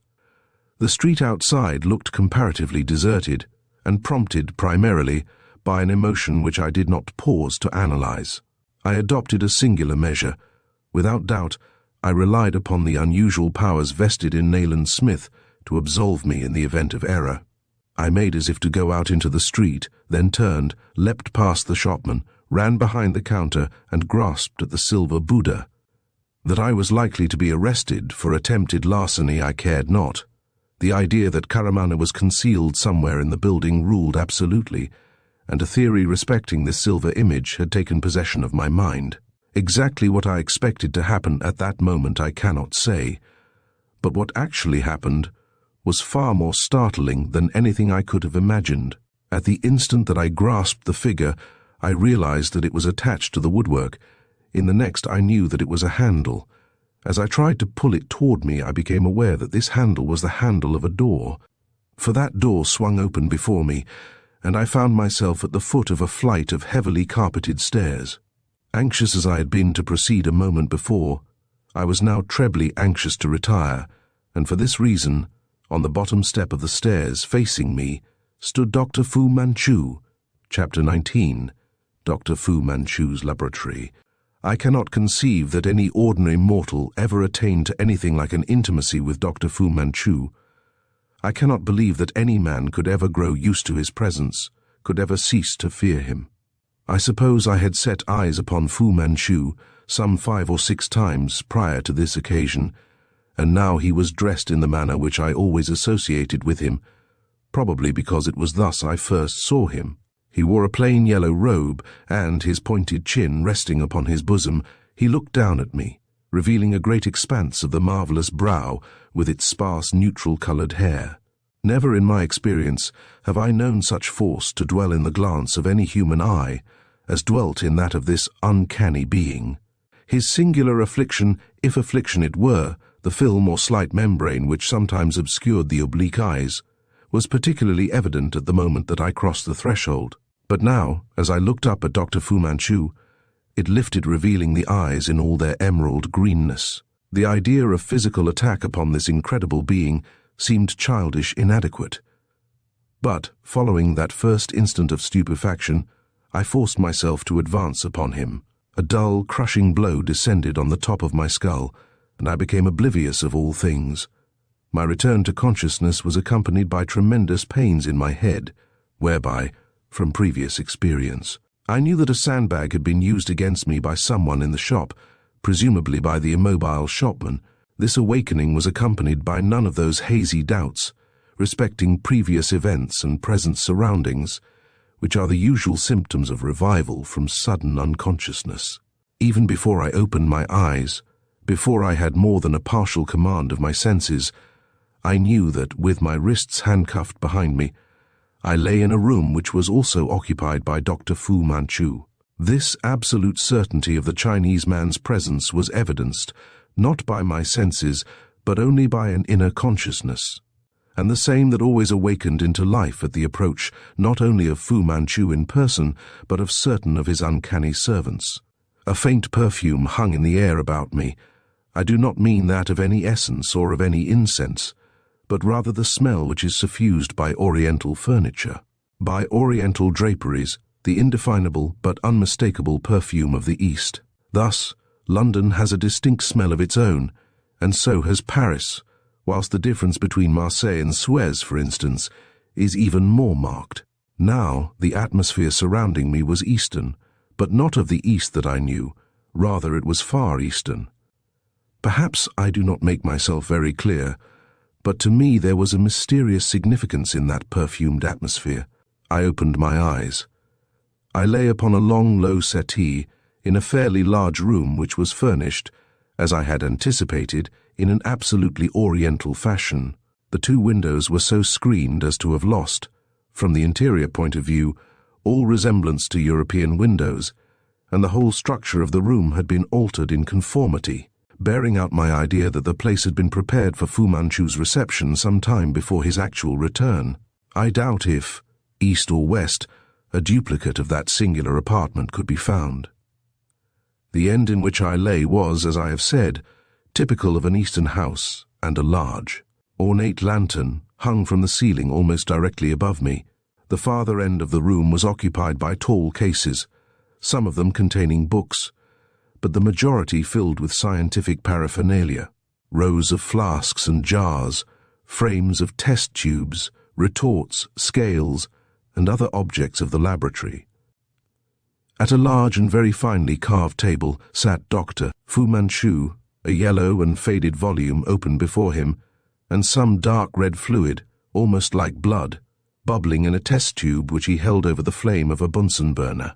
The enormously long nail of his right index finger rested upon the opened page of the book, to which he seemed constantly to refer, dividing his attention between the volume, the contents of the test tube, and the progress of a second experiment, or possibly a part of the same, which was taking place upon another corner of the littered table. A huge glass retort. The bulb was fully 2 feet in diameter, fitted with a Liebig's condenser, rested in a metal frame, and within the bulb, floating in an oily substance, was a fungus some 6 inches high, shaped like a toadstool, but of a brilliant and venomous orange color. 3 flat tubes of light were so arranged as to cast violet rays upward into the retort, and the receiver, wherein condensed the product of this strange experiment, contained some drops of a red fluid, which may have been identical with that boiling in the test tube. These things I perceived at a glance. Then the filmy eyes of Dr. Fu Manchu were raised from the book, turned in my direction, and all else was forgotten. "I regret," came the sibilant voice, "that unpleasant measures were necessary, but hesitation would have been fatal.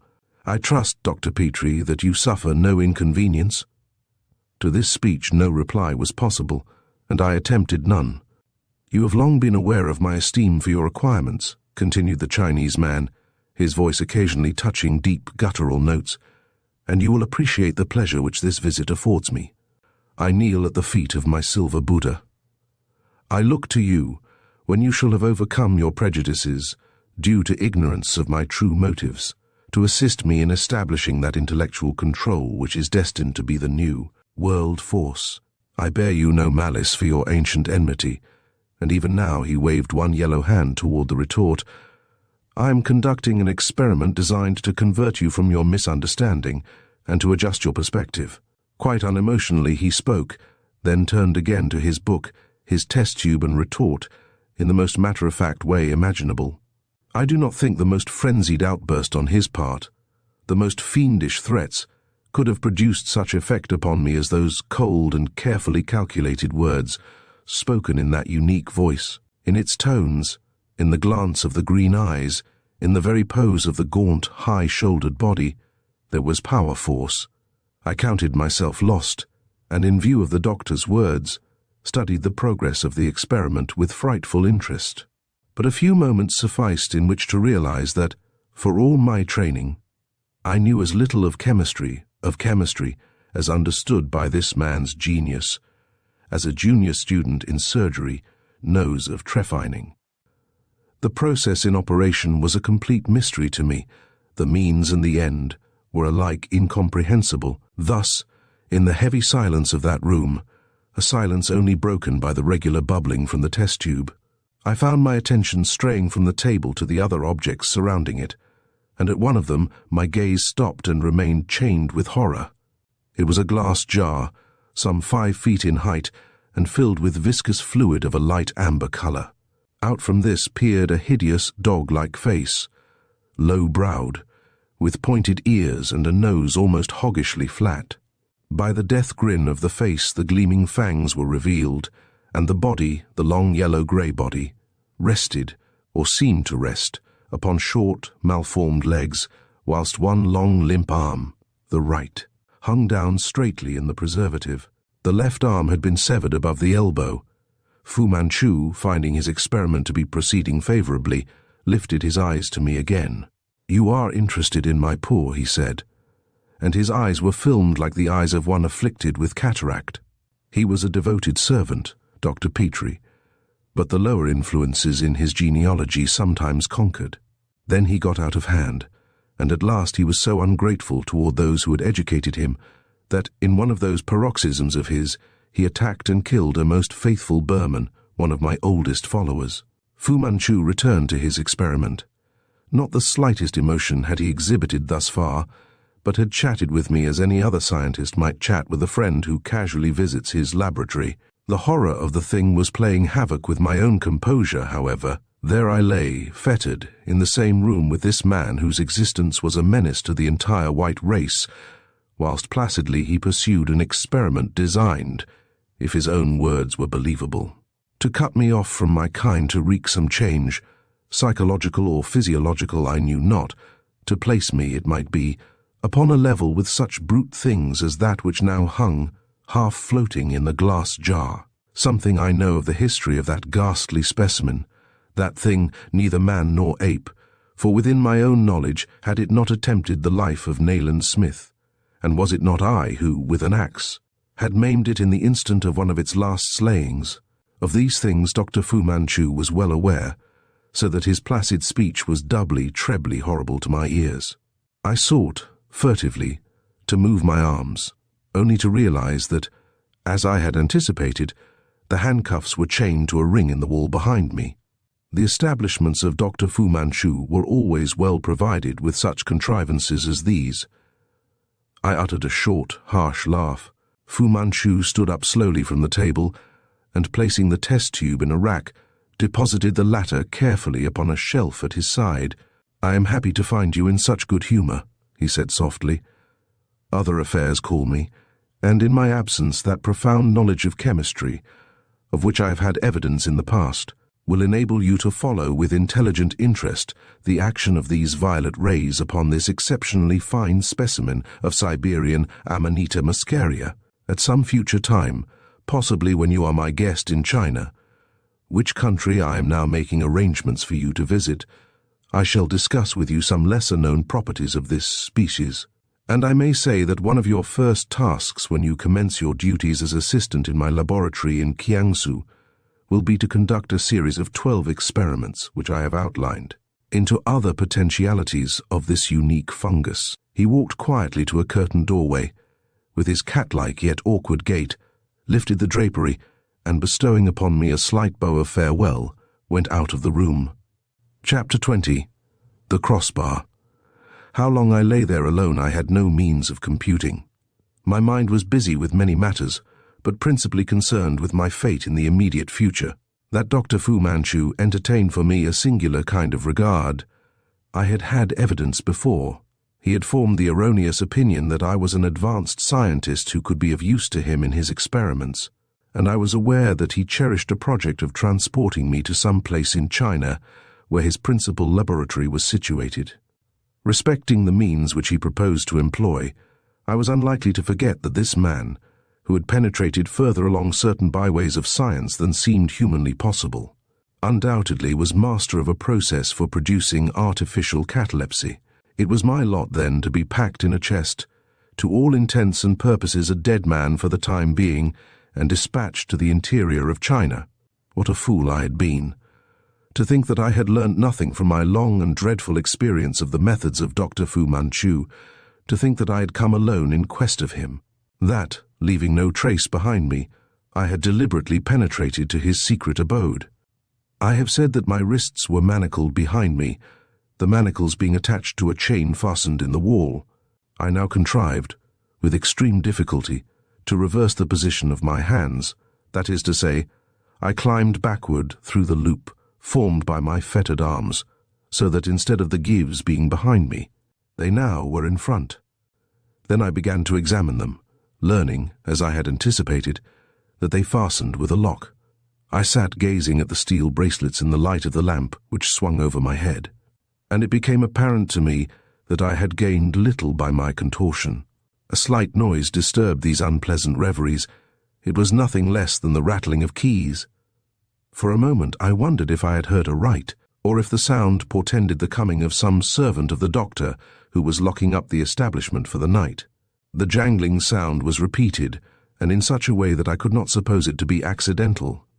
Someone was deliberately rattling a small bunch of keys in an adjoining room. And now my heart leapt wildly, then seemed to stand still. With a low whistling cry, a little grey shape shot through the doorway by which Fu Manchu had retired, and rolled like a ball of fluff blown by the wind, completely under the table which bore the weird scientific appliances of the Chinese man. The advent of the grey object was accompanied by a further rattling of keys. My fear left me, and a mighty anxiety took its place.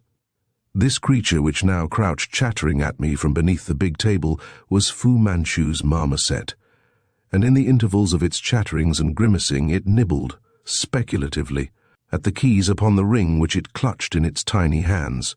Key after key it sampled in this manner, evincing a growing dissatisfaction with the uncrackable nature of its find. One of those keys might be that of the handcuffs. I could not believe that the tortures of Tantalus were greater than were mine at this moment. In all my hopes of rescue or release, I had included nothing so strange, so improbable as this.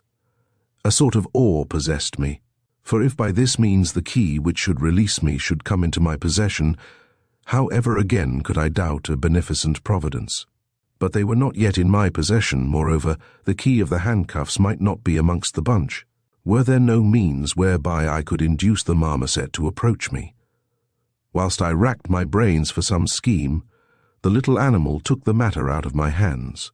Tossing the ring with its jangling contents a yard or so across the carpet in my direction, it leapt in pursuit, picked up the ring, whirled it over its head, and then threw a complete somersault around it.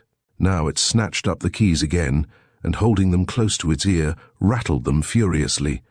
Finally, with an incredible spring, it leapt on to the chain supporting the lamp above my head, and with the garish shade swinging and spinning wildly, clung there looking down at me like an acrobat on a trapeze. The tiny bluish face, completely framed in grotesque whiskers, enhanced the illusion of an acrobatic comedian. Never for a moment did it release its hold upon the key ring. My suspense now was almost intolerable. I feared to move, lest, alarming the marmoset, it should run off again, taking the keys with it. So as I lay there, looking up at the little creature swinging above me, the second wonder of the night came to pass. A voice that I could never forget, strive how I would, a voice that haunted my dreams by night, and for which by day I was ever listening, cried out from some adjoining room. "Ta'alahina," it called. "Ta'alahina, Peko." It was Karamane. The effect upon the marmoset was instantaneous. Down came the bunch of keys upon one side of the shade, almost falling on my head, and down leapt the ape upon the other. In 2 leaps it had traversed the room and had vanished through the curtained doorway. If ever I had need of coolness, it was now. The slightest mistake would be fatal. The keys had slipped from the mattress of the divan, and now lay just beyond reach of my fingers. Rapidly I changed my position, and sought, without undue noise, to move the keys with my foot. I had actually succeeded in sliding them back onto the mattress, when, unheralded by any audible footstep, Karamane came through the doorway, holding the marmoset in her arms. She wore a dress of fragile muslin material, and out from its folds protruded one silk-stockinged foot, resting in a high-heeled red shoe. For a moment she stood watching me, with a sort of enforced composure. Then her glance strayed to the keys lying upon the floor. Slowly, and with her eyes fixed again upon my face, she crossed the room, stooped, and took up the key ring. It was one of the poignant moments of my life, for by that simple act all my hopes had been shattered. Any poor lingering doubt that I may have had left me now. Had the slightest spark of friendship animated the bosom of Caramane, most certainly she would have overlooked the presence of the keys,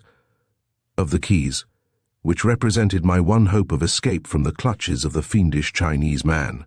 There is a silence more eloquent than words. For half a minute or more, Caramane stood watching me, forcing herself to watch me, and I looked up at her with a concentrated gaze in which rage and reproach must have been strangely mingled.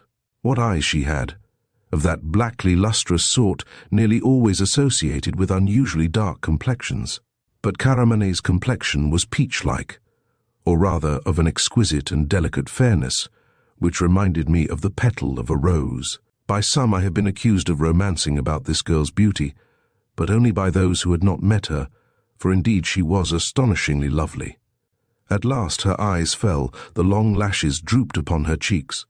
She turned and walked slowly to the chair wherein Fu Manchu had sat. Placing the keys upon the table amid the scientific litter, she rested one dimpled elbow upon the yellow page of the book, and with her chin in her palm, again directed upon me that enigmatical gaze. I dared not think of the past in which this beautiful, treacherous girl had played a part, yet watching her, I could not believe even now that she was false. My state was truly a pitiable one. I could have cried out in sheer anguish. With her long lashes partly lowered, she watched me a while, then spoke, and her voice was music which seemed to mock me. Every inflection of that elusive accent reopened, lancet-like, the ancient wound. "Why do you look at me so?" she said, almost in a whisper. "By what right do you reproach me? Have you ever offered me friendship, that I should repay you with friendship? When first you came to the house where I was, by the river, came to save someone from—" There was the familiar hesitation which always preceded the name of Fu Manchu. "From him you treated me as your enemy, although I would have been your friend." There was appeal in the soft voice, but I laughed mockingly and threw myself back upon the divan. Caramane stretched out her hands toward me, and I shall never forget the expression which flashed into those glorious eyes, but seeing me intolerant of her appeal, she drew back and quickly turned her head aside.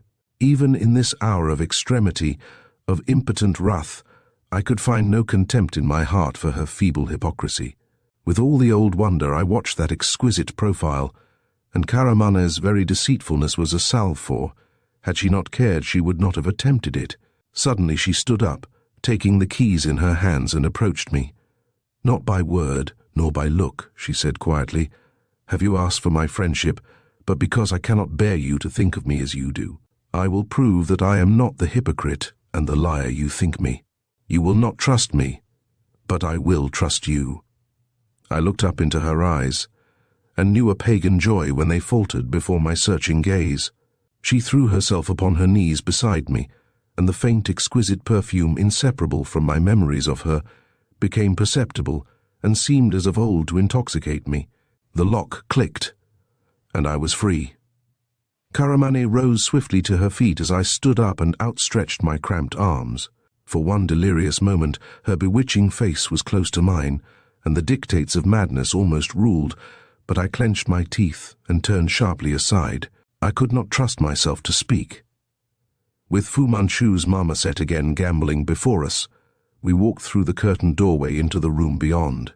It was in darkness, but I could see the slave girl in front of me, a slim silhouette, as she walked to a screened window, and, opening the screen in the manner of a folding door, also threw up the window. "Look," she whispered. I crept forward and stood beside her. I found myself looking down into the museum street from a first-floor window.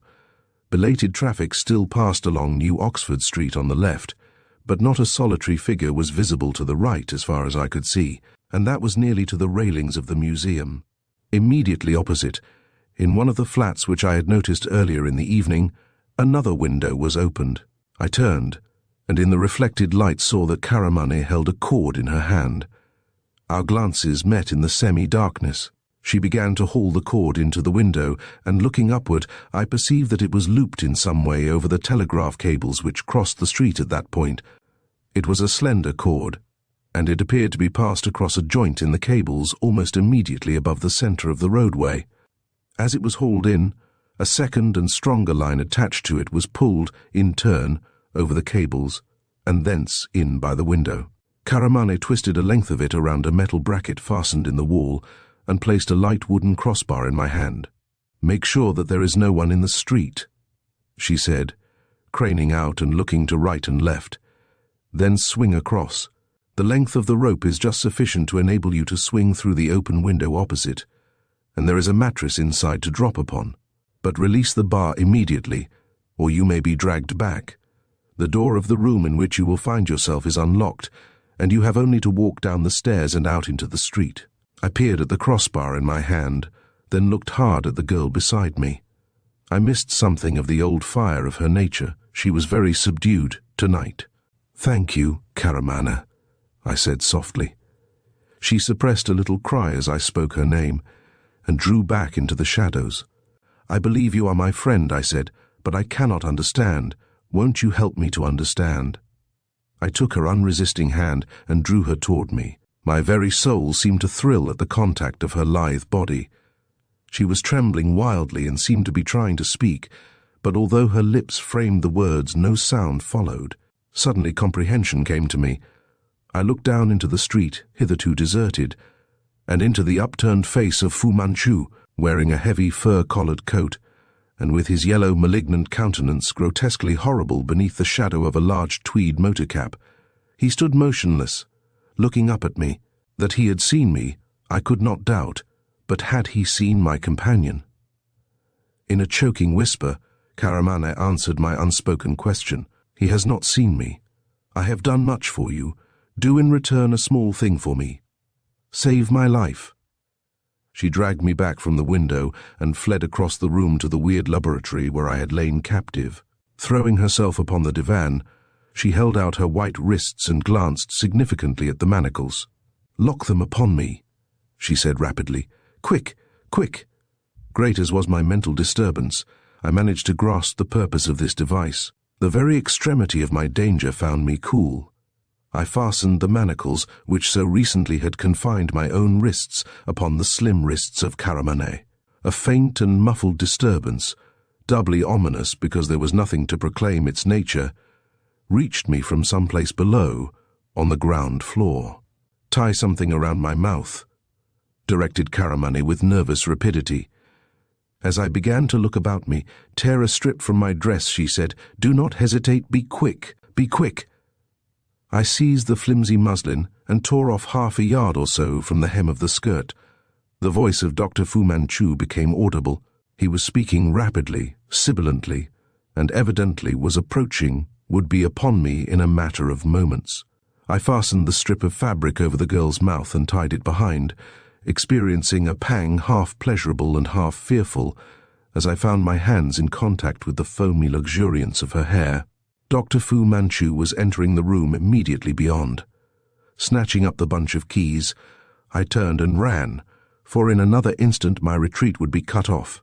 As I burst once more into the darkened room, I became aware that a door on the farther side of it was open, and framed in the opening was the tall, high-shouldered figure of the Chinese man, still enveloped in his fur coat and wearing the grotesque cap. As I saw him, so he perceived me, and as I sprang to the window, he advanced. I turned desperately and hurled the bunch of keys with all my force into the dimly seen face. Either because they possessed a chatoyant quality of their own, as I had often suspected, or by reason of the light reflected through the open window, the green eyes gleamed upon me vividly like those of a giant cat. One short guttural exclamation paid tribute to the accuracy of my aim. Then I had the crossbar in my hand. I threw one leg across the sill, and dire as was my extremity, hesitated for an instant ere trusting myself to the flight. A vice-like grip fastened upon my left ankle. Hazily I became aware that the dark room was become flooded with figures, The whole yellow gang were upon me, the entire murder group composed of units recruited from the darkest places of the East.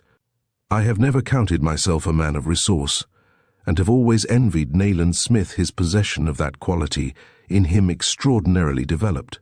But on this occasion the gods were kind to me, and I resorted to the only device, perhaps, which could have saved me. Without releasing my hold upon the crossbar, I clutched at the ledge with the fingers of both hands and swung back into the room, my right leg, which was already across the sill. With all my strength I kicked out. My heel came in sickening contact with a human head. Beyond doubt I had split the skull of the man who held me. The grip upon my ankle was released automatically, and now consigning all my weight to the rope, I slipped forward, as a diver, across the broad ledge, and found myself sweeping through the night like a winged thing. The line, as Caramana had assured me, was of well-judged length. Down I swept to within 6 or 7 feet of the street level, then up, at ever-decreasing speed, toward the vague oblong of the open window beyond. I hope I have been successful, in some measure, in portraying the varied emotions which it was my lot to experience that night, and it may well seem that nothing more exquisite could remain for me. Yet it was written otherwise. For as I swept up to my goal, describing the inevitable arc which I had no power to check, I saw that one awaited me. Crouching forward, half out of the open window, was a Burmese dacoit, a cross-eyed, leering being whom I well remembered to have encountered 2 years before in my dealings with Dr. Fu Manchu. One bare, sinewy arm held rigidly at right angles before his breast, he clutched a long curved knife and waited for the critical moment when my throat should be at his mercy. I have said that a strange coolness had come to my aid. Even now it did not fail me, and so incalculably rapid are the workings of the human mind that I remembered complimenting myself upon an achievement which Smith himself could not have bettered, and this in the immeasurable interval which intervened between the commencement of my upward swing and my arrival on a level with the window. I threw my body back and thrust my feet forward. As my legs went through the opening, an acute pain in one calf told me that I was not to escape scathless from the night's melee, but the dacoit went rolling over in the darkness of the room, as helpless in face of that ramrod stroke as the veriest infant. Back I swept upon my trapeze, a sight to have induced any passing citizen to question his sanity.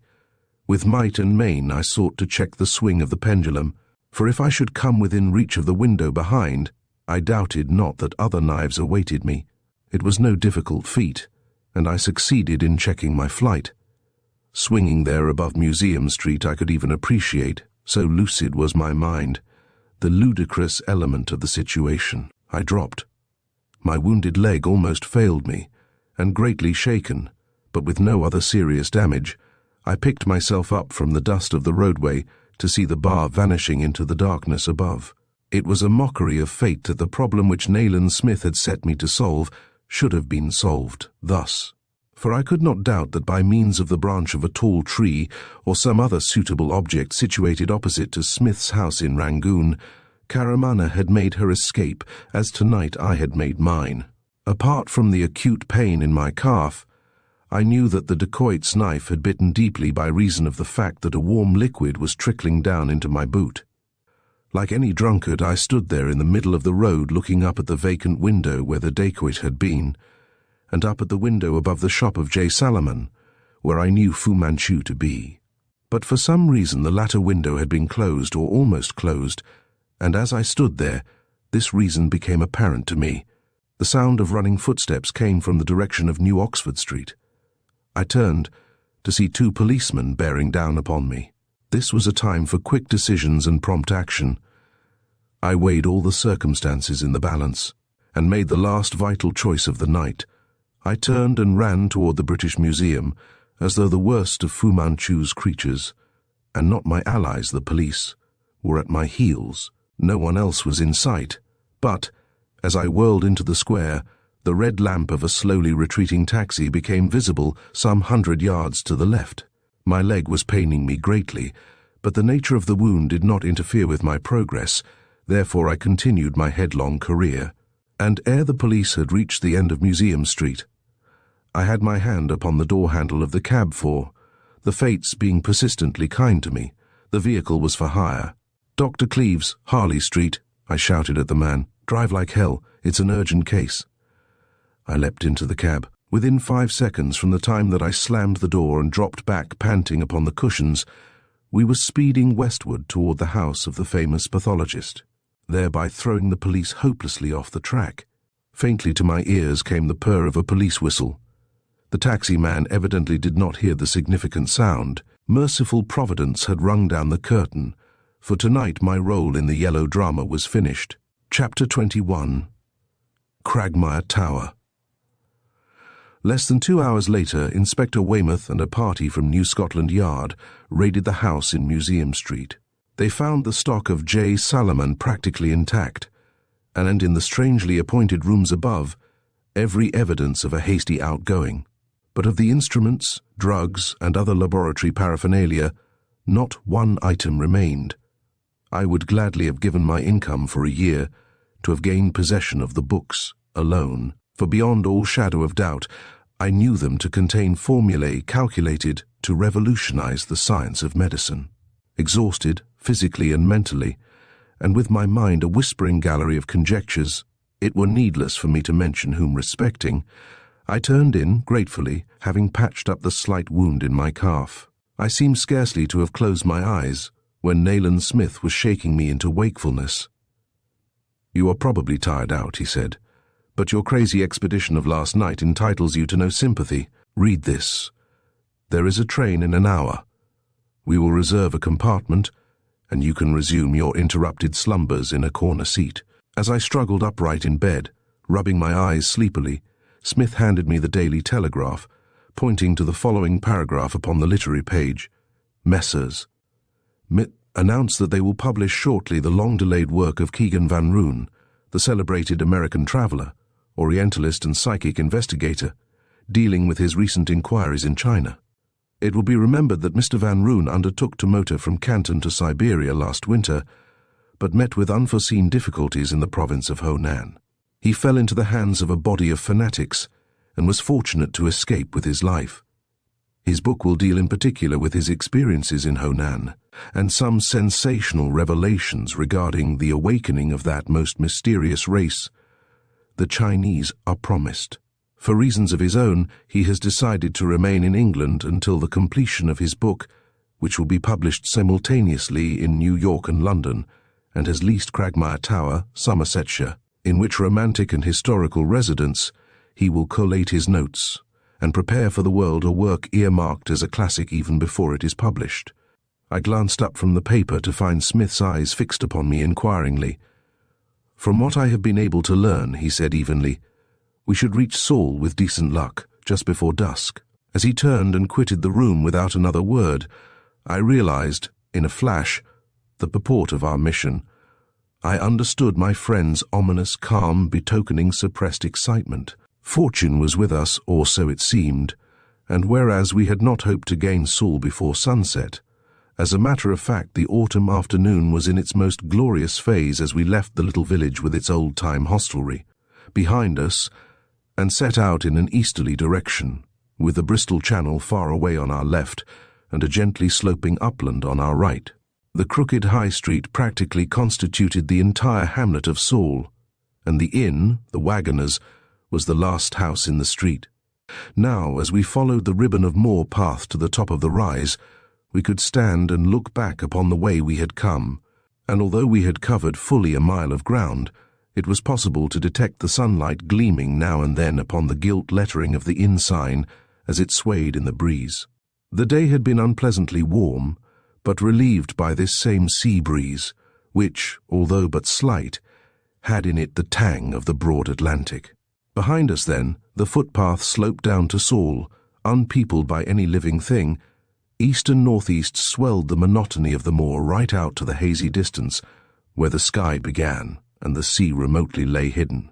West fell the gentle gradient from the top of the slope which we had mounted, and here, as far as the eye could reach, the country had an appearance suggestive of a huge and dried-up lake. This idea was borne out by an odd blotchiness, for sometimes there would be half a mile or more of seeming moorland, Then a sharply defined change, or it seemed sharply defined from that bird's-eye point of view. A vivid greenness marked these changes, which merged into a dun-coloured smudge and again into the brilliant green. Then the moor would begin once more. "That will be the tour of Glastonbury, I suppose," said Smith, suddenly peering through his field glasses in an easterly direction. "And yonder, unless I am greatly mistaken, is Cragmire Tower." Shading my eyes with my hand, I also looked ahead and saw the place for which we were bound. One of those round towers, more common in Ireland, which some authorities have declared to be of Phoenician origin. Ramshackle buildings clustered untidily about its base, and to it a sort of tongue of that oddly venomous green which patched the lowlands shot out and seemed almost to reach the tower base. The land for miles around was as flat as the palm of my hand, saving certain hummocks, lesser tors, and irregular piles of boulders which dotted its expanse. Hills and uplands there were in the hazy distance, forming a sort of mighty inland bay which I doubted not in some past age had been covered by the sea. Even in the brilliant sunlight, the place had something of a mournful aspect, looking like a great dried-up pool into which the children of giants had carelessly cast stones. We met no living soul upon the moor. With Cragmire Tower but a quarter of a mile off, Smith paused again, and raising his powerful glasses swept the visible landscape. "Not a sign, Petrie," he said softly. "Yet." Dropping the glasses back into their case, my companion began to tug at his left ear. "Have we been overconfident?" he said, narrowing his eyes in speculative fashion. "No less than 3 times I've had the idea that something or someone has just dropped out of sight behind us as I focused." "What do you mean, Smith?" We glanced about him as though the vastness were peopled with listening Chinese men. Followed silently, we looked into one another's eyes, each seeking for the dread which neither had named. Then, "Come on, Petrie," said Smith, grasping my arm, and at quick march we were off again. Cragmire Tower stood upon a very slight eminence, and what had looked like a green tongue from the moorland slopes above was in fact a creek, flanked by lush land, which here found its way to the sea. The house which we were come to visit consisted in a low 2-story building, joining the ancient tower on the east, with 2 smaller outbuildings. There was a miniature kitchen garden and a few stunted fruit trees in the northwest corner, the whole being surrounded by a grey stone wall. The shadow of the tower fell sharply across the path, which ran up almost alongside of it. We were both extremely warm by reason of our long and rapid walk on that hot day, and this shade should have been grateful to us. In short, I find it difficult to account for the unwelcome chill which I experienced at the moment that I found myself at the foot of the time-worn monument. I know that we both pulled up sharply and looked at one another as though acted upon by some mutual disturbance, but not a sound broke the stillness save the remote murmuring, until a solitary seagull rose in the air and circled directly over the tower, uttering its mournful and unmusical cry. Automatically to my mind sprang the lines of the poem, "Far from all brother men, in the weird of the fen, with God's creatures I bide, mid the birds that I ken, where the winds ever dree, where the hymn of the sea brings a message of peace from the ocean to me." Not a soul was visible about the premises. There was no sound of human activity, and no dog barked. Nayland Smith drew a long breath, glanced back along the way we had come, then went on, following the wall, I beside him, until we came to the gate. It was unfastened, and we walked up the stone path through a wilderness of weeds. 4 windows of the house were visible, 2 on the ground floor and 2 above. Those on the ground floor were heavily boarded up. Those above, though glazed, boasted neither blinds nor curtains. Cragmire Tower showed not the slightest evidence of tenancy. We mounted 3 steps and stood before a tremendously massive oaken door. An iron bell pull, ancient and rusty, hung on the right of the door, and Smith, giving me an odd glance, seized the ring and tugged it. From somewhere within the building answered a mournful clangor, a cracked and toneless jangle, which, seeming to echo through empty apartments, sought and found an exit apparently by way of one of the openings in the round tower, for it was from above our heads that the noise came to us. It died away, that eerie ringing, that clanging so dismal that it could chill my heart even then with the bright sunlight streaming down out of the blue. It awoke no other response than the mournful cry of the seagull circling over our heads. Silence fell. We looked at one another, and we were both about to express a mutual doubt, when, unheralded by any unfastening of bolts or bars, the door was opened, and a huge man dressed in white stood there regarding us. I started nervously, for the apparition was so unexpected, but Nayland Smith, without evidence of surprise, thrust a card into the man's hand. "Take my card to Mr. Van Roon, and say that I wish to see him on important business," he directed authoritatively. The man bowed and retired. His white figure seemed to be swallowed up by the darkness within, for beyond the patch of uncarpeted floor revealed by the peeping sunlight was a barn-like place of densest shadow. I was about to speak, but Smith laid his hand upon my arm warningly, as out from the shadows the man returned. He stood on the right of the door and bowed again. "Be pleased to enter," he said, in his harsh voice. "Mr. Van Roon will see you." The gladness of the sun could no longer stir me. A chill and sense of foreboding bore me company, as beside Nayland Smith I entered Cragmire Tower. Chapter 22. The Man. The room in which Van Roon received us was roughly of the shape of an old-fashioned keyhole, one end if it occupied the base of the tower, upon which the remainder had evidently been built. In many respects it was a singular room, but the feature which caused me the greatest amazement was this: it had no windows. In the deep alcove formed by the tower sat Van Roon at a littered table, upon which stood an oil-reading lamp, green-shaded of the Victoria pattern, to furnish the entire illumination of the apartment. That bookshelves lined the rectangular portion of this strange study I divined, although that end of the place was dark as a catacomb.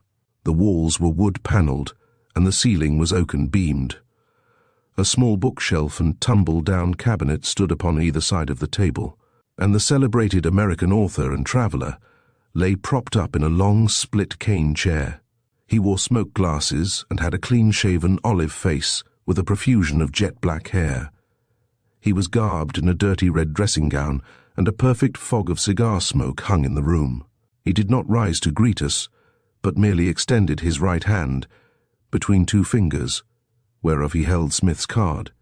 "You will excuse the seeming discourtesy of an invalid, gentlemen," he said, "but I am suffering from undue temerity in the interior of China."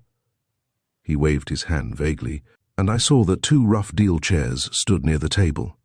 Smith and I seated ourselves, and my friend, leaning his elbow upon the table, looked fixedly at the face of the man whom we were come from London to visit.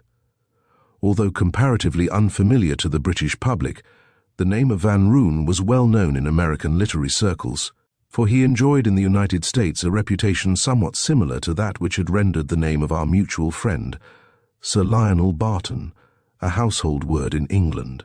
It was Van Roon who, following in the footsteps of Madame Blavatsky, had sought out the haunts of the fabled Mahatmas in the Himalayas, and Van Roon who had essayed to explore the fever swamps of Yucatan in quest of the secret of lost Atlantis. Lastly, it was Van Roon who, with an overland car specially built for him by a celebrated American firm, had undertaken the journey across China. I studied the olive face with curiosity. Its natural impassivity was so greatly increased by the presence of the coloured spectacles that my study was as profitless as if I had scrutinized the face of a carven Buddha. The man had withdrawn, and in an atmosphere of gloom and tobacco smoke, Smith and I sat staring, perhaps rather rudely, at the object of our visit to the West Country. "Mr. Van Roon," began my friend abruptly, "you will no doubt have seen this paragraph. It appeared in this morning's Daily Telegraph." He stood up, and taking out the cutting from his notebook, placed it on the table. "I have seen this, yes," said Van Roon, revealing a row of even white teeth in a rapid smile. "Is it to this paragraph that I owe the pleasure of seeing you here?" "The paragraph appeared in this morning's issue," replied Smith. "An hour from the time of seeing it, my friend Dr. Petrie and I were entrained for Bridgewater." "Your visit delights me, gentlemen, and I should be ungrateful to question its cause, but frankly I am at a loss to understand why you should have honoured me thus. I am a poor host, God knows, for what with my tortured limb, a legacy from the Chinese devils whose secrets I surprised, and my semi-blindness, due to the same cause. I am but sorry, company." Nayland Smith held up his right hand deprecatingly. Van Roon tendered a box of cigars and clapped his hands, whereupon the man entered. "I see that you have a story to tell me, Mr. Smith," he said. "Therefore I suggest whiskey and soda, or you might prefer tea, as it is nearly tea time." Smith and I chose the former refreshment, and the soft-footed half-breed having departed upon his errand, my companion, leaning forward earnestly across the littered table, outlined for Van Roon the story of Dr. Fu Manchu, the great and malign being whose mission in England at that moment was none other than the stoppage of just such information as our host was preparing to give to the world. "There is a giant conspiracy, Mr. Van Roon," he said, "which had its birth in this very province of Honan, from which you were so fortunate to escape alive. Whatever its scope or limitations, a great secret society is established among the yellow races. It means that China, which has slumbered for so many generations, now stirs in that age-long sleep. I need not tell you how much more it means, this seething in the pot." "In a word," interrupted Van Roon, pushing Smith's glass across the table, "you would say that your life is not worth that," replied Smith, snapping his fingers before the other's face. A very impressive silence fell. I watched Van Roon curiously as he sat propped up among his cushions, his smooth face ghastly in the green light from the lampshade. He held the stump of a cigar between his teeth, but, apparently unnoticed by him, it had long since gone out. Smith, out of the shadows, was watching him too. Then, "Your information is very disturbing," said the American.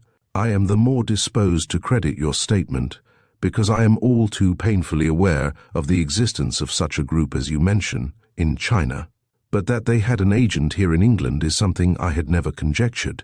In seeking out this solitary residence, I have unwittingly done much to assist their designs. But, my dear Mr. Smith, I am very remiss. Of course you will remain tonight, and I trust for some days to come." Smith glanced rapidly across at me, then turned again to our host.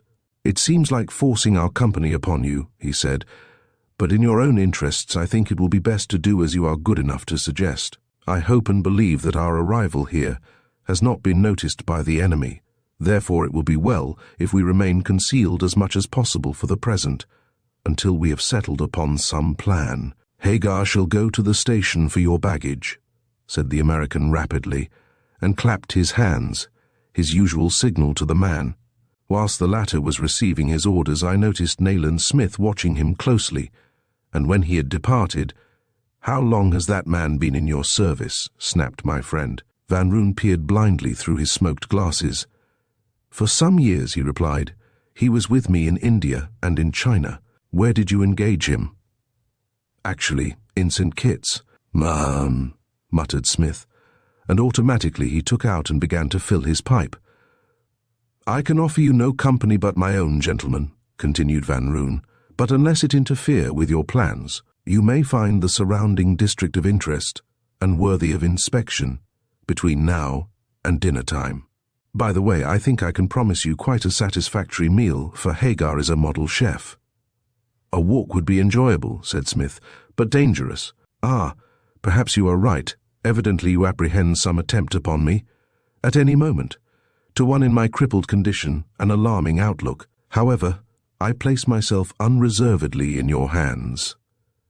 But really, you must not leave this interesting district before you have made the acquaintance of some of its historical spots.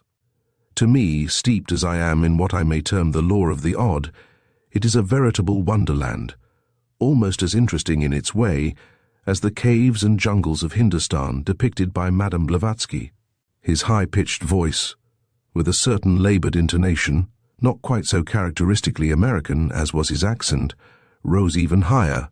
He spoke with the fire of the enthusiast. "When I learnt that Cragmire Tower was vacant," he continued, "I leapt at the chance, excuse the metaphor, from a lame man. This is a ghost hunter's paradise. The tower itself is of unknown origin, though probably Phoenician, and the house traditionally sheltered Dr. MacLeod, the necromancer, after his flight from the persecution of James of Scotland. Then, to add to its interest, it borders on Sedgemoor, the scene of the bloody battle during the Monmouth Rising, whereat 1,000 were slain on the field. It is a local legend that the unhappy Duke and his staff may be seen, on stormy nights, crossing the path which skirts the mire, after which this building is named, with flaming torches held aloft. "Merely marsh lights, I take it," interjected Smith, gripping his pipe hard between his teeth. "Your practical mind naturally seeks a practical explanation," smiled Van Roon, "but I myself have other theories. Then, in addition to the charms of Sedgemoor-haunted Sedgemoor, on a fine day it is quite possible to see the ruins of Glastonbury Abbey from here. And Glastonbury Abbey, as you may know, is closely bound up with the history of alchemy. It was in the ruins of Glastonbury Abbey that the adept Kelly, companion of Dr. Dee, discovered, in the reign of Elizabeth, the famous caskets of St. Dunstan containing the 2 tinctures. So he ran on, enumerating the odd charms of his residence, charms which, for my part, I did not find appealing. Finally, "We cannot presume further upon your kindness," said Nayland Smith, standing up. "No doubt we can amuse ourselves in the neighbourhood of the house until the return of your servant." "Look upon Cragmire Tower as your own, gentlemen," cried Van Roon. "Most of the rooms are unfurnished, and the garden is a wilderness, but the structure of the brickwork in the tower may interest you archaeologically, and the view across the moor is at least as fine as any in the neighbourhood." So, with his brilliant smile and a gesture of one thin yellow hand, the crippled traveller made us free of his odd dwelling. As I passed out from the room close at Smith's heels, I glanced back, I cannot say why. Van Roon already was bending over his papers in his green-shadowed sanctuary, and the light shining down upon his smoked glasses created the odd illusion that he was looking over the tops of the lenses and not down at the table, as his attitude suggested. However, it was probably ascribable to the weird chiaroscuro of the scene, although it gave the seated figure an oddly malignant appearance, and I passed through the utter darkness of the outer room to the front door. Smith opening it, I was conscious of surprise to find dusk come to meet darkness where I had looked for sunlight. The silver wisps which had raced along the horizon as we came to Cragmire Tower had been harbingers of other and heavier banks. A stormy sunset smeared crimson streaks across the skyline, where a great range of clouds, like the oily smoke of a city burning, was banked, mountain-topping mountain, and lighted from below by this angry red. As we came down the steps and out by the gate, I turned and looked across the moor behind us. A sort of reflection from this distant blaze encrimsoned the whole landscape. The inland bay glowed sullenly, as if internal fires and not reflected light were at work, a scene both wild and majestic. Nayland Smith was staring up at the cone-like top of the ancient tower in a curious speculative fashion. Under the influence of our host's conversation, I had forgotten the reasonless dread which had touched me at the moment of our arrival, but now, with the red light blazing over Sedgemoor, as if in memory of the blood which had been shed there, and with the tower of unknown origin looming above me, I became very uncomfortable again, nor did I envy Van Roon his eerie residence. The proximity of a tower of any kind, at night, makes in some inexplicable way for awe, and tonight there were other agents too. "What's that?" snapped Smith suddenly, grasping my arm. He was peering southward, toward the distant hamlet, and starting violently at his words and the sudden grasp of his hand, I too stared in that direction. "We were followed, Petrie," he almost whispered. "I never got a sight of our follower, but I'll swear we were followed. Look, there's something moving over yonder." Together we stood staring into the dusk. Then Smith burst abruptly into one of his rare laughs and clapped me upon the shoulder. "It's Hagar, the man," he cried, "and our grips. That extraordinary American with his tales of witchlights and haunted abbeys has been playing the devil with our nerves." He glanced up at the tower. "What a place to live in! Frankly, I don't think I could stand it." Together we waited by the gate until the half-caste appeared on the bend of the path with a grip in either hand. He was a great, muscular fellow with a stoic face, and for the purpose of visiting Saul, presumably, he had doffed his white raiment and now wore a sort of livery with a peaked cap. Smith watched him enter the house. Then, "I wonder where Van Roon obtains his provisions and so forth," he muttered. It's odd they knew nothing about the new tenant of Cragmire Tower at the Wagoners. There came a sort of sudden expectancy into his manner for which I found myself at a loss to account. He turned his gaze inland and stood there tugging at his left ear and clicking his teeth together. He stared at me, and his eyes looked very bright in the dusk, for a sort of red glow from the sunset touched them, but he spoke no word, merely taking my arm and leading me off on a rambling walk around and about the house. Neither of us spoke a word until we stood at the gate of Cragmire Tower again. Then, "I'll swear now that we were followed here today," muttered Smith. The lofty place immediately within the doorway proved, in the light of a lamp now fixed in an iron bracket, to be a square entrance hall meagerly furnished. The closed study door faced the entrance, and on the left of it ascended an open staircase up which the man led the way. We found ourselves on the floor above, in a corridor traversing the house from back to front.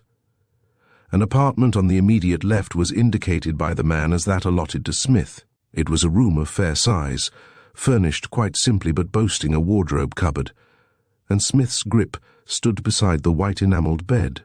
I glanced around, and then prepared to follow the man, who had awaited me in the doorway. He still wore his dark livery, and as I followed the lithe yet brawny figure along the corridor, I found myself considering critically his breadth of shoulder and the extraordinary thickness of his neck. I have repeatedly spoken of a sort of foreboding, an elusive stirring in the depths of my being, of which I became conscious at certain times in my dealings with Dr. Fu Manchu and his murderous servants. This sensation, or something akin to it, claimed me now unaccountably, as I stood looking into the neat bedroom on the same side of the corridor but at the extreme end, wherein I was to sleep. A voiceless warning urged me to return. A kind of childish panic came fluttering about my heart, a dread of entering the room, of allowing the man to come behind me. Doubtless this was no more than a subconscious product of my observations respecting his abnormal breadth of shoulder. But whatever the origin of the impulse, I found myself unable to disobey it. Therefore, I merely nodded, turned on my heel and went back to Smith's room. I closed the door, then turned to face Smith, who stood regarding me.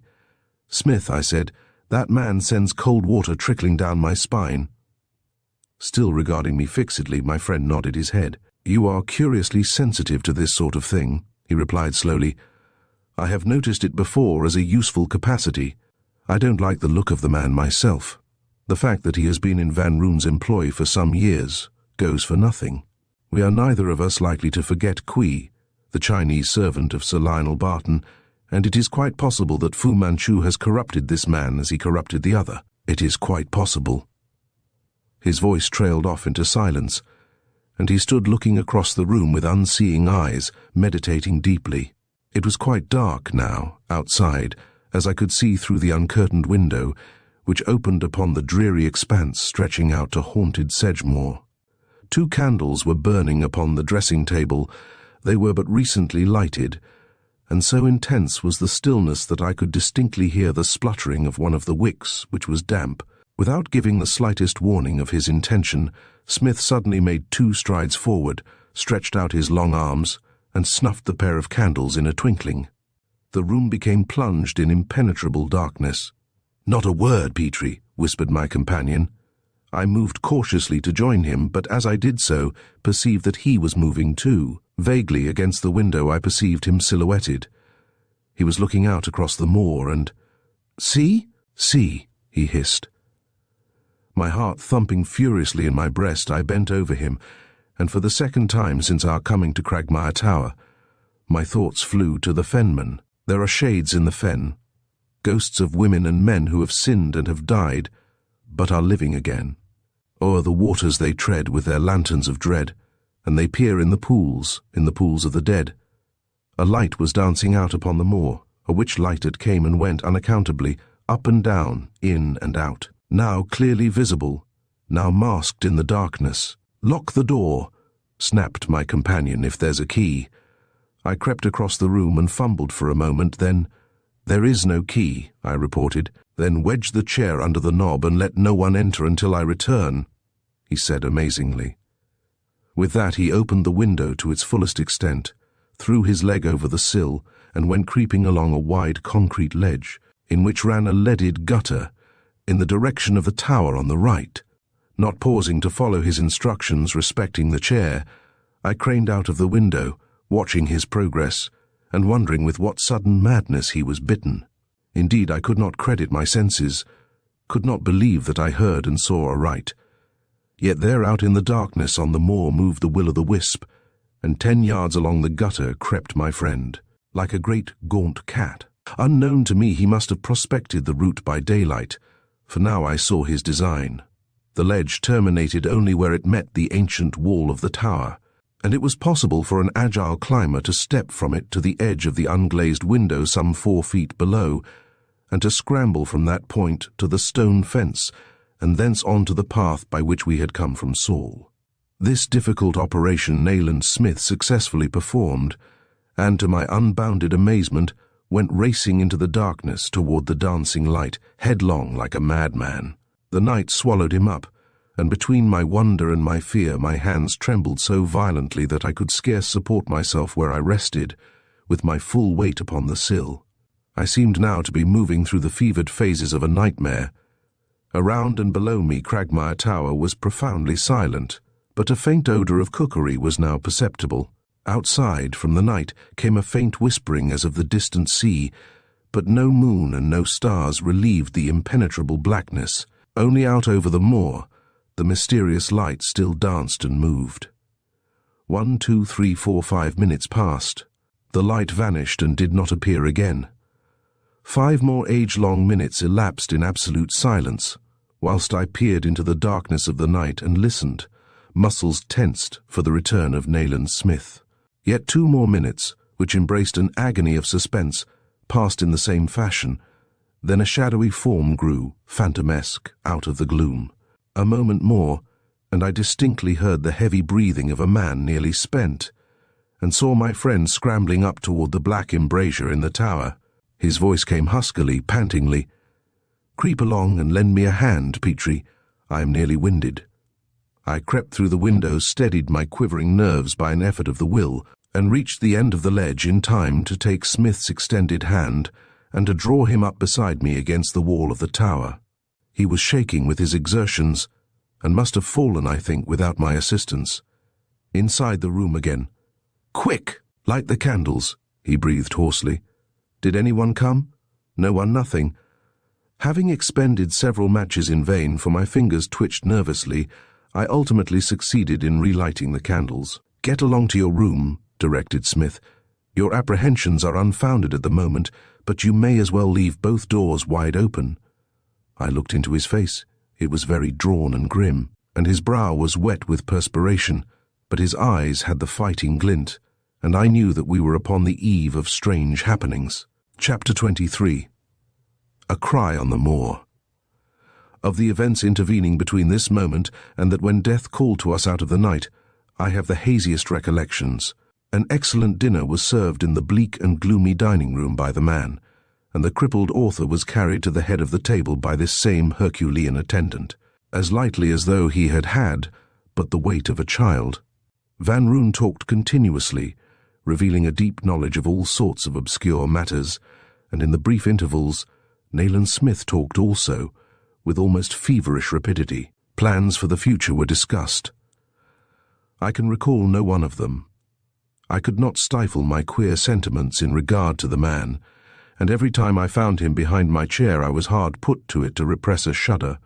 In this fashion the strange evening passed, and to the accompaniment of distant, muttering thunder, we 2 guests retired to our chambers in Cragmire Tower. Smith had contrived to give me my instructions in a whisper, and 5 minutes after entering my own room, I had snuffed the candles, slipped a wedge, which he had given me, under the door, crept out through the window onto the guttered ledge, and joined Smith in his room. He, too, had extinguished his candles, and the place was in darkness. As I climbed in, he grasped my wrist to silence me, and turned me forcibly toward the window again. "Listen," he said. I turned and looked out upon a prospect which had been a fit setting for the witch scene in Macbeth. Thunderclouds hung low over the moor, but through them ran a sort of chasm, or rift, allowing a bar of lurid light to stretch across the drear, from east to west, a sort of lane walled by darkness. There came a remote murmuring, as of a troubled sea, a hushed and distant chorus, and sometimes in upon it broke the drums of heaven. In the west lightning flickered, though but faintly, intermittently. Then came the call. Out of the blackness of the moor it came, wild and distant help. Help! "Smith!" I whispered. "What is it?" "What?" "Mr. Smith!" came the agonized cry. "Nayland Smith! Help! For God's sake!" "Quick, Smith!" I cried. "Quick, man! It's Van Roon. He's been dragged out. They are murdering him." Nayland Smith held me in a vice-like grip, silent, unmoved. Louder and more agonized came the cry for aid, and I felt more than ever certain that it was poor Van Roon who uttered it. "Mr. Smith, Dr. Petrie, for God's sake come, or it will be too late." "Smith," I said, turning furiously upon my friend, "if you are going to remain here whilst murder is done—" "I am not." My blood boiled now with hot resentment. It was incredible, inhuman, that we should remain there inert whilst a fellow man, and our host to boot, was being done to death out there in the darkness. I exerted all my strength to break away, but although my efforts told upon him, as his loud breathing revealed, Nayland Smith clung to me tenaciously. Had my hands been free, in my fury I could have struck him, for the pitiable cries, growing fainter now, told their own tale. Then Smith spoke shortly and angrily, breathing hard between the words. "Be quiet, you fool," he snapped. "It's little less than an insult, Petrie, to think me capable of refusing help where help is needed." Like a cold douche his words acted. In that instant I knew myself a fool. "You remember the call of Seaver?" he said, thrusting me away irritably. 2 years ago, and what it meant to those who obeyed it. You might have told me. Told you, you would have been through the window before I had uttered 2 words. I realized the truth of his assertion, and the justness of his anger. "Forgive me, old man," I said, very crestfallen. "But my impulse was a natural one, you'll admit. You must remember that I have been trained never to refuse aid when aid is asked." "Shut up, Petrie," he growled. "Forget it." The cries had ceased, now entirely, and a peal of thunder, louder than any yet, echoed over distant Sedgemoor. The chasm of light splitting the heavens closed in, leaving the night wholly black. "Don't talk," rapped Smith. "Act." "You wedged your door?" "Yes." "Good. Get into that cupboard, have your Browning ready, and keep the door very slightly ajar." He was in that mood of repressed fever which I knew and which always communicated itself to me. I spoke no further word, but stepped into the wardrobe indicated and drew the door nearly shut. The recess just accommodated me, and through the aperture I could see the bed, vaguely, the open window, and part of the opposite wall. I saw Smith cross the floor as a mighty clap of thunder boomed over the house. A gleam of lightning flickered through the gloom. I saw the bed for a moment, distinctly, and it appeared to me that Smith lay therein, with the sheets pulled up over his head. The light was gone, and I could hear big drops of rain pattering upon the leaden gutter below the open window. My mood was strange, detached, and characterized by vagueness. That Van Roon lay dead upon the moor, I was convinced, and, although I recognized that it must be a sufficient one, I could not even dimly divine the reason why we had refrained from lending him aid. To have failed to save him, knowing his peril, would have been bad enough. To have refused, I thought, was shameful. Better to have shared his fate yet. The downpour was increasing, and beating now a regular tattoo upon the gutterway. Then, splitting the oblong of greater blackness which marked the casement, quivered dazzlingly another flash of lightning in which I saw the bed again, with that impression of Smith curled up in it. The blinding light died out. Came the crash of thunder, harsh and fearsome, more imminently above the tower than ever. The building seemed to shake, coming as they did, horror and the wrath of heaven together, suddenly, crashingly, black and angry after the fairness of the day. These happenings and their setting must have terrorized the stoutest heart, but somehow I seemed detached, as I have said, and set apart from the whirl of events, a spectator. Even when a vague yellow light crept across the room from the direction of the door and flickered unsteadily on the bed, I remained unmoved to a certain degree, although passively alive to the significance of the incident. I realized that the ultimate issue was at hand, but either because I was emotionally exhausted or from some other cause, the pending climax failed to disturb me. Going on tiptoe, in stockinged feet, across my field of vision, past Keegan Van Roon. He was in his shirt sleeves and held a lighted candle in one hand, whilst with the other he shaded it against the draught from the window. He was a cripple no longer, and the smoked glasses were discarded.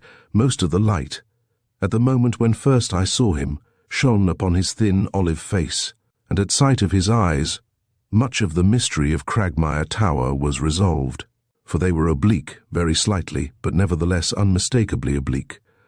Though highly educated and possibly an American citizen, Van Roon was a Chinese man. Upon the picture of his face as I saw it then, I do not care to dwell. It lacked the unique horror of Dr. Fu Manchu's unforgettable countenance, but possessed a sort of animal malignancy which the latter lacked. He approached within 3 or 4 feet of the bed, peering. Then, with a timidity which spoke well for Nayland Smith's reputation, he paused and beckoned to someone who evidently stood in the doorway behind him. As he did so, I saw that the legs of his trousers were caked with greenish-brown mud, nearly up to the knees. The huge man, silent-footed, crossed to the bed in 3 strides. He was stripped to the waist, and excepting some few professional athletes, I had never seen a torso to compare with that which, brown and glistening, now bent over Nayland Smith. The muscular development was simply enormous. The man had a neck like a column, and the thews around his back and shoulders were like ivy tentacles wreathing some gnarled oak. Whilst Van Roon, his evil gaze upon the bed, held the candle aloft, the man, with a curious preparatory writhing movement of the mighty shoulders, lowered his outstretched fingers to the disordered bed linen. I pushed open the cupboard door and thrust out the Browning. As I did so, a dramatic thing happened. A tall, gaunt figure shot suddenly upright from beyond the bed. It was Nayland Smith. Upraised in his hand, he held a heavy walking cane. I knew the handle to be leaded, and I could judge of the force with which he wielded it by the fact that it cut the air with a keen swishing sound. It descended upon the back of the man's skull with a sickening thud, and the great brown body dropped inert upon the padded bed in which not Smith but his grip reposed. There was no word, no cry. Then, "Shoot, Petrie! Shoot the fiend!" Van Roon, dropping the candle in the falling gleam of which I saw the whites of the oblique eyes, turned and leapt from the room with the agility of a wild cat. The ensuing darkness was split by a streak of lightning, and there was Nayland Smith scrambling around the foot of the bed and making for the door in hot pursuit. We gained it almost together. Smith had dropped the cane and now held his pistol in his hand. Together we fired into the chasm of the corridor, and in the flash saw Van Roon hurling himself down the stairs. He went silently in his stockinged feet, and our own clatter was drowned by the awful booming of the thunder which now burst over us again. Crack, crack, crack! 3 times our pistols spat venomously after the flying figure. Then we had crossed the hall below and were in the wilderness of the night with the rain descending upon us in sheets. Vaguely I saw the white shirt-sleeves of the fugitive near the corner of the stone fence. A moment he hesitated, then darted away inland, not toward Saul, but toward the moor and the cup of the inland bay. "Steady, Petrie, steady!" cried Nayland Smith. He ran, panting, beside me. "It is the path to the mire." He breathed sibilantly between every few words. It was out there that he hoped to lure us, with the cry for help. A great blaze of lightning illuminated the landscape as far as the eye could see. Ahead of us, a flying shape, hair-lank and glistening in the downpour, followed a faint path skirting that green tongue of morass which we had noted from the upland. It was Keegan Van Roon. He glanced over his shoulder, showing a yellow, terror-stricken face. We were gaining upon him. Darkness fell, and the thunder cracked and boomed, as though the very moor were splitting about us. "Another 50 yards, Petrie," breathed Nayland Smith, "and after that it's uncharted ground." On we went through the rain and the darkness, then— "Slow up, slow up," cried Smith. It feels soft. Indeed, already I had made one false step, and the hungry mire had fastened upon my foot, almost tripping me. Lost the path. We stopped dead. The falling rain walled us in. I dared not move, for I knew that the mire, the devouring mire, stretched, eager, close about my feet. We were both waiting for the next flash of lightning, I think, but before it came, out of the darkness ahead of us rose a cry that sometimes rings in my ears to this hour. Yet it was no more than a repetition of that which had called to us deathfully a while before. "Help! Help! For God's sake, help! Quick! I am sinking." Nayland Smith grasped my arm furiously. "We dare not move, Petrie. We dare not move," he breathed. "It's God's justice visible for once." Then came the lightning, and ignoring a splitting crash behind us, we both looked ahead over the mire. Just on the edge of the venomous green patch, not 30 yards away, I saw the head and shoulders and upstretched, appealing arms of Van Roon. Even as the lightning flickered and we saw him, he was gone. With one last long drawn-out cry, horribly like the mournful wail of a seagull, he was gone. The eerie light died, and in the instant before the sound of the thunder came shatteringly, we turned about. In time to see Cragmire Tower, a blacker silhouette against the night, topple and fall. A red glow began to be perceptible above the building. The thunder came booming through the caverns of space. Nayland Smith lowered his wet face close to mine and shouted in my ear, "Keegan Van Roon never returned from China. It was a trap. Those were two creatures of Dr. Fu Manchu." The thunder died away hollowly, echoing over the distant sea. "That light on the moor tonight. You have not learnt the Morse code, Petrie. It was a signal, and it read SMITH, SOS. Well, I took the chance, as you know, and it was Karamana. She knew of the plot to bury us in the mire. She had followed from London but could do nothing until dusk. God forgive me if I've misjudged her, for we owe her our lives tonight." Flames were bursting up from the building beside the ruin of the ancient tower, which had faced the storms of countless ages, only to succumb at last. The lightning literally had cloven it in twain. The man. Again the lightning flashed, and we saw the path and began to retrace our steps. Nayland Smith turned to me. His face was very grim in that unearthly light, and his eyes shone like steel. "I killed him, Petrie." As I meant to do. From out over Sedgemoor it came, cracking and rolling and booming towards us, swelling in volume to a stupendous climax. That awful laughter of Jove the Destroyer of Cragmire Tower. Chapter 24.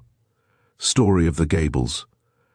In looking over my notes, dealing with the second phase of Dr. Fu Manchu's activities in England, I find that one of the worst hours of my life was associated with the singular and seemingly inconsequent adventure of the Fiery Hand. I shall deal with it in this place, begging you to bear with me if I seem to digress. Inspector Weymouth called one morning, shortly after the Van Roon episode, and entered upon a surprising account of a visit to a house at Hampstead which enjoyed the sinister reputation of being uninhabitable. "But in what way does the case enter into your province?" inquired Nayland Smith, idly tapping out his pipe on a bar of the grate. We had not long finished breakfast, but from an early hour Smith had been at his eternal smoking, which only the advent of the meal had interrupted. "Well," replied the inspector, who occupied a big armchair near the window, "I was sent to look into it, I suppose, because I had nothing better to do at the moment." "Ah!" jerked Smith, glancing over his shoulder. The ejaculation had a veiled significance, for our quest of Dr. Fu Manchu had come to an abrupt termination by reason of the fact that all trace of that malignant genius, and of the group surrounding him, had vanished with the destruction of Cragmire Tower. "The house is called the Gables," continued the Scotland Yard man, and I knew I was on a wild goose chase from the first. "Why?" snapped Smith. "Because I was there before, 6 months ago or so, just before your present return to England, and I knew what to expect." Smith looked up with some faint dawning of interest perceptible in his manner. "I was unaware," he said with a slight smile, "that the cleaning up of haunted houses came within the province of New Scotland Yard. I am learning something." "In the ordinary way," replied the big man good-humouredly, "it doesn't. But a sudden death always excites suspicion. And a sudden death, I said, glancing up. You didn't explain that the ghost had killed anyone. I'm afraid I'm a poor hand at yarn spinning, Doctor, said Weymouth, turning his blue, twinkling eyes in my direction. 2 people have died at the Gables within the last 6 months. You begin to interest me, declared Smith, and there came something of the old eager look into his gaunt face, as, having lighted his pipe, he tossed the match end into the hearth. I had hoped for some little excitement myself, confessed the inspector. This dead end, with not a shadow of a clue to the whereabouts of the yellow fiend, has been getting on my nerves. Nayland Smith grunted sympathetically. Although Dr. Fu Manchu had been in England for some months now, continued Weymouth, I have never set eyes upon him. The house we raided in Museum Street proved to be empty. In a word, I am wasting my time. So that I volunteered to run up to Hampstead and look into the matter of the Gables principally as a distraction. It's a queer business, but more in the Psychical Research Society's line than mine, I'm afraid. Still, if there were no Dr. Fu Manchu, it might be of interest to you. And to you, Dr. Petrie, because it illustrates the fact that, given the right sort of subject, death can be brought about without any elaborate mechanism, such as our Chinese friends employ. You interest me more and more, declared Smith, stretching himself in the long white cane rest chair. 2 men, both fairly sound, except that the first one had an asthmatic heart, have died at the Gables without anyone laying a little finger upon them. Oh, there was no jugglery. They weren't poisoned or bitten by venomous insects or suffocated or anything like that. They just died of stark fear. With my elbows resting upon the table cover and my chin in my hands, I was listening attentively now, and Nayland Smith, a big cushion behind his head, was watching the speaker with a keen and speculative look in those steely eyes of his. You imply that Dr. Fu Manchu has something to learn from the Gables, he jerked. Weymouth nodded stolidly. I can't work up anything like amazement in these days, continued the latter. Every other case seems stale and hackneyed alongside the case. But I must confess that when the Gables came on the books of the Yard the second time, I began to wonder. I thought there might be some tangible clue, some link connecting the 2 victims, perhaps some evidence of robbery or of revenge of some sort of motive. In short, I hoped to find evidence of human agency at work, but as before, I was disappointed. It's a legitimate case of a haunted house, then, said Smith. Yes, we find them occasionally, these uninhabitable places, where there is something malignant and harmful to human life, but something that you cannot arrest, that you cannot hope to bring into court. Ah, replied Smith slowly, I suppose you are right. There are historic instances, of course, Glamis Castle and Spedlin's Tower in Scotland, Peel Castle, Isle of Man, with its Maud Dug, the Grey Lady of Raynham Hall, the Headless Horses of Caister, the Wesley Ghost of Epworth Rectory and others. But I have never come in personal contact with such a case, and if I did, I should feel very humiliated to have to confess that there was any agency which could produce a physical result, death, but which was immune from physical retaliation. Weymouth nodded his head again. I might feel a bit sour about it too, he replied, if it were not that I haven't much pride left in these days, considering the show of physical retaliation I have made against Dr. Fu Manchu. A home thrust, Weymouth, snapped Nayland Smith, with one of those rare boyish laughs of his.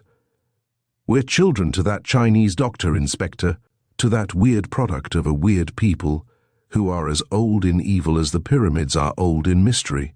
But about the Gables, well, it's an uncanny place. You mentioned Glamis Castle a moment ago, and it's possible to understand an old stronghold like that being haunted. But the Gables was only built about 1870. It's quite a modern house. It was built for a wealthy Quaker family, and they occupied it, uninterruptedly and apparently without anything unusual occurring for over 40 years. Then it was sold to a Mr. Madison, and Mr. Madison died there 6 months ago. Madison, said Smith sharply, staring across at Weymouth. What was he? Where did he come from? He was a retired tea planter from Colombo, replied the inspector. Colombo? There was a link with the East, certainly, if that's what you are thinking, and it was this fact which interested me at the time, and which led me to waste precious days and nights on the case. But there was no mortal connection between this liverish individual and the schemes of Dr. Fu Manchu. I'm certain of that. And how did he die? I asked interestedly. He just died in his chair one evening, in the room which he used as a library. It was his custom to sit there every night, when there were no visitors, reading, until 12 o'clock or later. He was a bachelor, and his household consisted of a cook, a housemaid, and a man who had been with him for 30 years, I believe. At the time of Mr. Madison's death, his household had recently been deprived of 2 of its members. The cook and housemaid both resigned one morning, giving as their reason the fact that the place was haunted. In what way? I interviewed the precious pair at the time, and they told me absurd and various tales about dark figures wandering along the corridors and bending over them in bed at night, whispering, but their chief trouble was a continuous ringing of bells about the house. Bells? They said that it became unbearable. Night and day there were bells ringing all over the house. At any rate, they went, and for 3 or 4 days the Gables was occupied only by Mr. Madison and his man, whose name was Stevens. I interviewed the latter also, and he was an altogether more reliable witness, a decent, steady sort of man, whose story impressed me very much at the time. Did he confirm the ringing? He swore to it, a sort of jangle, sometimes up in the air near the ceilings, and sometimes under the floor, like the shaking of silver bells. Nayland Smith stood up abruptly and began to pace the room, leaving great trails of blue-grey smoke behind him. "Your story is sufficiently interesting, Inspector," he declared, "even to divert my mind from the eternal contemplation of the Fu Manchu problem. This would appear to be distinctly a case of an astral bell, such as we sometimes hear of in India. It was Stevens," continued Weymouth, "who found Mr. Madison. He, Stevens, had been out on business connected with the household arrangements, and at about 11 o'clock he returned, letting himself in with a key. There was a light in the library, and getting no response to his knocking, Stevens entered. He found his master sitting bolt upright in a chair, clutching the arms with rigid fingers and staring straight before him with a look of such frightful horror on his face that Stevens positively ran from the room and out of the house. Mr. Madison was stone dead. When a doctor, who lives at no great distance away, came and examined him, he could find no trace of violence whatever. He had apparently died of fright, to judge from the expression on his face. Anything else? Only this: I learnt indirectly that the last member of the Quaker family to occupy the house had apparently witnessed the apparition which had led to his vacating the place. I got the story from the wife of a man who had been employed as gardener there at that time. The apparition, which he witnessed in the hallway, if I remember rightly, took the form of a sort of luminous hand clutching a long curved knife. "Oh, heavens!" cried Smith, and laughed shortly. "That's quite in order. This gentleman told no one of the occurrence until after he had left the house, no doubt in order that the place should not acquire an evil reputation. Most of the original furniture remained, and Mr. Madison took the house furnished. I don't think there can be any doubt that what killed him was fear at seeing a repetition." "Of the fiery hand," concluded Smith. "Quite so." "Well, I examined the Gables pretty closely, and, with another Scotland Yard man, spent a night in the empty house. We saw nothing, but once, very faintly, we heard the ringing of bells."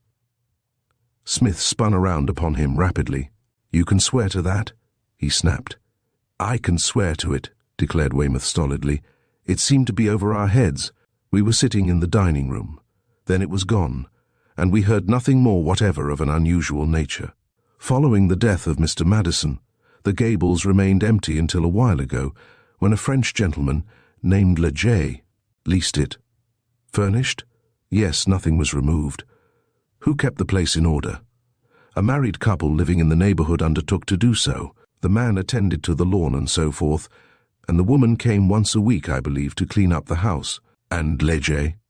"He came in only last week, having leased the house for 6 months. His family were to have joined him in a day or two, and he, with the aid of the pair I have just mentioned, and assisted by a French servant he brought over with him, was putting the place in order. At about 12 o'clock on the Friday night, this servant ran into a neighboring house screaming, 'The fiery hand!' and when at last a constable arrived and a frightened group went up the avenue of the Gables, they found M. Leger, dead in the avenue, near the steps just outside the hall door.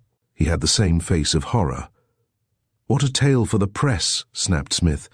"The owner has managed to keep it quiet so far, but this time I think it will leak into the press, yes." There was a short silence, then, "And you have been down to the Gables again?"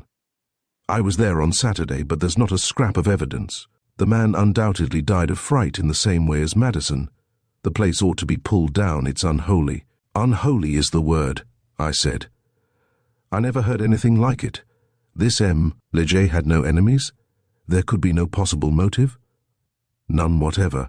He was a businessman from Marseille, and his affairs necessitated his remaining in or near to London for some considerable time. Therefore, he decided to make his headquarters here temporarily, and lease the Gables with that intention." Nayland Smith was pacing the floor with increasing rapidity. He was tugging at the lobe of his left ear, and his pipe had long since gone out. Chapter 25. The Bells. I started to my feet as a tall, bearded man swung open the door and hurled himself impetuously into the room.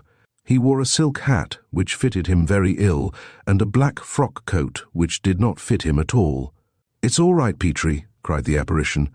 "I've leased the Gables." It was Nayland Smith. I stared at him in amazement.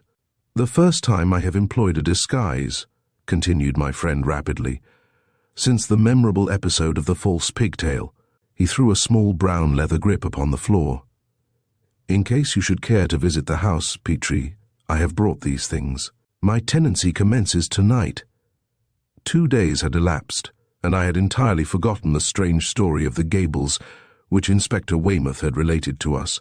Evidently it was otherwise with my friend, and utterly at a loss for an explanation of his singular behavior, I stooped mechanically and opened the grip. It contained an odd assortment of garments, and amongst other things several grey wigs and a pair of gold-rimmed spectacles. Kneeling there with this strange litter about me, I looked up amazedly. Nayland Smith, the unsuitable silk hat set right upon the back of his head, was pacing the room excitedly, his fuming pipe protruding from the tangle of factitious beard. "You see, Petrie," he began again rapidly, "I did not entirely trust the agent. I've leased the house in the name of Professor Maxton." "But Smith," I cried, "what possible reason can there be for disguise?" "There's every reason," he snapped. "Why should you interest yourself in the Gables? Does no explanation occur to you?" "None whatever. To me the whole thing smacks of stark lunacy." "Then you won't come?" "I've never stuck at anything, Smith," I replied, "however undignified, when it has seemed that my presence could be of the slightest use." As I rose to my feet, Smith stepped in front of me, and the steely grey eyes shone out strangely from the altered face. He clapped his hands upon my shoulders. "If I assure you that your presence is necessary to my safety," he said, "that if you fail me I must seek another companion, will you come?" Intuitively I knew that he was keeping something back, and I was conscious of some resentment, but, nevertheless, my reply was a foregone conclusion, and with the borrowed appearance of an extremely untidy old man, I crept guiltily out of my house that evening and into the cab, which Smith had waiting. The Gables was a roomy and rambling place, lying back a considerable distance from the road.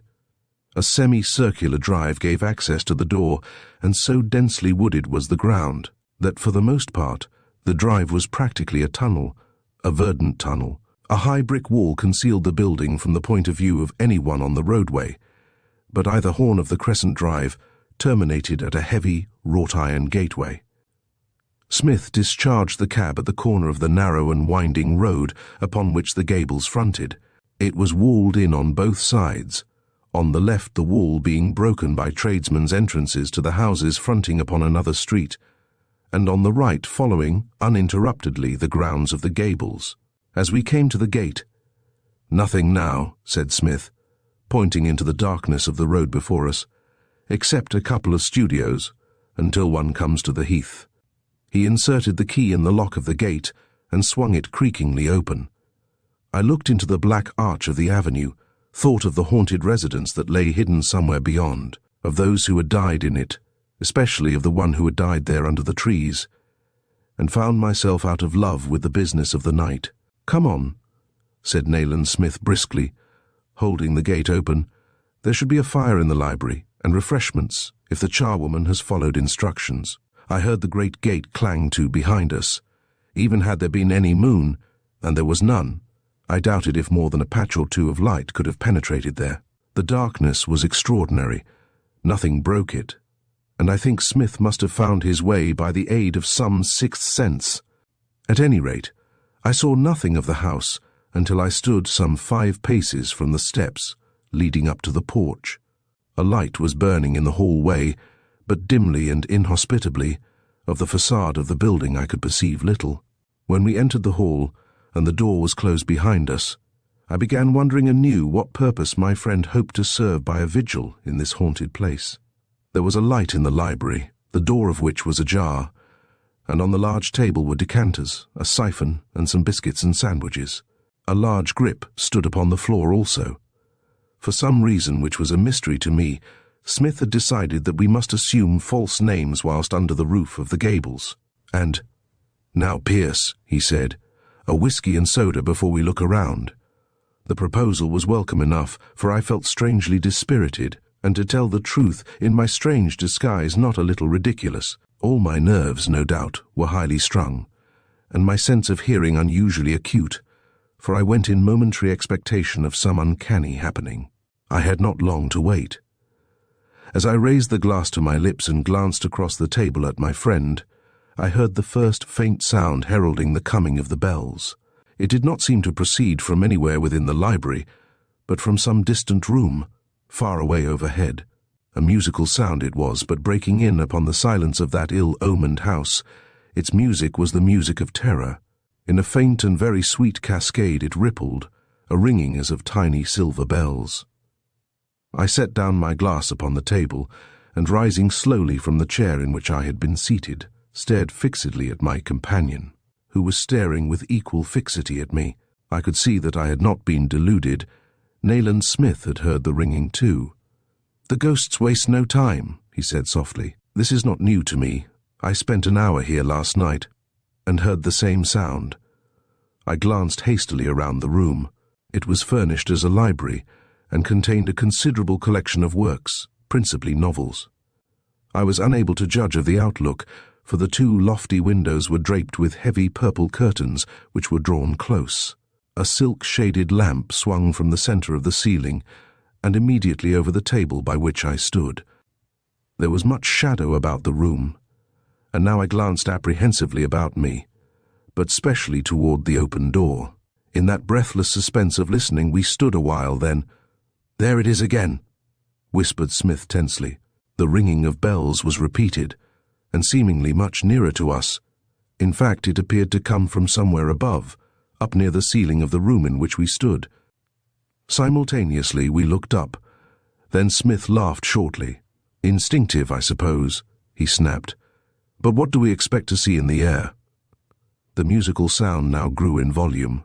The first tiny peal seemed to be reinforced by others, and by others again, until the air around about us was filled with the pealings of these invisible bell-ringers. Although, as I have said, the sound was rather musical than horrible, it was, on the other hand, so utterly unaccountable as to touch the supreme heights of the uncanny. I could not doubt that our presence had attracted these unseen ringers to the room in which we stood, and I knew quite well that I was growing pale. This was the room in which at least one unhappy occupant of the Gables had died of fear. I recognized the fact that if this mere overture were going to affect my nerves to such an extent, I could not hope to survive the ordeal of the night. A great effort was called for. I emptied my glass at a draught, and stared across the table at Nayland Smith with a sort of defiance. He was standing very upright and motionless, but his eyes were turning right and left, searching every visible corner of the big room. "Good," he said in a very low voice. "The terrorizing power of the unknown is boundless, but we must not get in the grip of panic, or we could not hope to remain in this house 10 minutes. I nodded without speaking. Then Smith, to my amazement, suddenly began to speak in a loud voice, a marked contrast to that, almost a whisper, in which he had spoken formerly. "My dear Pierce," he cried, "do you hear the ringing of bells? Clearly the latter words were spoken for the benefit of the unseen intelligence controlling these manifestations, and although I regarded such finesse as somewhat wasted, I followed my friend's lead and replied in a voice as loud as his own, "Distinctly, Professor." Silence followed my words, a silence in which both stood watchful and listening. Then, very faintly, I seemed to detect the sylvan ringing receding away through distant rooms. Finally it became inaudible, and in the stillness of the gables I could distinctly hear my companion breathing. For fully 10 minutes we two remained thus, each momentarily expecting a repetition of the ringing, or the coming of some new and more sinister manifestation, but we heard nothing and saw nothing. "Hand me that grip and don't stir until I come back," hissed Smith in my ear. He turned and walked out of the library, his boots creaking very loudly in that awe-inspiring silence. Standing beside the table, I watched the open door for his return, crushing down a dread that another form than his might suddenly appear there. I could hear him moving from room to room, and presently, as I waited in hushed, tense watchfulness, he came in, depositing the grip upon the table. His eyes were gleaming feverishly. "The house is haunted, Pierce," he cried, "but no ghost ever frightened me. Come, I will show you your room." Chapter 26. The Fiery Hand. Smith walked ahead of me upstairs. He had snapped up the light in the hallway, and now he turned and cried back loudly, "I fear we should never get servants to stay here." Again, I detected the appeal to a hidden audience, and there was something very uncanny in the idea. The house now was deathly still. The ringing had entirely subsided. In the upper corridor, my companion, who seemed to be well acquainted with the position of the switches, again turned up all the lights, and in pursuit of the strange comedy which he saw fit to enact, addressed me continuously in the loud and unnatural voice which he had adopted as part of his disguise. We looked into a number of rooms all well and comfortably furnished, but although my imagination may have been responsible for the idea, they all seemed to possess a chilly and repellent atmosphere. I felt that to essay sleep in any one of them would be the merest farce, that the place to all intents and purposes was uninhabitable, that something incalculably evil presided over the house, and through it all, so obtuse was I that no glimmer of the truth entered my mind. Outside again in the long, brightly lighted corridor, we stood for a moment as if a mutual anticipation of some new event pending had come to us. It was curious, that sudden pulling up and silent questioning of one another, because, although we acted thus, no sound had reached us. A few seconds later, our anticipation was realized. From the direction of the stairs it came a low wailing in a woman's voice, and the sweetness of the tones added to the terror of the sound. I clutched at Smith's arm convulsively whilst that uncanny cry rose and fell, and died away. Neither of us moved immediately. My mind was working with feverish rapidity, and seeking to run down a memory which the sound had stirred into faint quickness. My heart was still leaping wildly when the wailing began again, rising and falling in regular cadence. At that instant, I identified it. During the time Smith and I had spent together in Egypt 2 years before, searching for Karamana, I had found myself on one occasion in the neighborhood of a native cemetery near to Bedrashin. Now, the scene which I had witnessed there rose up again vividly before me, and I seemed to see a little group of black-robed women clustered together about a native grave. For the wailing which now was dying away again in the gables was the same, or almost the same, as the wailing of those Egyptian mourners. The house was very silent now. My forehead was damp with perspiration, and I became more and more convinced that the uncanny ordeal must prove too much for my nerves. Hitherto, I had accorded little credence to tales of the supernatural, but face to face with such manifestations as these, I realized that I would have faced rather a group of armed dacoits, nay, Dr. Fu Manchu himself, than have remained another hour in that ill-omened house. My companion must have read as much in my face, but he kept up the strange and, to me, purposeless comedy when presently he spoke. "I feel it to be incumbent upon me to suggest," he said, "that we spend the night at an hotel after all." He walked rapidly downstairs and into the library and began to strap up the grip. "Yet," he said, "there may be a natural explanation of what we've heard, for it is noteworthy that we have actually seen nothing. It might even be possible to get used to the ringing and the wailing after a time. Frankly, I'm loath to go back on my bargain. Whilst I stared at him in amazement, he stood there indeterminate as it seemed. Then, "Come, Pierce," he cried loudly. "I can see that you do not share my views, but for my own part, I shall return tomorrow and devote further attention to the phenomena." Extinguishing the light, he walked out into the hallway, carrying the grip in his hand. I was not far behind him. We walked toward the door together, and, "Turn the light out, Pierce," directed Smith. "The switch is at your elbow. We can see our way to the door well enough now." In order to carry out these instructions, it became necessary for me to remain a few paces in the rear of my companion, and I think I have never experienced such a pang of nameless terror as pierced me at the moment of extinguishing the light. For Smith had not yet opened the door, and the utter darkness of the gables was horrible beyond expression. Surely darkness is the most potent weapon of the unknown. I know that at the moment my hand left the switch I made for the door, as though the hosts of hell pursued me. I collided violently with Smith. He was evidently facing toward me in the darkness, for at the moment of our collision he grasped my shoulder as in a vice. "My God, Petrie, look behind you," he whispered. I was enabled to judge of the extent and reality of his fear by the fact that the strange subterfuge of addressing me always as Pierce was forgotten. I turned in a flash. Never can I forget what I saw. Many strange and terrible memories are mine, memories stranger and more terrible than those of the average man.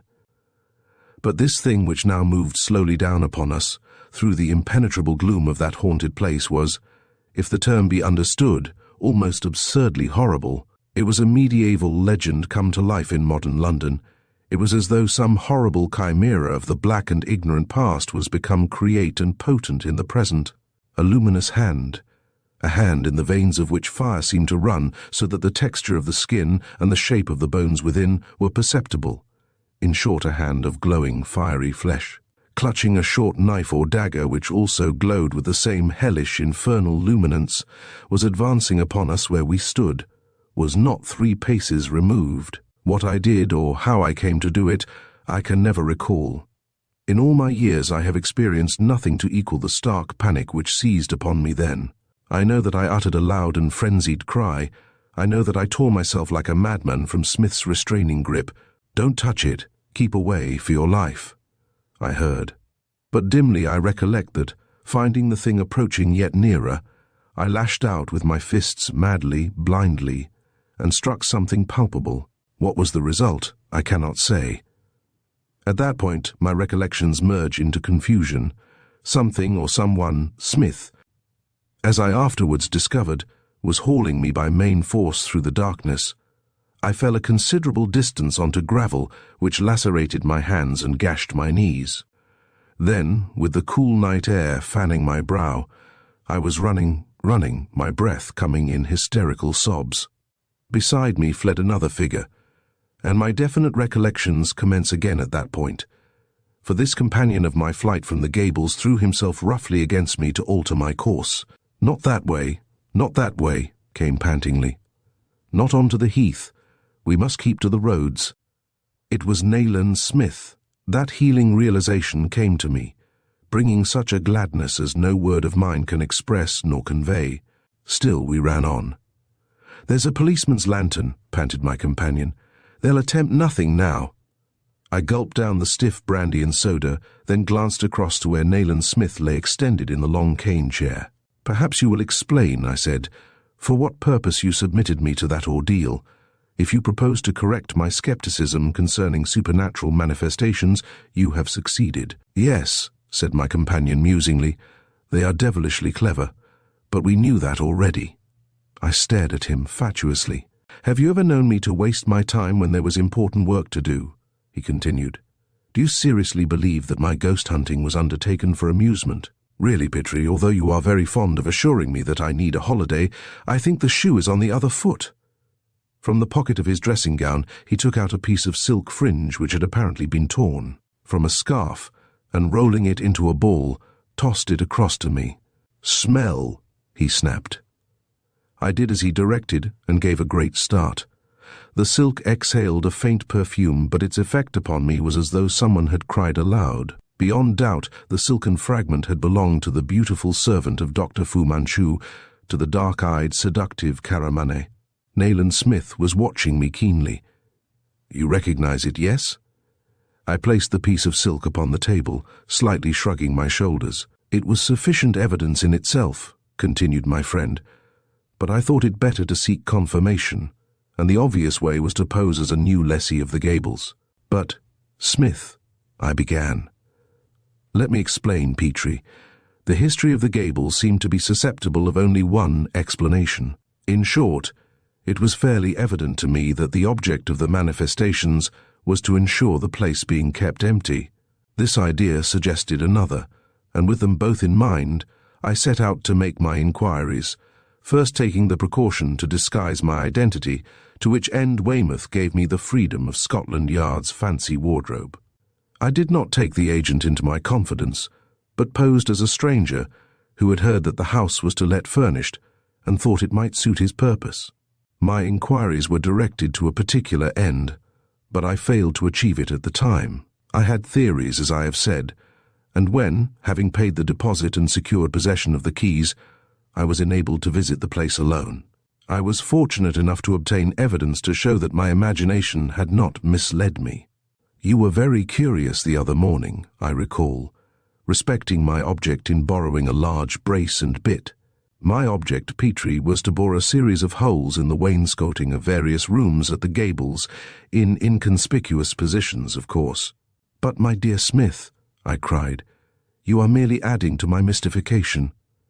He stood up and began to pace the room in his restless fashion. I had cross-examined Weymouth closely regarding the phenomenon of the bell ringing, and an exhaustive search of the premises led to the discovery that the house was in such excellent condition that, from ground floor to attic, there was not a solitary crevice large enough to admit of the passage of a mouse. I suppose I must have been staring very foolishly indeed, for Nayland Smith burst into one of his sudden laughs. "A mouse," I said. "Petrie," he cried. "With the brace and bit I rectified that matter.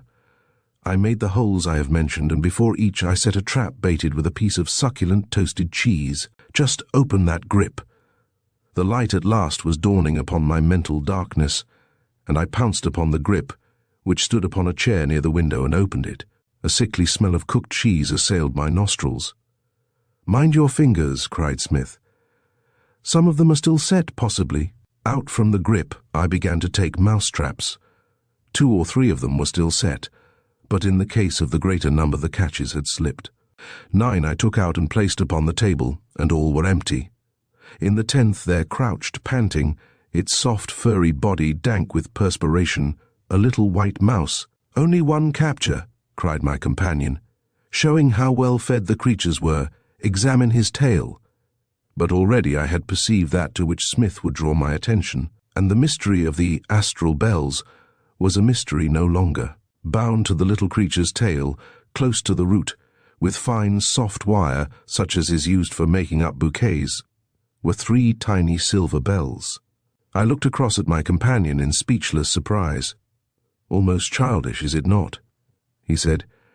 Yet by means of this simple device the Gables had been emptied of occupant after occupant. There was small chance of the trick being detected, for, as I have said, there was absolutely no aperture from roof to basement, by means of which one of them could have escaped into the building. Then, they were admitted into the wall cavities and the rafters from some cellar underneath Petrie, to which, after a brief scamper under the floors and over the ceilings, they instinctively returned for the food they were accustomed to receive, and for which, even had it been possible, which it was not, they had no occasion to forage. I, too, stood up, for excitement was growing within me.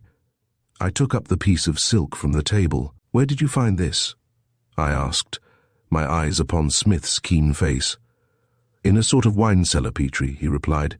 "Under the stair. There is no cellar proper to the Gables. At least no such cellar appears in the plans. But there is one beyond doubt, yes. It must be part of some older building which occupied the site before the Gables was built. One can only surmise that it exists, although such a surmise is a fairly safe one. And the entrance to the subterranean portion of the building is situated beyond doubt in the wine cellar. Of this we have at least two evidences: the finding of the fragment of silk there, and the fact that in one case at least, as I learnt, the light was extinguished in the library unaccountably. This could only have been done in one way, by manipulating the main switch, which is also in the wine cellar. "But Smith," I cried, "do you mean that Fu Manchu?" Nayland Smith turned in his promenade of the floor and stared into my eyes. "I mean that Dr. Fu Manchu has had a hiding place under the gables for an indefinite period," he replied. "I always suspected that a man of his genius would have a second retreat prepared for him, anticipating the event of the first being discovered." "Oh, I don't doubt it. The place probably is extensive, and I am almost certain, though the point has to be confirmed, that there is another entrance from the studio further along the road. We know now why our recent searchings in the East End have proved futile, why the house in Museum Street was deserted.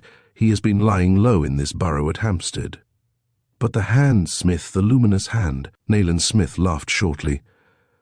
"Your superstitious fears overcame you to such an extent, Petrie, and I don't wonder at it. The sight was a ghastly one, that probably you don't remember what occurred when you struck out at that same ghostly hand.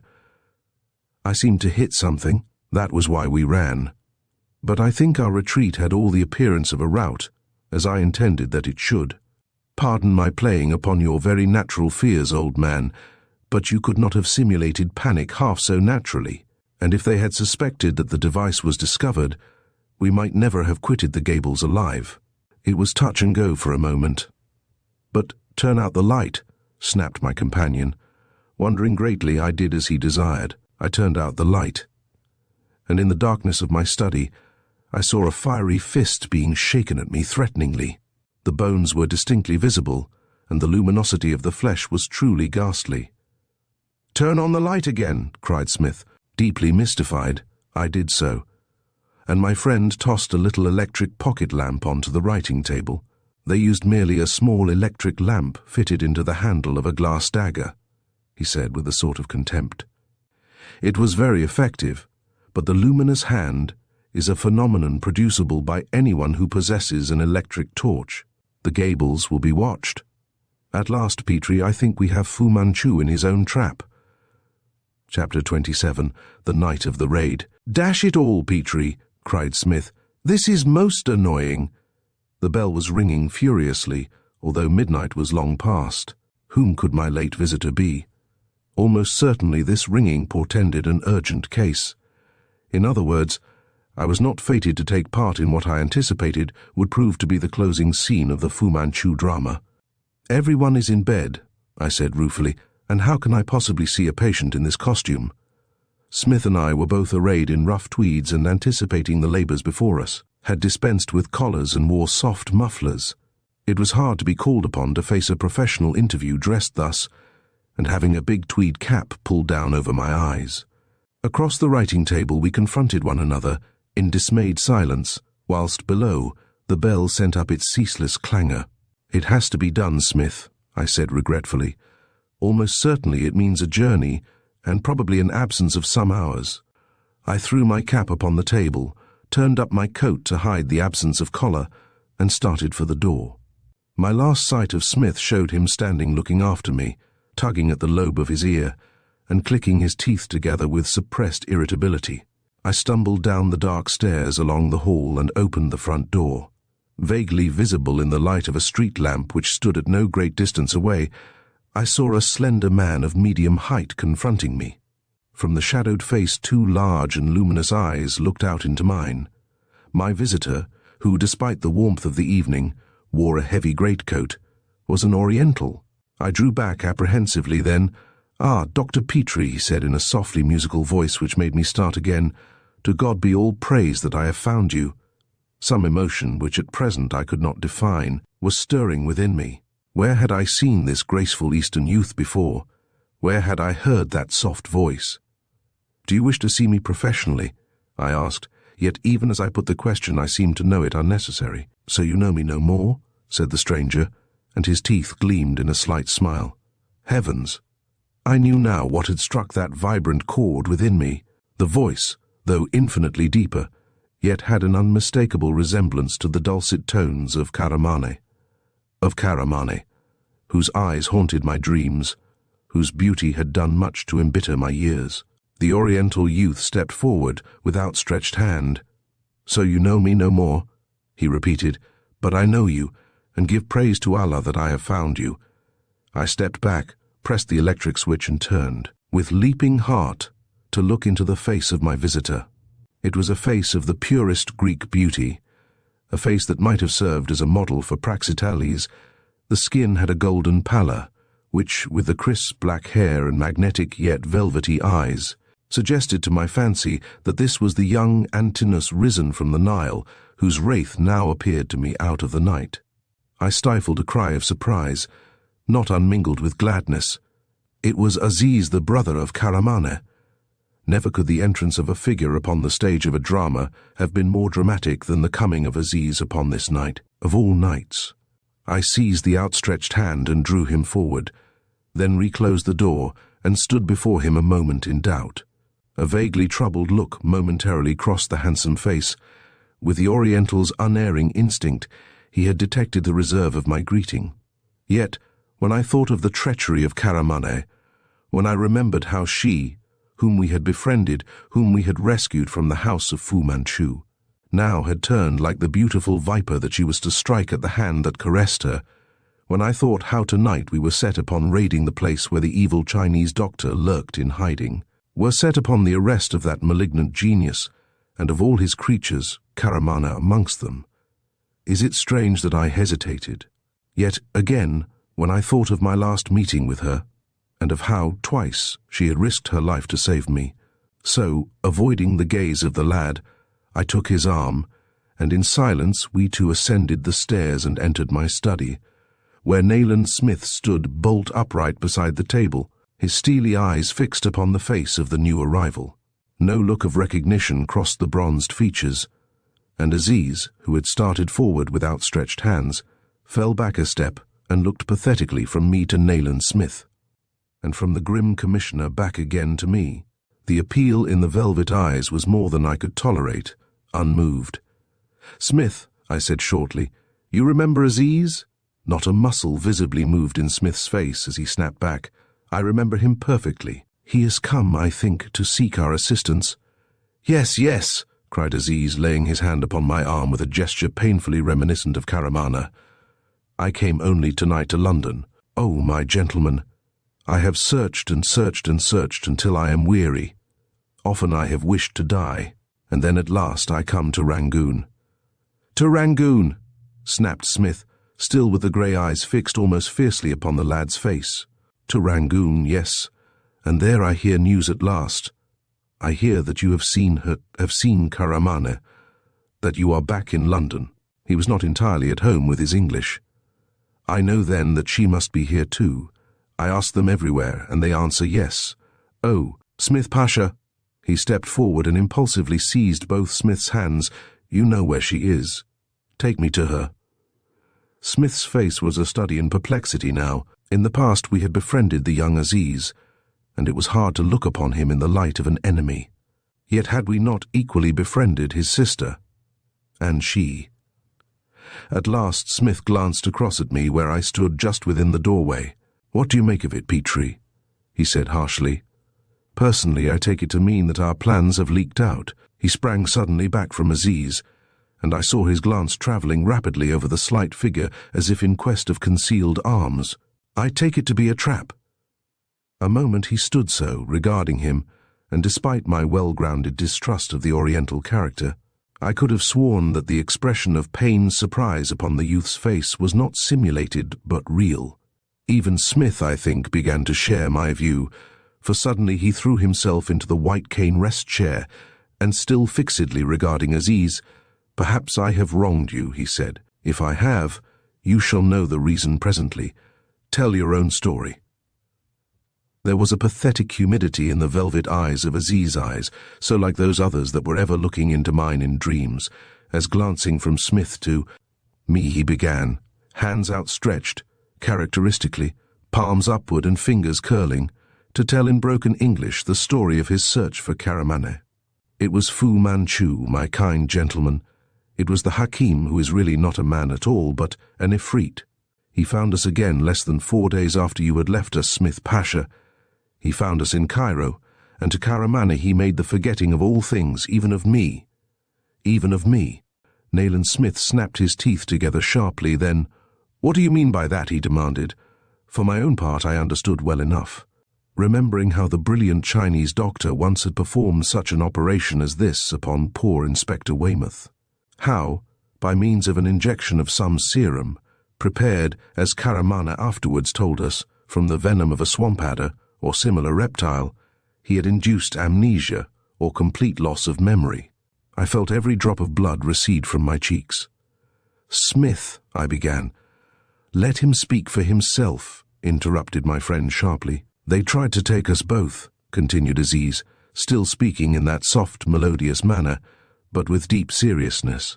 "I escaped, I, who am swift of foot, hoping to bring help." He shook his head sadly.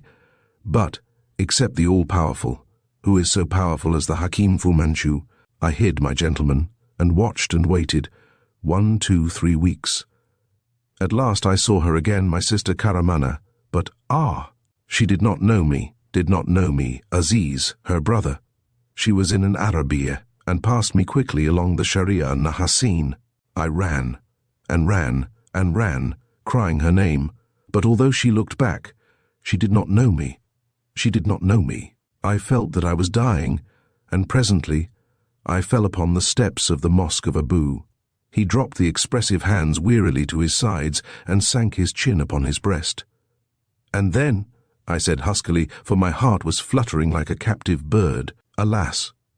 From that day to this I see her no more, my gentleman. I travel not only in Egypt but near and far, and still I see her no more, until in Rangoon I hear that which brings me to England again."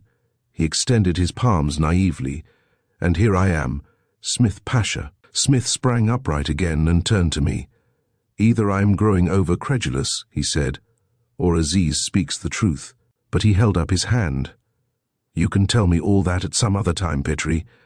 We must take no chances. Sergeant Carter is downstairs with the cab. You might ask him to step up. He and Aziz can remain here until our return." Chapter 28. The Samurai's Sword.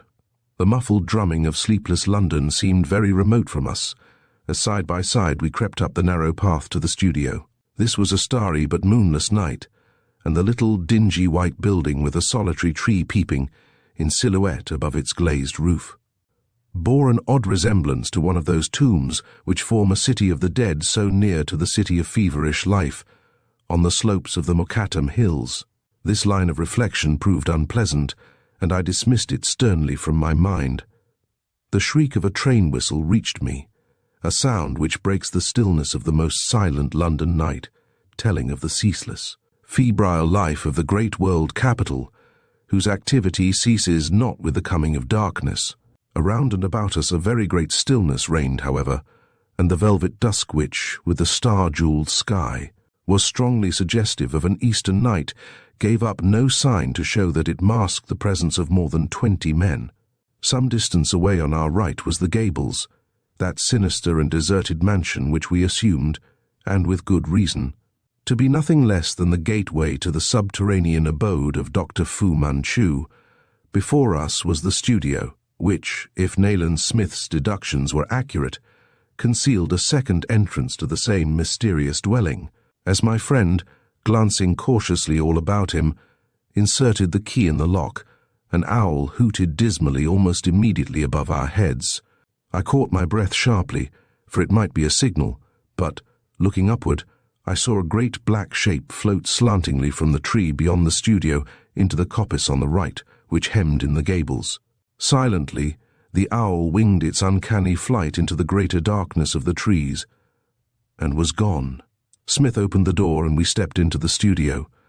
Our plans had been well considered, and in accordance with these I now moved up beside my friend, who was dimly perceptible to me in the starlight which found access through the glass roof, and pressed the catch of my electric pocket lamp. I suppose that by virtue of my self-imposed duty as chronicler of the deeds of Dr. Fu Manchu, the greatest and most evil genius whom the later centuries have produced, the man who dreamt of a universal yellow empire, I should have acquired a certain facility in describing bizarre happenings, but I confess that it fails me now as I attempt in cold English to portray my emotions when the white beam from the little lamp cut through the darkness of the studio and shone fully upon the beautiful face of Karamane. Less than 6 feet away from me she stood, arrayed in the gauzy dress of the harem, her fingers and slim white arms laden with barbaric jewelry. The light wavered in my suddenly nerveless hand, gleaming momentarily upon bare ankles and golden anklets, upon little red leather shoes. I spoke no word, and Smith was as silent as I. Both of us, I think, were speechless rather from amazement than in obedience to the evident wishes of Fu Manchu's slave girl. Yet I have only to close my eyes at this moment to see her as she stood, one finger raised to her lips, enjoining us to silence. She looked ghastly pale in the light of the lamp, but so lovely that my rebellious heart threatened already to make a fool of me. So we stood in that untidy studio, with canvases and easels heaped against the wall, and with all sorts of litter about us, a trio strangely met, and one to have amused the high gods watching through the windows of the stars. "Go back," came in a whisper from Karamane. I saw the red lips moving and read a dreadful horror in the widely opened eyes. In those eyes, like pools of mystery to taunt the thirsty soul, the world of realities was slipping past me. I seemed to be losing my hold on things actual. I had built up an eastern palace about myself and Karamane, wherein the world shut out. I might pass the hours in reading the mystery of those dark eyes. Nayland Smith brought me sharply to my senses. "Steady with the light, Petrie," he hissed in my ear. "My skepticism has been shaken tonight, but I am taking no chances." He moved from my side and forward toward that lovely, unreal figure, which stood immediately before the model's throne and its background of plush curtains. Karamane started forward to meet him, suppressing a little cry, whose real anguish could not have been simulated. Go back," she whispered urgently, and thrust out her hands against Smith's breast. "For God's sake, go back! I have risked my life to come here tonight. He knows and is ready." The words were spoken with passionate intensity, and Nayland Smith hesitated. To my nostrils was wafted that faint, delightful perfume which, since one night, 2 years ago, it had come to disturb my senses, had taunted me many times as the mirage taunts the parched Sahara traveller. I took a step forward. "Don't move," snapped Smith. Karamane clutched frenziedly at the lapels of his coat. "Listen to me," she said beseechingly, and stamped one little foot upon the floor. "Listen to me. You are a clever man, but you know nothing of a woman's heart, nothing Eve seeing me, hearing me, knowing. As you do know what I risk, you can doubt that I speak the truth. And I tell you that it is death to go behind those curtains. That's what I wanted to know," snapped Smith. His voice quivered with excitement. Suddenly grasping Karamane by the waist, he lifted her and set her aside. Then in 3 bounds he was onto the model's throne and had torn the plush curtains bodily from their fastenings. How it occurred I cannot hope to make clear, for here my recollections merge into a chaos. I know that Smith seemed to topple forward amid the purple billows of velvet, and his muffled cry came to me, "Petrie! My God, Petrie!" The pale face of Karamane looked up into mine, and her hands were clutching me, but the glamour of her personality had lost its hold. For I knew, heavens, how poignantly it struck home to me that Nayland Smith was gone to his death. What I hoped to achieve, I know not, but hurling the trembling girl aside, I snatched the Browning pistol from my coat pocket, and with the ray of the lamp directed upon the purple mound of velvet, I leaped forward. I think I realized that the curtains had masked a collapsible trap, a sheer pit of blackness, an instant before I was precipitated into it. But certainly the knowledge came too late. With the sound of a soft, shuddering cry in my ears, I fell, dropping lamp and pistol, and clutching at the fallen hangings. But they offered me no support. My head seemed to be bursting. I could utter only a hoarse groan as I fell. When my mind began to work again, in returning consciousness, I found it to be laden with reproach. How often in the past had we blindly hurled ourselves into just such a trap as this?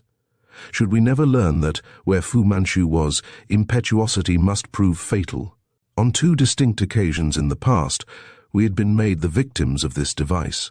Yet although we had had practically conclusive evidence that this studio was used by Dr. Fu Manchu, we had relied upon its floor being as secure as that of any other studio.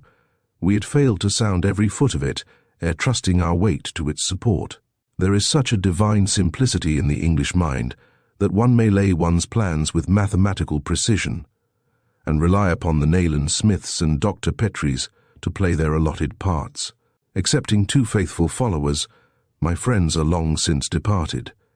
But here, in these vaults which time has overlooked, and which are as secret and as serviceable today as they were 200 years ago, I wait patiently, with my trap set, like the spider for the fly. To the sound of that taunting voice, I opened my eyes. As I did so, I strove to spring upright, only to realize that I was tied fast to a heavy ebony chair inlaid with ivory, and attached by means of 2 iron brackets to the floor. Even children learn from experience, continued the unforgettable voice, alternately guttural and sibilant, but always as deliberate as though the speaker were choosing with care words which should perfectly clothe his thoughts. For a burnt child fears the fire, says your English adage. But Mr. Commissioner Nayland Smith, who enjoys the confidence of the India Office, and who is empowered to control the movements of the Criminal Investigation Department, learns nothing from experience. He is less than a child, since he has twice rashly precipitated himself into a chamber charged with an anesthetic prepared by a process of my own, from the lycopodon or common puffball. I became fully master of my senses, and I became fully alive to a stupendous fact. At last it was ended. We were utterly in the power of Dr. Fu Manchu. Our race was run. I sat in a low vaulted room. The roof was of ancient brickwork, but the walls were draped with exquisite Chinese fabric, having a green ground, whereon was a design representing a grotesque procession of white peacocks. A green carpet covered the floor, and the whole of the furniture was of the same material as the chair to which I was strapped, viz., ebony inlaid with ivory. This furniture was scanty. There was a heavy table in one corner of the dungeonesque place, on which were a number of books and papers. Before this table was a high-backed, heavily carven chair. A smaller table stood upon the right of the only visible opening, a low door partially draped with bead-work curtains, above which hung a silver lamp. On this smaller table, a stick of incense, in a silver holder, sent up a pencil of vapor into the air, and the chamber was loaded with the sickly sweet fumes. A faint haze from the incense stick hovered up under the roof. In the high-backed chair sat Dr. Fu Manchu, wearing a green robe upon which was embroidered a design, the subject of which at first glance was not perceptible, but which presently I made out to be a huge white peacock. He wore a little cap perched upon the dome of his amazing skull, and one clawish hand resting upon the ebony of the table. He sat slightly turned toward me, his emotionless face a mask of incredible evil. In spite of, or because of, the high intellect written upon it, the face of Dr. Fu Manchu was more utterly repellent than any I have ever known, and the green eyes green as those of a cat in the darkness, which sometimes burnt like witch lamps, and sometimes were horribly filmed like nothing human or imaginable, might have mirrored not a soul, but an emanation of hell, incarnate in this gaunt, high-shouldered body. Stretched flat upon the floor lay Nayland Smith, partially stripped, his arms thrown back over his head and his wrists chained to a stout iron staple attached to the wall. He was fully conscious and staring intently at the Chinese doctor. His bare ankles also were manacled and fixed to a second chain, which quivered tautly across the green carpet and passed out through the doorway, being attached to something beyond the curtain, and invisible to me from where I sat. Fu Manchu was now silent. I could hear Smith's heavy breathing and hear my watch ticking in my pocket. I suddenly realized that although my body was lashed to the ebony chair, my hands and arms were free. Next, looking dazedly about me, my attention was drawn to a heavy sword, which stood hilt upward against the wall within reach of my hand. It was a magnificent piece, of Japanese workmanship, a long curved damascened blade having a double-handed hilt of steel inlaid with gold and resembling fine cuffed work. A host of possibilities swept through my mind. Then I perceived that the sword was attached to the wall by a thin steel chain some 5 feet in length. Even if you had the dexterity of a Mexican knife-thrower, came the guttural voice of Fu Manchu, you would be unable to reach me, dear Dr. Petrie. The Chinese man had read my thoughts. Smith turned his eyes upon me momentarily, only to look away again in the direction of Fu Manchu. My friend's face was slightly pale beneath the tan, and his jaw muscles stood out with unusual prominence. By this fact alone did he reveal the knowledge that he lay at the mercy of this enemy of the white race, of this inhuman being who himself knew no mercy, of this man whose very genius was inspired by the cool, calculated cruelty of his race, of that race which to this day disposes of hundreds, nay thousands, of its unwanted girl children by the simple measure of throwing them down a well specially dedicated to the purpose. The weapon near your hand, continued the Chinese man imperturbably, is a product of the civilization of our near neighbors, the Japanesia race, to whose courage I prostrate myself in meekness. It is the sword of a samurai, Dr. Petrie. It is of very great age, and was, until an unfortunate misunderstanding with myself led to the extinction of the family, a treasured possession of a noble Japanese house. The soft voice, into which an occasional sibilance crept, but which never rose above a cool monotone, gradually was lashing me into fury, and I could see the muscles moving in Smith's jaws as he convulsively clenched his teeth, whereby I knew that, impotent, he burned with a rage at least as great as mine. But I did not speak and did not move. The ancient tradition of continued the Chinese man, or harakiri, still rules, as you know, in the great families of Japan. There is a sacred ritual, and the samurai who dedicates himself to this honorable end must follow strictly the ritual. As a physician, the exact nature of the ceremony might possibly interest you, Dr. Petrie, but a technical account of the 2 incisions which the sacrificant employs in his self-dismissal might, on the other hand, bore Mr. Nayland Smith. Therefore I will merely enlighten you upon one little point, a minor one, but interesting to the student of human nature. In short, even a and no braver race has ever honored the world, sometimes hesitates to complete the operation. The weapon near to your hand, my dear Dr. Petrie, is known as the friend's sword. On such occasions as we are discussing, a trusty friend is given the post and honored one of standing behind the brave man who offers himself to his gods, and should the latter's courage momentarily fail him. The friend with a trusty blade, to which now I especially direct your attention, diverts the Hierophant's mind from his digression, and rectifies his temporary breach of etiquette by severing the cervical vertebrae of the spinal column with the friendly blade, which you can reach quite easily, Dr. Petrie, if you care to extend your hand. Some dim perception of the truth was beginning to creep into my mind. When I say a perception of the truth, I mean rather of some part of the purpose of Dr. Fu Manchu, of the whole horrible truth, of the scheme which had been conceived by that mighty evil man. I had no glimmering, but I foresaw that a frightful ordeal was before us both.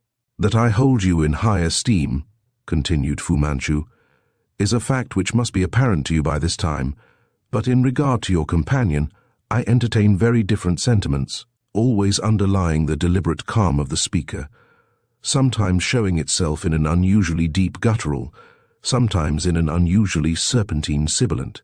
Lurked the frenzy of hatred which in the past had revealed itself occasionally in wild outbursts. Momentarily I expected such an outburst now, but it did not come. One quality possessed by Mr. Nayland Smith, resumed the Chinese man, I admire. I refer to his courage. I would wish that so courageous a man should seek his own end, should voluntarily efface himself from the path of that world movement which he is powerless to check. In short, I would have him show himself a samurai. Always his friend, you shall remain so to the end, Dr. Petrie. I have arranged for this. He struck lightly a little silver gong, dependent from the corner of the table, whereupon, from the curtained doorway, there entered a short, thickly built Burman, whom I recognized for a dacoit. He wore a shoddy blue suit, which had been made for a much larger man, but these things claimed little of my attention, which automatically was directed to the load beneath which the Burman laboured. Upon his back he carried a sort of wire box rather less than 6 feet long, some 2 feet high, and about 2 feet wide. In short, it was a stout framework covered with fine wire netting on the tops, sides and ends, but open at the bottom. It seemed to be made in 5 sections, or to contain 4 sliding partitions which could be raised or lowered at will. These were of wood, and in the bottom of each was cut a little arch. The arches in the 4 partitions varied in size, so that whereas the first was not more than 5 inches high, the 4th opened almost to the wire roof of the box or cage, and a 5th, which was but little higher than the first, was cut in the actual end of the contrivance. So intent was I upon this device, the purpose of which I was wholly unable to divine, that I directed the whole of my attention upon it. Then, as the Burman paused in the doorway, resting a corner of the cage upon the brilliant carpet, I glanced toward Dr. Fu Manchu. He was watching Nayland Smith and revealing his irregular yellow teeth, the teeth of an opium smoker, in the awful, mirthless smile which I knew. "God," whispered Smith, "the 6 gates." "Your knowledge of my beautiful country serves you well," replied Fu Manchu gently. Instantly I looked to my friend, and every drop of blood seemed to recede from my heart, leaving it cold in my breast. If I did not know the purpose of the cage, obviously Smith knew it all too well. His pallor had grown more marked, and although his grey eyes stared defiantly at the Chinese man, I, who knew him, could read a deathly horror in their depths. The dacoit, in obedience to a guttural order from Dr. Fu Manchu, placed the cage upon the carpet, completely covering Smith's body, but leaving his neck and head exposed. The seared and pock-marked face set in a sort of placid leer. The dacoit adjusted the sliding partitions to Smith's recumbent form, and I saw the purpose of the graduated arches. They were intended to divide a human body in just such fashion, and, as I realized, were most cunningly shaped to that end. The whole of Smith's body lay now in the wire cage, each of the 5 compartments whereof was shut off from its neighbour. The Burman stepped back and stood waiting in the doorway. Dr. Fu Manchu, removing his gaze from the face of my friend, directed it now upon me. "Mr. Commissioner Nayland Smith shall have the honour of acting as hierophant, admitting himself to the mysteries," said Fu Manchu softly, "and you, Dr. Petrie, shall be the friend." Chapter 29. The 6 Gates. He glanced toward the Burman, who retired immediately, to re-enter a moment later carrying a curious leather sack, in shape not unlike that of a saka or Arab water carrier. Opening a little trap in the top of the first compartment of the cage, that is the compartment which covered Smith's bare feet and ankles, he inserted the neck of the sack, then suddenly seized it by the bottom and shook it vigorously. Before my horrified gaze, 4 huge rats came tumbling out from the bag into the cage. The dacoit snatched away the sack and snapped the shutter fast. A moving mist obscured my sight, a mist through which I saw the green eyes of Dr. Fu Manchu fixed upon me, and through which, as from a great distance, his voice, sunk to a snake-like hiss, came to my ears. "Cantonese rats, Dr. Petrie, the most ravenous in the world. They have eaten nothing for nearly a week." Then all became blurred, as though a painter with a brush steeped in red had smudged out the details of the picture. For an indefinite period, which seemed like many minutes yet probably was only a few seconds, I saw nothing and heard nothing. My sensory nerves were dulled entirely. From this state I was awakened and brought back to the realities by a sound which ever afterward I was doomed to associate with that ghastly scene. This was the squealing of the rats. The red mist seemed to disperse at that, and with frightfully intense interest I began to study the awful torture to which Nayland Smith was being subjected. The dacoit had disappeared, and Fu Manchu placidly was watching the 4 lean and hideous animals in the cage. As I also turned my eyes in that direction, the rats overcame their temporary fear and began. "You have been good enough to notice," said the Chinese man, his voice still sunk in that sibilant whisper, "my partiality for dumb allies. You have met my scorpions, my death adders, my baboon man." The uses of such a playful little animal as a marmoset have never been fully appreciated before, I think. But, to an indiscretion of this last-named pet of mine, I seem to remember that you owed something in the past, Dr. Petrie. Nayland Smith stifled a deep groan. One rapid glance I ventured at his face. It was a greyish hue now, and dank with perspiration. His gaze met mine. The rats had almost ceased squealing. "Much depends upon yourself, Doctor," continued Fu Manchu, slightly raising his voice. "I credit Mr. Commissioner Nayland Smith with courage high enough to sustain the raising of all the gates. But I estimate the strength of your friendship highly, also, and predict that you will use the sword of the samurai, certainly not later than the time when I shall raise the third gate." A low shuddering sound, which I cannot hope to describe, but alas, can never forget, broke from the lips of the tortured man. "In China," resumed Fu Manchu, "we call this quaint fancy the 6 gates of joyful wisdom. The first gate by which the rats are admitted is called the gate of joyous hope, the second, the gate of mirthful doubt. The third gate is poetically named the gate of true rapture, and the fourth, the gate of gentle sorrow. I once was honored in the friendship of an exalted mandarin who sustained the course of joyful wisdom to the raising of the 5th gate, called the gate of sweet desires, and the admission of the 20th rat. I esteem him almost equally with my ancestors. The 6th, or gate celestial, whereby a man enters into the joy of complete understanding, I have dispensed with here, substituting a Japanese fancy of an antiquity nearly as great and honorable. The introduction of this element of speculation I count a happy thought, and accordingly take pride to myself. "The sword, Petrie," whispered Smith. I should not have recognized his voice, but he spoke quite evenly and steadily. "I rely upon you, old man, to spare me the humiliation of asking mercy from that yellow fiend." My mind throughout this time had been gaining a sort of dreadful clarity. I had avoided looking at the sword of Kara Kiri, but my thoughts had been leading me mercilessly up to the point at which we were now arrived. No vestige of anger, of condemnation of the inhuman being seated in the ebony chair, remained. That was past.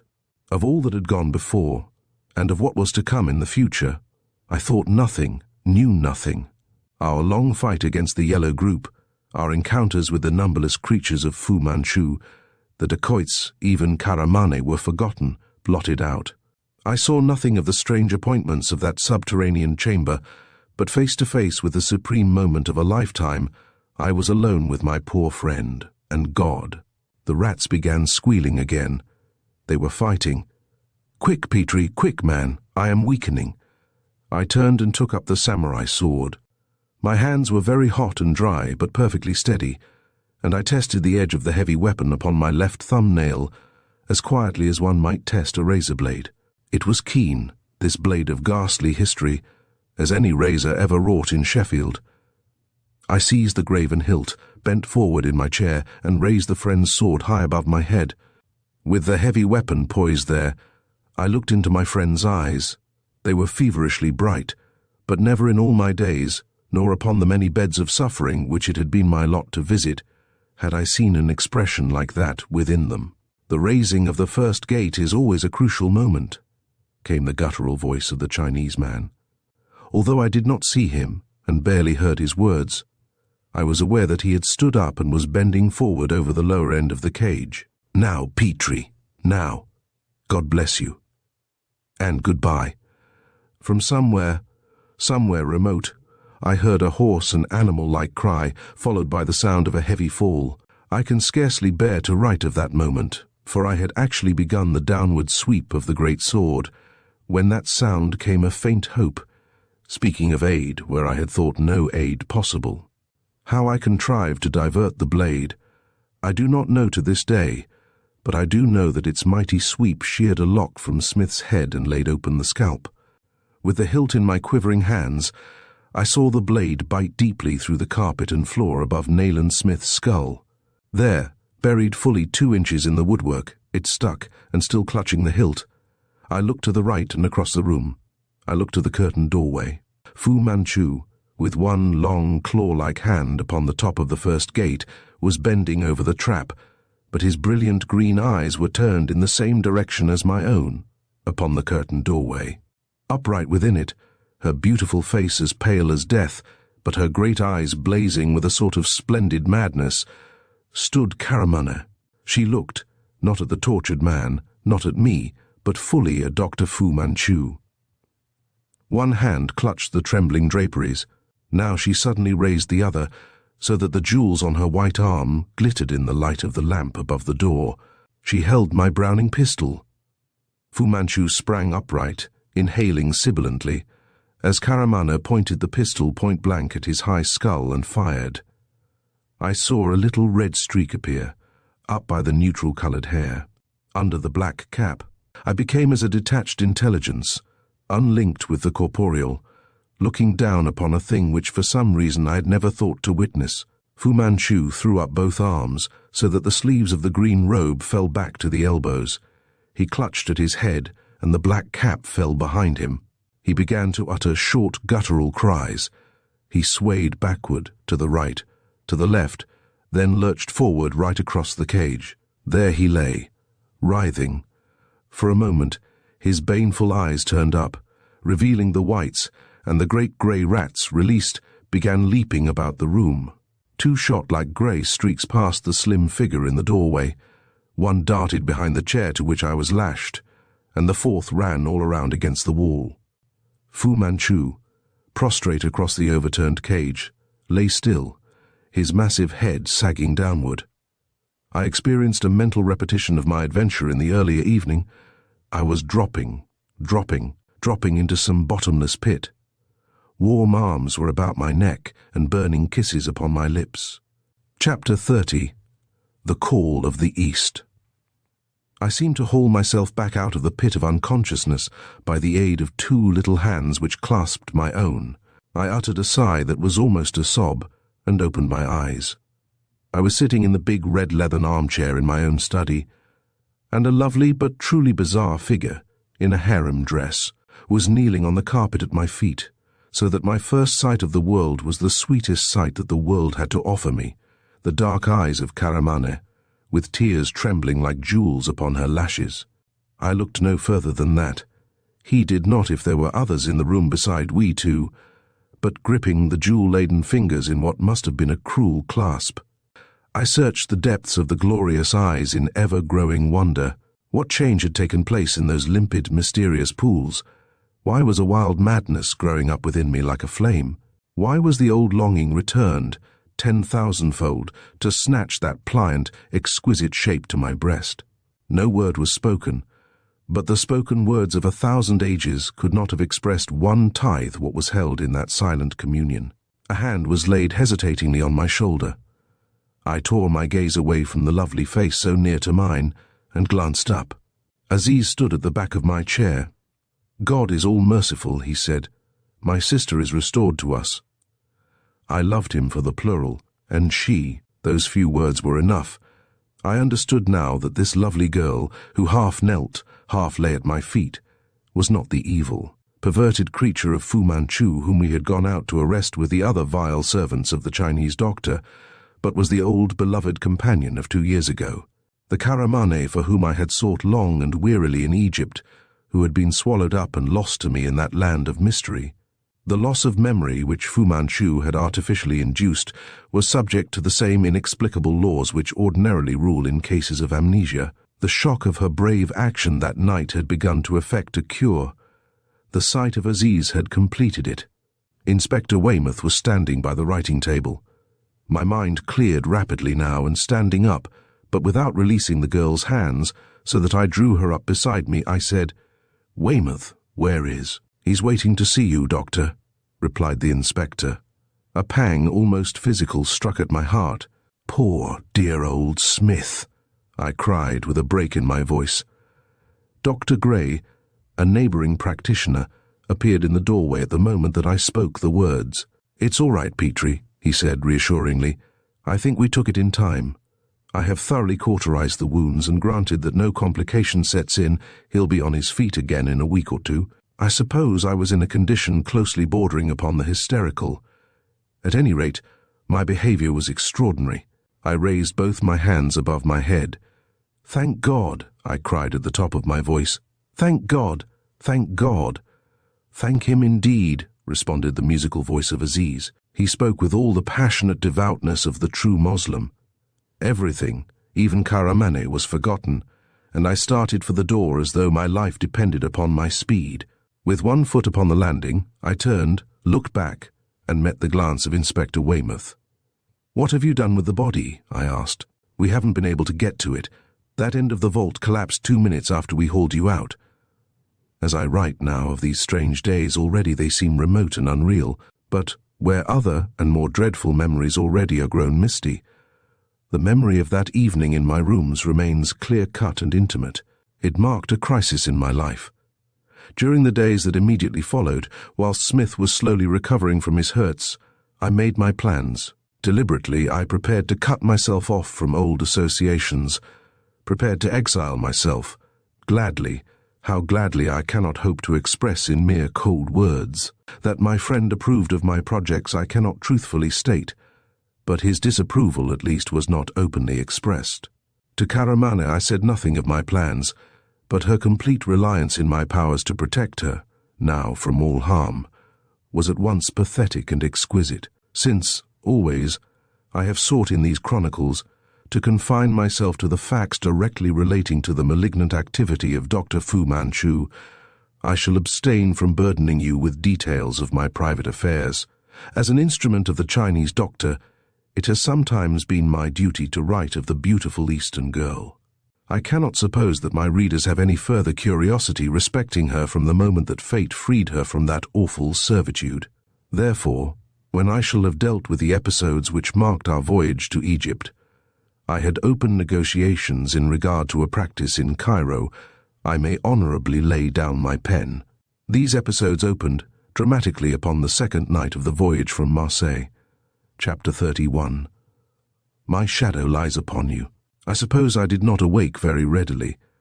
Following the nervous vigilance of the past 6 months, my tired nerves, in the enjoyment of this relaxation, were rapidly recuperating. I no longer feared to awaken to find a knife at my throat, no longer dreaded the darkness as a foe, so that the voice may have been calling indeed, had been calling for some time, and of this I had been hazily conscious before finally I awoke. Then, ere the new sense of security came to reassure me, the old sense of impending harm set my heart leaping nervously. There is always a certain physical panic attendant upon such awakenings in the still of night, especially in novel surroundings. Now I sat up abruptly, clutching at the rail of my berth and listening. There was a soft thudding on my cabin door, and a voice, low and urgent, was crying my name. Through the porthole the moonlight streamed into my room, and save for a remote and soothing throb, inseparable from the progress of a great steamship, nothing else disturbed the stillness. I might have floated lonely upon the bosom of the Mediterranean, but there was the drumming on the door again and the urgent appeal, "Dr. Petrie, Dr. Petrie." I threw off the bedclothes and stepped onto the floor of the cabin, fumbling hastily for my slippers, a fear that something was amiss, that some aftermath, some wraith of the dread Chinese man, was yet to come to disturb our premature peace, began to haunt me. I threw open the door. Upon the gleaming deck, blackly outlined against a wondrous sky, stood a man who wore a blue greatcoat over his pyjamas, and whose unstockinged feet were thrust into red slippers. It was Platts, the Marconi operator. "I'm awfully sorry to disturb you, Dr. Petrie," he said, "and I was even less anxious to arouse your neighbour, but somebody seems to be trying to get a message, presumably urgent, through to you." "To me?" I cried. "I cannot make it out," admitted Platts, running his fingers through dishevelled hair. "But I thought it better to arouse you. Will you come up?" I turned without a word, slipped into my dressing gown, and with Platts passed aft along the deserted deck. The sea was as calm as a great lake. Ahead, on the port bow, an angry flambeau burnt redly beneath the peaceful vault of the heavens. Platts nodded absently in the direction of the weird flames. "Stromboli," he said, "we shall be nearly through the straits by breakfast time." We mounted the narrow stair to the Marconi deck, At the table sat Platt's assistant with the Marconi attachment upon his head, an apparatus which always set me thinking of the electric chair. "Have you got it?" demanded my companion as we entered the room. "It's still coming through," replied the other without moving, but in the same jerky fashion. "Every time I get it, it seems to have gone back to the beginning. Just Dr. Petrie, Dr. Petrie." He began to listen again for the elusive message. I turned to Platts. "Where is it being sent from?" I asked.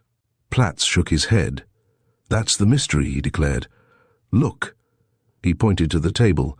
"According to the Marconi chart, there's a messageries boat due west between us and Marseille, and the homeward-bound P&O, which we passed this morning, must be getting on that way also by now. The Isis is somewhere ahead, but I've spoken all these, and the message comes from none of them. Then it may come from Messina." "It doesn't come from Messina," replied the man at the table, beginning to write rapidly. Platt stepped forward and bent over the message which the other was writing. "Here it is," he cried excitedly. "We're getting it."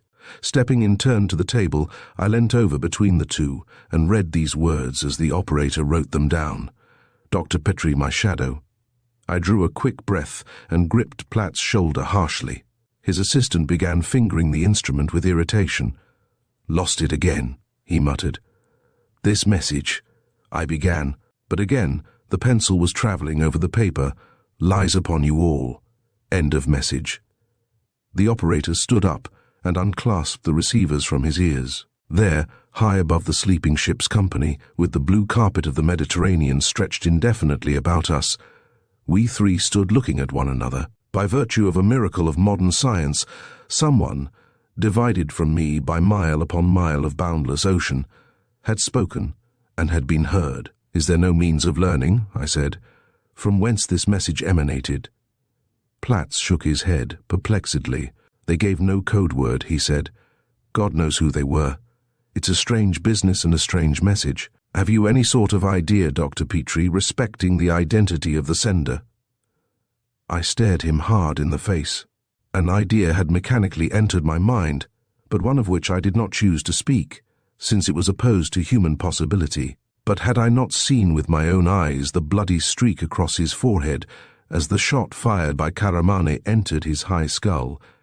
Had I not known, so certainly as it is given to men to know, that the giant intellect was no more, the mighty will impotent, I should have replied, "The message is from Dr. Fu Manchu."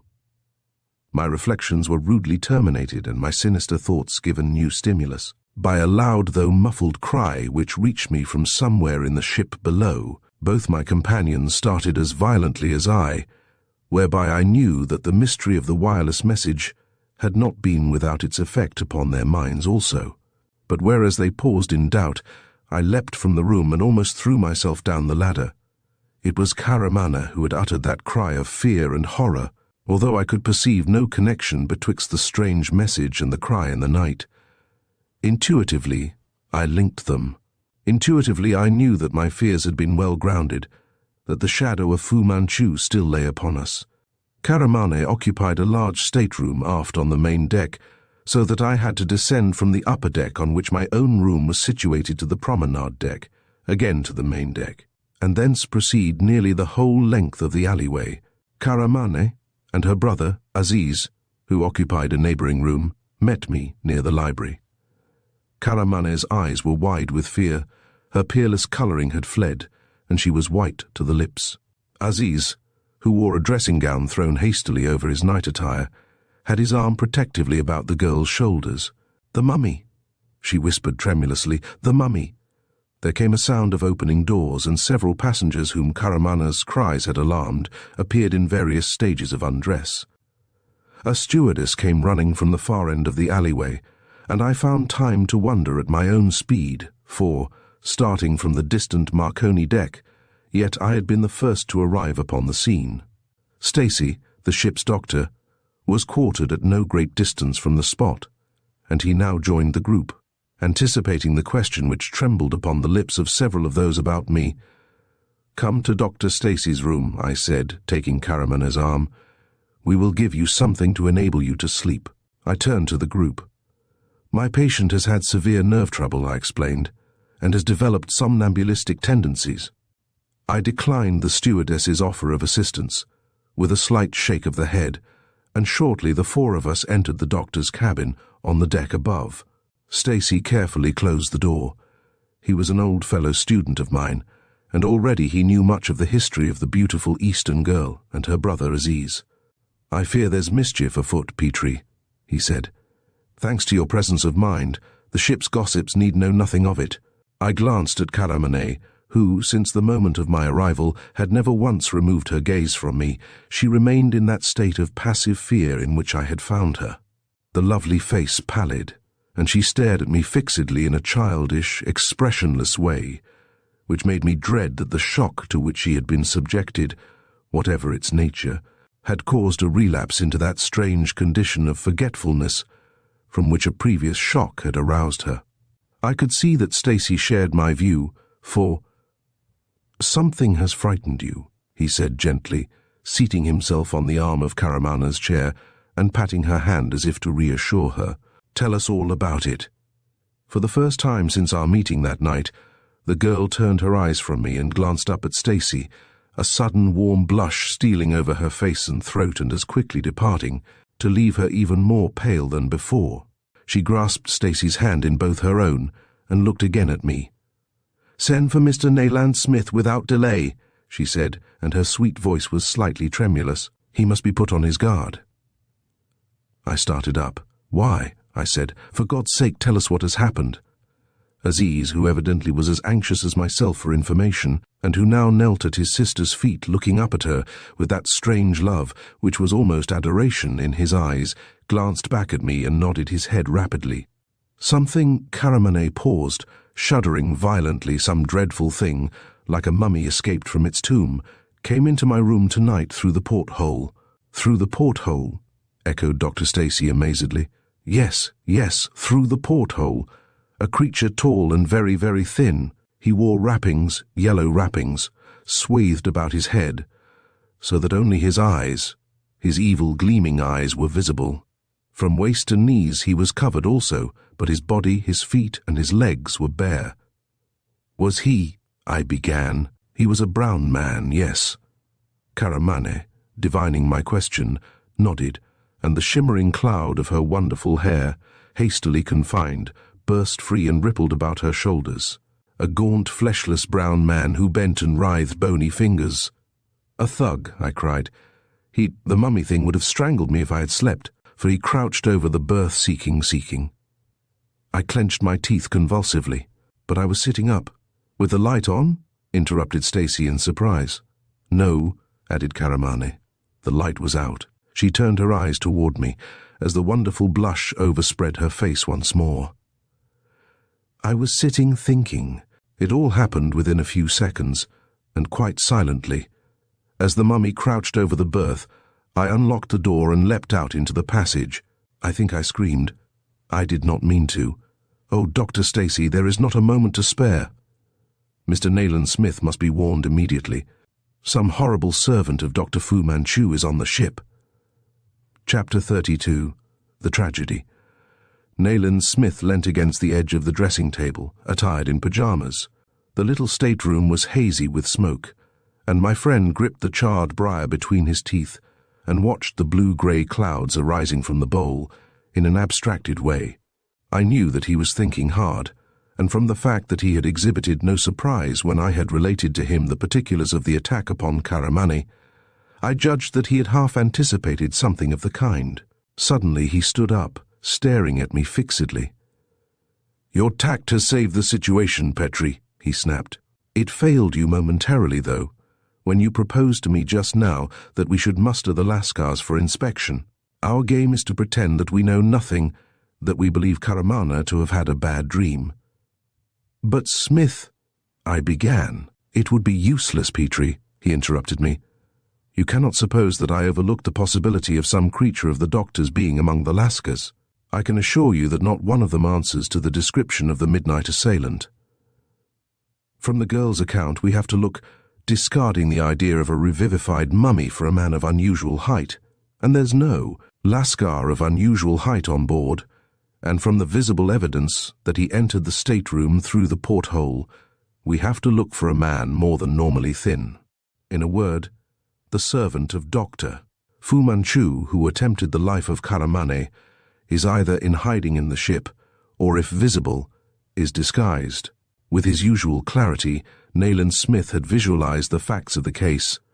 I passed in mental survey each one of the passengers, and those of the crew whose appearances were familiar to me, with the result that I had to admit the justice of my friend's conclusions. Smith began to pace the narrow strip of carpet between the dressing table and the door. Suddenly he began again.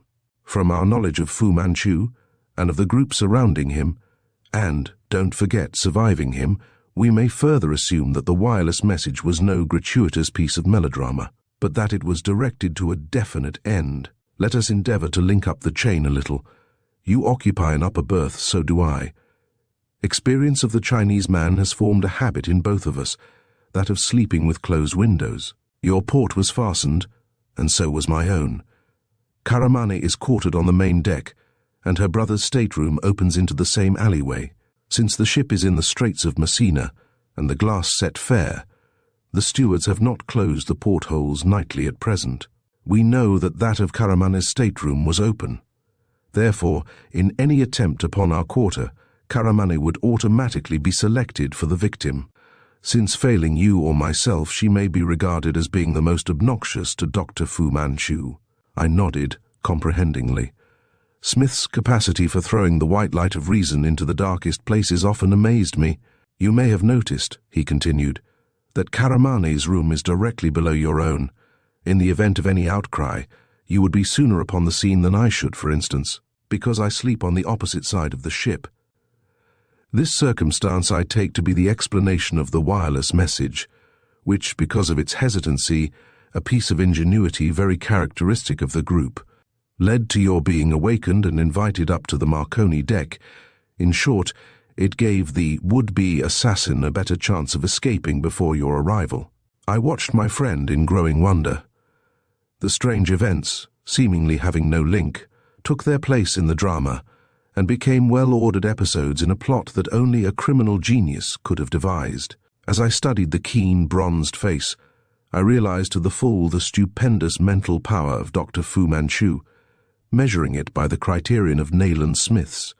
For the cunning Chinese man, in a sense, had foiled this brilliant man before me, whereby, if by naught else I might know him a master of his evil art. I regard the episode, continued Smith, as a posthumous attempt of the doctors, a legacy of hate which may prove more disastrous than any attempt made upon us by Fu Manchu in life. Some fiendish member of the murder group is on board the ship. We must, as always, meet guile with guile. There must be no appeal to the captain, no public examination of passengers and crew. One attempt has failed. I do not doubt that others will be made. At present, you will enact the role of physician in attendance upon Karamane, and will put it about for whom it may interest that a slight return of her nervous trouble is causing her to pass uneasy nights. I can safely leave this part of the case to you, I think? I nodded rapidly. I haven't troubled to make inquiries, added Smith, but I think it probable that the regulation respecting closed ports will come into operation immediately we have passed the straits, or at any rate immediately there is any likelihood of bad weather. You mean? I mean that no alteration should be made in our habits. A second attempt along similar lines is to be apprehended tonight. After that we may begin to look out for a new danger. I pray we may avoid it, I said fervently. As I entered the saloon for breakfast in the morning, I was subjected to solicitous inquiries from Mrs. Pryor, the gossip of the ship. Her room adjoined Karamane's, and she had been one of the passengers aroused by the girl's cries in the night. Strictly adhering to my role, I explained that my patient was threatened with a second nervous breakdown and was subject to vivid and disturbing dreams. One or two other inquiries I met in the same way, ere escaping to the corner table reserved to us, that iron-bound code of conduct which rules the Anglo-Indian. In the first days of the voyage had threatened to ostracize Karamane and Aziz by reason of the Eastern blood to which their brilliant but peculiar type of beauty bore witness. Smith's attitude, however, and in a Burmese commissioner, it constituted something of a law, had done much to break down the barriers, The extraordinary beauty of the girl had done the rest, so that now, far from finding themselves shunned, the society of Karamana and her romantic-looking brother was universally courted. The last inquiry that morning, respecting my interesting patient, came from the Bishop of Damascus, a benevolent old gentleman whose ancestry was not wholly innocent of Oriental strains, and who sat at a table immediately behind me. As I settled down to my porridge, he turned his chair slightly and bent to my ear. "Mrs. Pryor tells me that your charming friend was disturbed last night," he whispered. "She seems rather pale this morning. I sincerely trust that she is suffering no ill effect." I swung around with a smile. Owing to my carelessness, there was a slight collision, and the poor bishop, who had been invalided to England after typhoid in order to undergo special treatment, suppressed an exclamation of pain, although his fine dark eyes gleamed kindly upon me through the pebbles of his gold-rimmed pince-nez. Indeed, despite his Eastern blood, he might have posed for a Sadler picture, his small and refined features seeming out of place above the bulky body. "Can you forgive my clumsiness?" I began. But the bishop raised his small, slim-fingered hand of old ivory hue deprecatingly. His system was supercharged with typhoid bacilli, and as sometimes occurs, the superfluous bugs had sought exit. He could only walk with the aid of 2 stout sticks, and bent very much at that.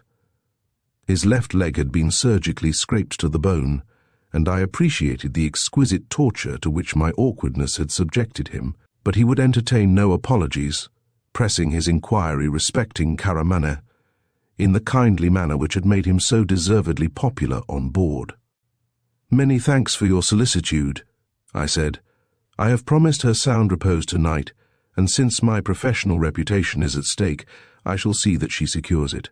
In short, we were in pleasant company, and the day passed happily enough and without notable event." Smith spent some considerable time with the chief officer, wandering about unfrequented parts of the ship. I learnt later that he had explored the Lascar's quarters, the forecastle, the engine room, and had even descended to the stoke hold, but this was done so unostentatiously that it occasioned no comment. With the approach of evening, in place of that physical contentment which usually heralds the dinner hour, at sea, I experienced a fit of the seemingly causeless apprehension which too often in the past had harbingered the coming of grim events, which I had learned to associate with the nearing presence of one of Fu Manchu's death agents. In view of the facts, as I afterwards knew them to be, I cannot account for this. Yet, in an unexpected manner, my forebodings were realized. That night I was destined to meet a sorrow surpassing any which my troubled life had known. Even now I experience great difficulty in relating the matters which befell, in speaking of the sense of irrevocable loss which came to me. Briefly then, at about 10 minutes before the dining hour, whilst all the passengers, myself included, were below, dressing, a faint cry arose from somewhere aft on the upper deck, a cry which was swiftly taken up by other voices, so that presently a deck steward echoed it immediately outside my own stateroom. "Man overboard! Man overboard!" All my premonitions rallying in that one sickening moment, I sprang out on the deck, half-dressed as I was, and leaping past the boat which swung nearly opposite my door, craned over the rail looking astern. For a long time I could detect nothing unusual. The engine-room telegraph was ringing, and the motion of the screws momentarily ceased. Then, in response to further ringing, recommenced, but so as to jar the whole structure of the vessel, whereby I knew that the engines were reversed. Peering intently into the wake of the ship, I was but dimly aware of the ever-growing turmoil around me, of the swift mustering of a boat's crew, of the shouted orders of the third officer. Suddenly I saw it, the sight which was to haunt me for succeeding days and nights. Half in the streak of the wake and half out of it, I perceived the sleeve of a white jacket, and near to it, a soft felt hat. The sleeve rose up once into clear view, seemed to describe a half-circle in the air, then sank back again into the glassy swell of the water. Only the hat remained floating upon the surface. By the evidence of the white sleeve alone I might have remained unconvinced, although upon the voyage I had become familiar enough with the drill-shooting jacket, but the presence of the grey felt hat was almost conclusive. The man overboard was Nayland Smith. I cannot hope, writing now, to convey in any words at my command a sense, even remote, of the utter loneliness which in that dreadful moment closed coldly down upon me. To spring overboard to the rescue was a natural impulse, but to have obeyed it would have been worse than quixotic. In the first place, the drowning man was close upon half a mile astern. In the second place, others had seen the hat and the white coat as clearly as I. Among them the third officer, standing upright in the stern of the boat, which with commendable promptitude had already been swung into the water. The steamer was being put about, describing a wide arc around the little boat dancing on the deep blue rollers. Of the next hour I cannot bear to write at all. Long as I had known him, I was ignorant of my friend's powers as a swimmer, but I judged that he must have been a poor one from the fact that he had sunk so rapidly in a calm sea. Except the hat, no trace of Nayland Smith remained when the boat got to the spot. Chapter 33. The Mummy. Dinner was out of the question that night for all of us. Caramane, who had spoken no word, but, grasping my hands, had looked into my eyes, her own glassy with unshed tears, and then stolen away to her cabin, had not since reappeared. Seated upon my berth, I stared unseeingly before me, upon a changed ship, a changed sea and sky upon another world.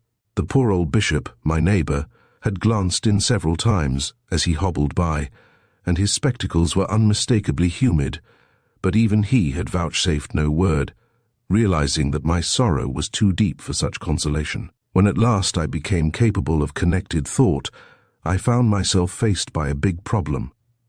Should I place the facts of the matter, as I knew them to be, before the captain, or could I hope to apprehend Fu Manchu's servant by the method suggested by my poor friend? That Smith's death was an accident, I did not believe for a moment. It was impossible not to link it with the attempt upon Caramane. In my misery and doubt, I determined to take counsel with Dr. Stacy. I stood up and passed out onto the deck. Those passengers whom I met on my way to his room regarded me in respectful silence. By contrast, Stacy's attitude surprised and even annoyed me.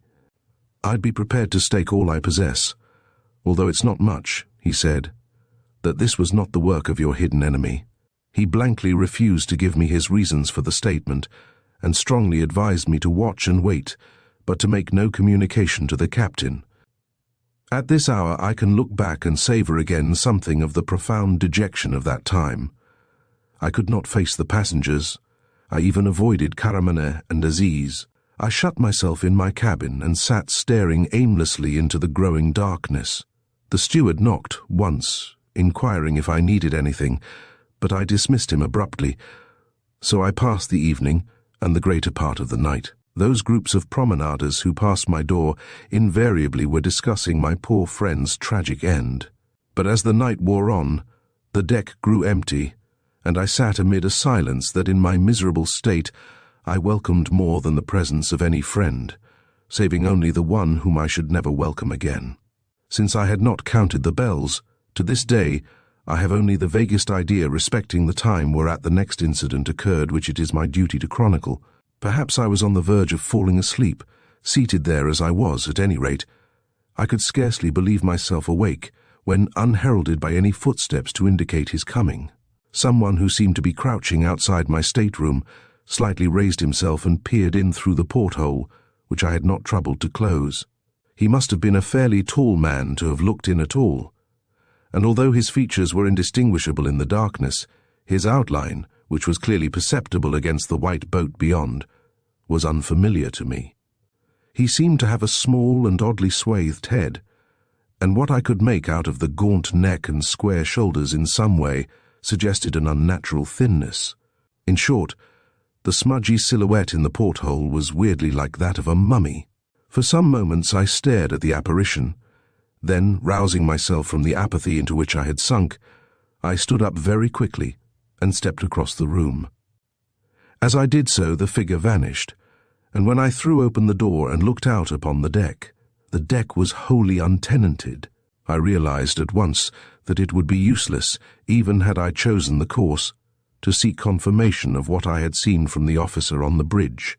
My own cabin, together with the one adjoining that of the bishop, was not visible from the bridge.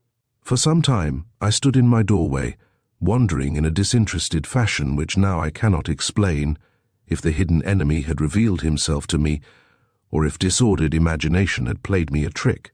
Later, I was destined to know the truth of the matter, but when at last I fell into a troubled sleep, that night I was still in some doubt upon the point. My state of mind when I awakened on the following day was indescribable. I found it difficult to doubt that Nayland Smith would meet me on the way to the bathroom as usual, with the cracked briar fuming between his teeth. I felt myself almost compelled to pass around to his stateroom in order to convince myself that he was not really there. The catastrophe was still unreal to me, and the world a dream world.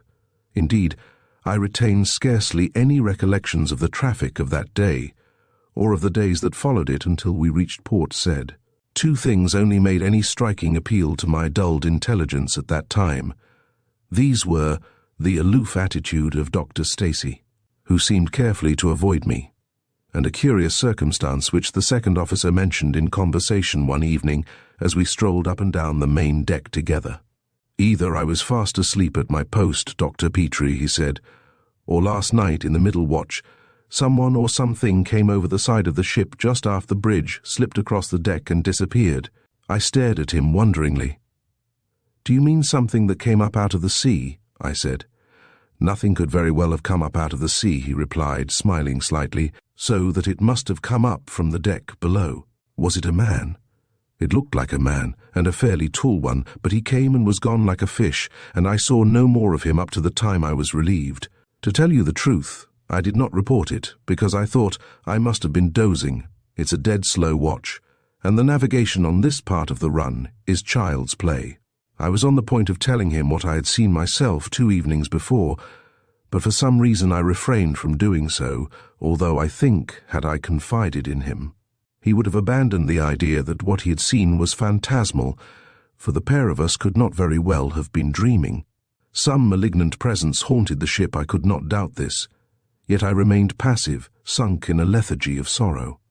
We were scheduled to reach Port Said at about 8 o'clock in the evening, but by reason of the delay occasioned so tragically, I learnt that in all probability we should not arrive earlier than midnight, whilst passengers would not go ashore until the following morning.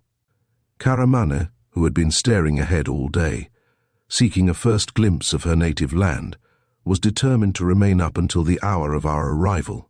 But after dinner, a notice was posted up stating that we should not be in before 2 a.m. Even those passengers who were the most enthusiastic thereupon determined to postpone for a few hours their first glimpse of the land of the Pharaohs, and even to forego the sight, one of the strangest and most interesting in the world of port, said by night. For my own part, I confess that all the interest and hope with which I had looked forward to our arrival had left me, and often I detected tears in the eyes of Karamane, whereby I knew that the coldness in my heart had manifested itself even to her. I had sustained the greatest blow of my life, and not even the presence of so lovely a companion could entirely recompense me for the loss of my dearest friend. The lights on the Egyptian shore were faintly visible when the last group of stragglers on deck broke up. I had long since prevailed upon Karamane to retire, and now, utterly sick at heart, I sought my own stateroom, mechanically undressed, and turned in. It may or may not be singular that I had neglected all precautions since the night of the tragedy. I was not even conscious of a desire to visit retribution upon our hidden enemy. In some strange fashion, I took it for granted that there would be no further attempts upon Karamane, Aziz, or myself. I had not troubled to confirm Smith's surmise respecting the closing of the portholes, but I know now for a fact that, whereas they had been closed from the time of our leaving the Straits of Messina to night, in sight of the Egyptian coasts, the regulation was relaxed again.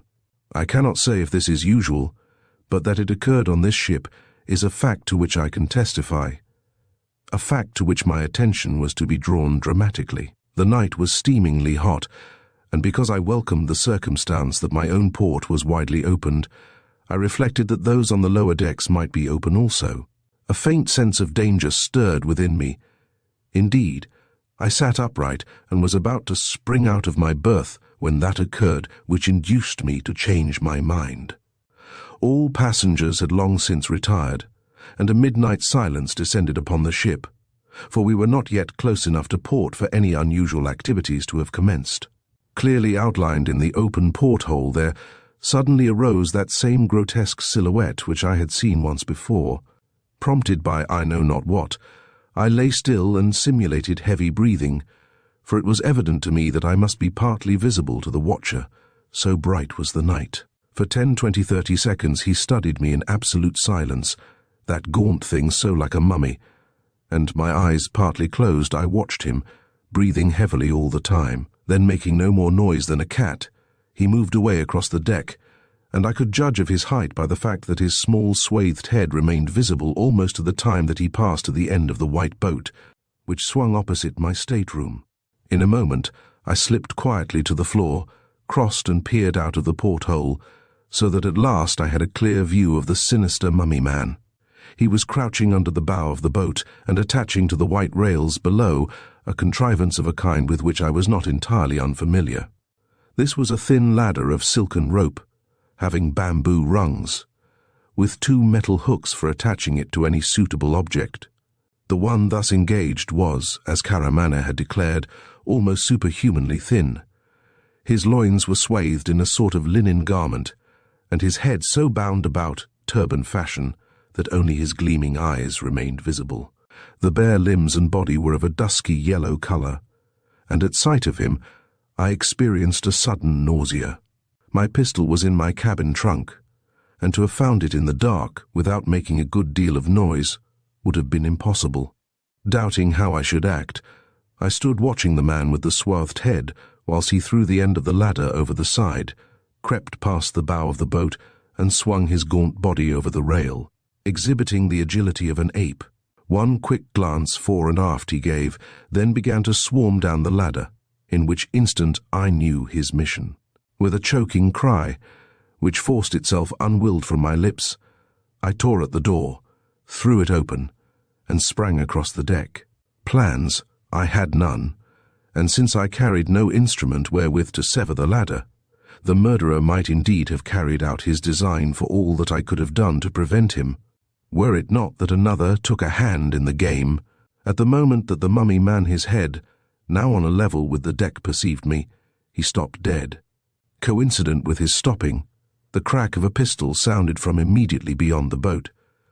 Uttering a sort of sobbing sound, the creature fell, then clutched, with straining yellow fingers, at the rails, and, seemingly by dint of a great effort, swarmed along aft some 20 feet, with incredible swiftness and agility, and clambered on to the deck. A second shot cracked sharply, and a voice, God, was I mad, cried, "Hold him, Petrie!" Rigid with fearful astonishment I stood, as out from the boat above me leapt a figure attired solely in shirt and trousers. The newcomer leapt away in the wake of the mummy man, who had vanished around the corner by the smoke-room. Over his shoulder he cried back at me, "The bishop's stateroom, see that no one enters." I clutched at my head, which seemed to be fiery hot. I realized in my own person the sensations of one who knows himself mad. For the man who pursued the mummy was Nayland Smith. I stood in the bishop's stateroom, Nayland Smith, his gaunt face wet with perspiration, beside me, handling certain odd-looking objects which littered the place, and lay about amid the discarded garments of the absent cleric. "Pneumatic pads," he snapped. The man was a walking air cushion. He gingerly fingered 2 strange rubber appliances. "For distending the cheeks," he muttered, dropping them disgustedly on the floor. His hands and wrists betrayed him, Petrie. He wore his cuffs unusually long, but could not entirely hide his bony wrists. To have watched him, whilst remaining myself unseen, was next to impossible. Hence my device of tossing a dummy overboard, calculated to float for less than 10 minutes. It actually floated nearly 15, as a matter of fact, and I had some horrible moments. "Smith," I said, "how could you submit me?" He clapped his hands on my shoulders. "My dear old chap, there was no other way, believe me. From that boat I could see right into his stateroom, but once in, I dare not leave it except late at night, stealthily. The second spotted me one night, and I thought the game was up, but evidently he didn't report it." "But you might have confided." "Impossible. I'll admit I nearly fell to the temptation that first night, for I could see into your room as well as into his." He slapped me boisterously on the back, but his grey eyes were suspiciously moist. "Dear old Petrie, thank God for our friends. But you'd be the first to admit, old man, that you're a dead poor actor. Your portrayal of grief for the loss of a valued chum would not have convinced a soul on board. Therefore I made use of Stacy, whose callous attitude was less remarkable. Gad, Petrie, I nearly bagged our man the first night. The elaborate plan Marconi messaged to get you out of the way, and so forth, had miscarried, and he knew the porthole trick would be useless once we got into the open sea. He took a big chance. He discarded his clerical guise and peeped into your room. You remember? But you were awake, and I made no move. When he slipped back to his own cabin, I wanted to take him red-handed. Have you any idea who he is? No more than where he is. Probably some creature of Dr. Fu Manchu, specially chosen for the purpose, obviously a man of culture, and probably of thug ancestry. I hit him in the shoulder, but even then he ran like a hare. We've searched the ship, without result. He may have gone overboard and chanced the swim to shore. We stepped out onto the deck. Around us was that unforgettable scene port said by night. The ship was barely moving through the glassy water, now. Smith took my arm, and we walked forward. Above us was the mighty piece of Egypt's sky ablaze with splendor. Around and about us moved the unique turmoil of the clearinghouse of the Near East. "I would give much to know the real identity of the Bishop of Damascus," muttered Smith. He stopped abruptly, snapping his teeth together and grasping my arm as in a vice. Hard upon his words had followed the rattling clangor as the great anchor was let go, but horribly intermingled with the metallic roar there came to us such a fearful inarticulate shrieking as to chill one's heart. The anchor plunged into the water of the harbour. The shrieking ceased. Smith turned to me, and his face was tragic in the light of the arc lamp swung hard by. "We shall never know," he whispered. "God forgive him. He must be in bloody tatters now. Petrie, the poor fool, was hiding in the chain locker." A little hand stole into mine. I turned quickly. Karamane stood beside me. I placed my arm about her shoulders, drawing her close, and I blushed to relate that all else was forgotten. For a moment, heedless of the fearful turmoil forward, Nayland Smith stood looking at us. Then he turned with his rare smile and walked aft. "Perhaps you're right, Petrie," he said. "As the dust settles and the final confrontation with Dr. Fu Manchu unfolds, the line between heroism and villainy blurs in The Devil Doctor." Sax Rohmer masterfully crafts a narrative that not only entertains but also challenges our understanding of morality and justice. The chilling revelations and thrilling escapades of Nayland Smith and Dr. Petrie leave us questioning what lies in the shadows. Thank you for joining us in this gripping adventure. Don't forget to subscribe to Storytime Haven for more captivating tales that will keep you on the edge of your seat.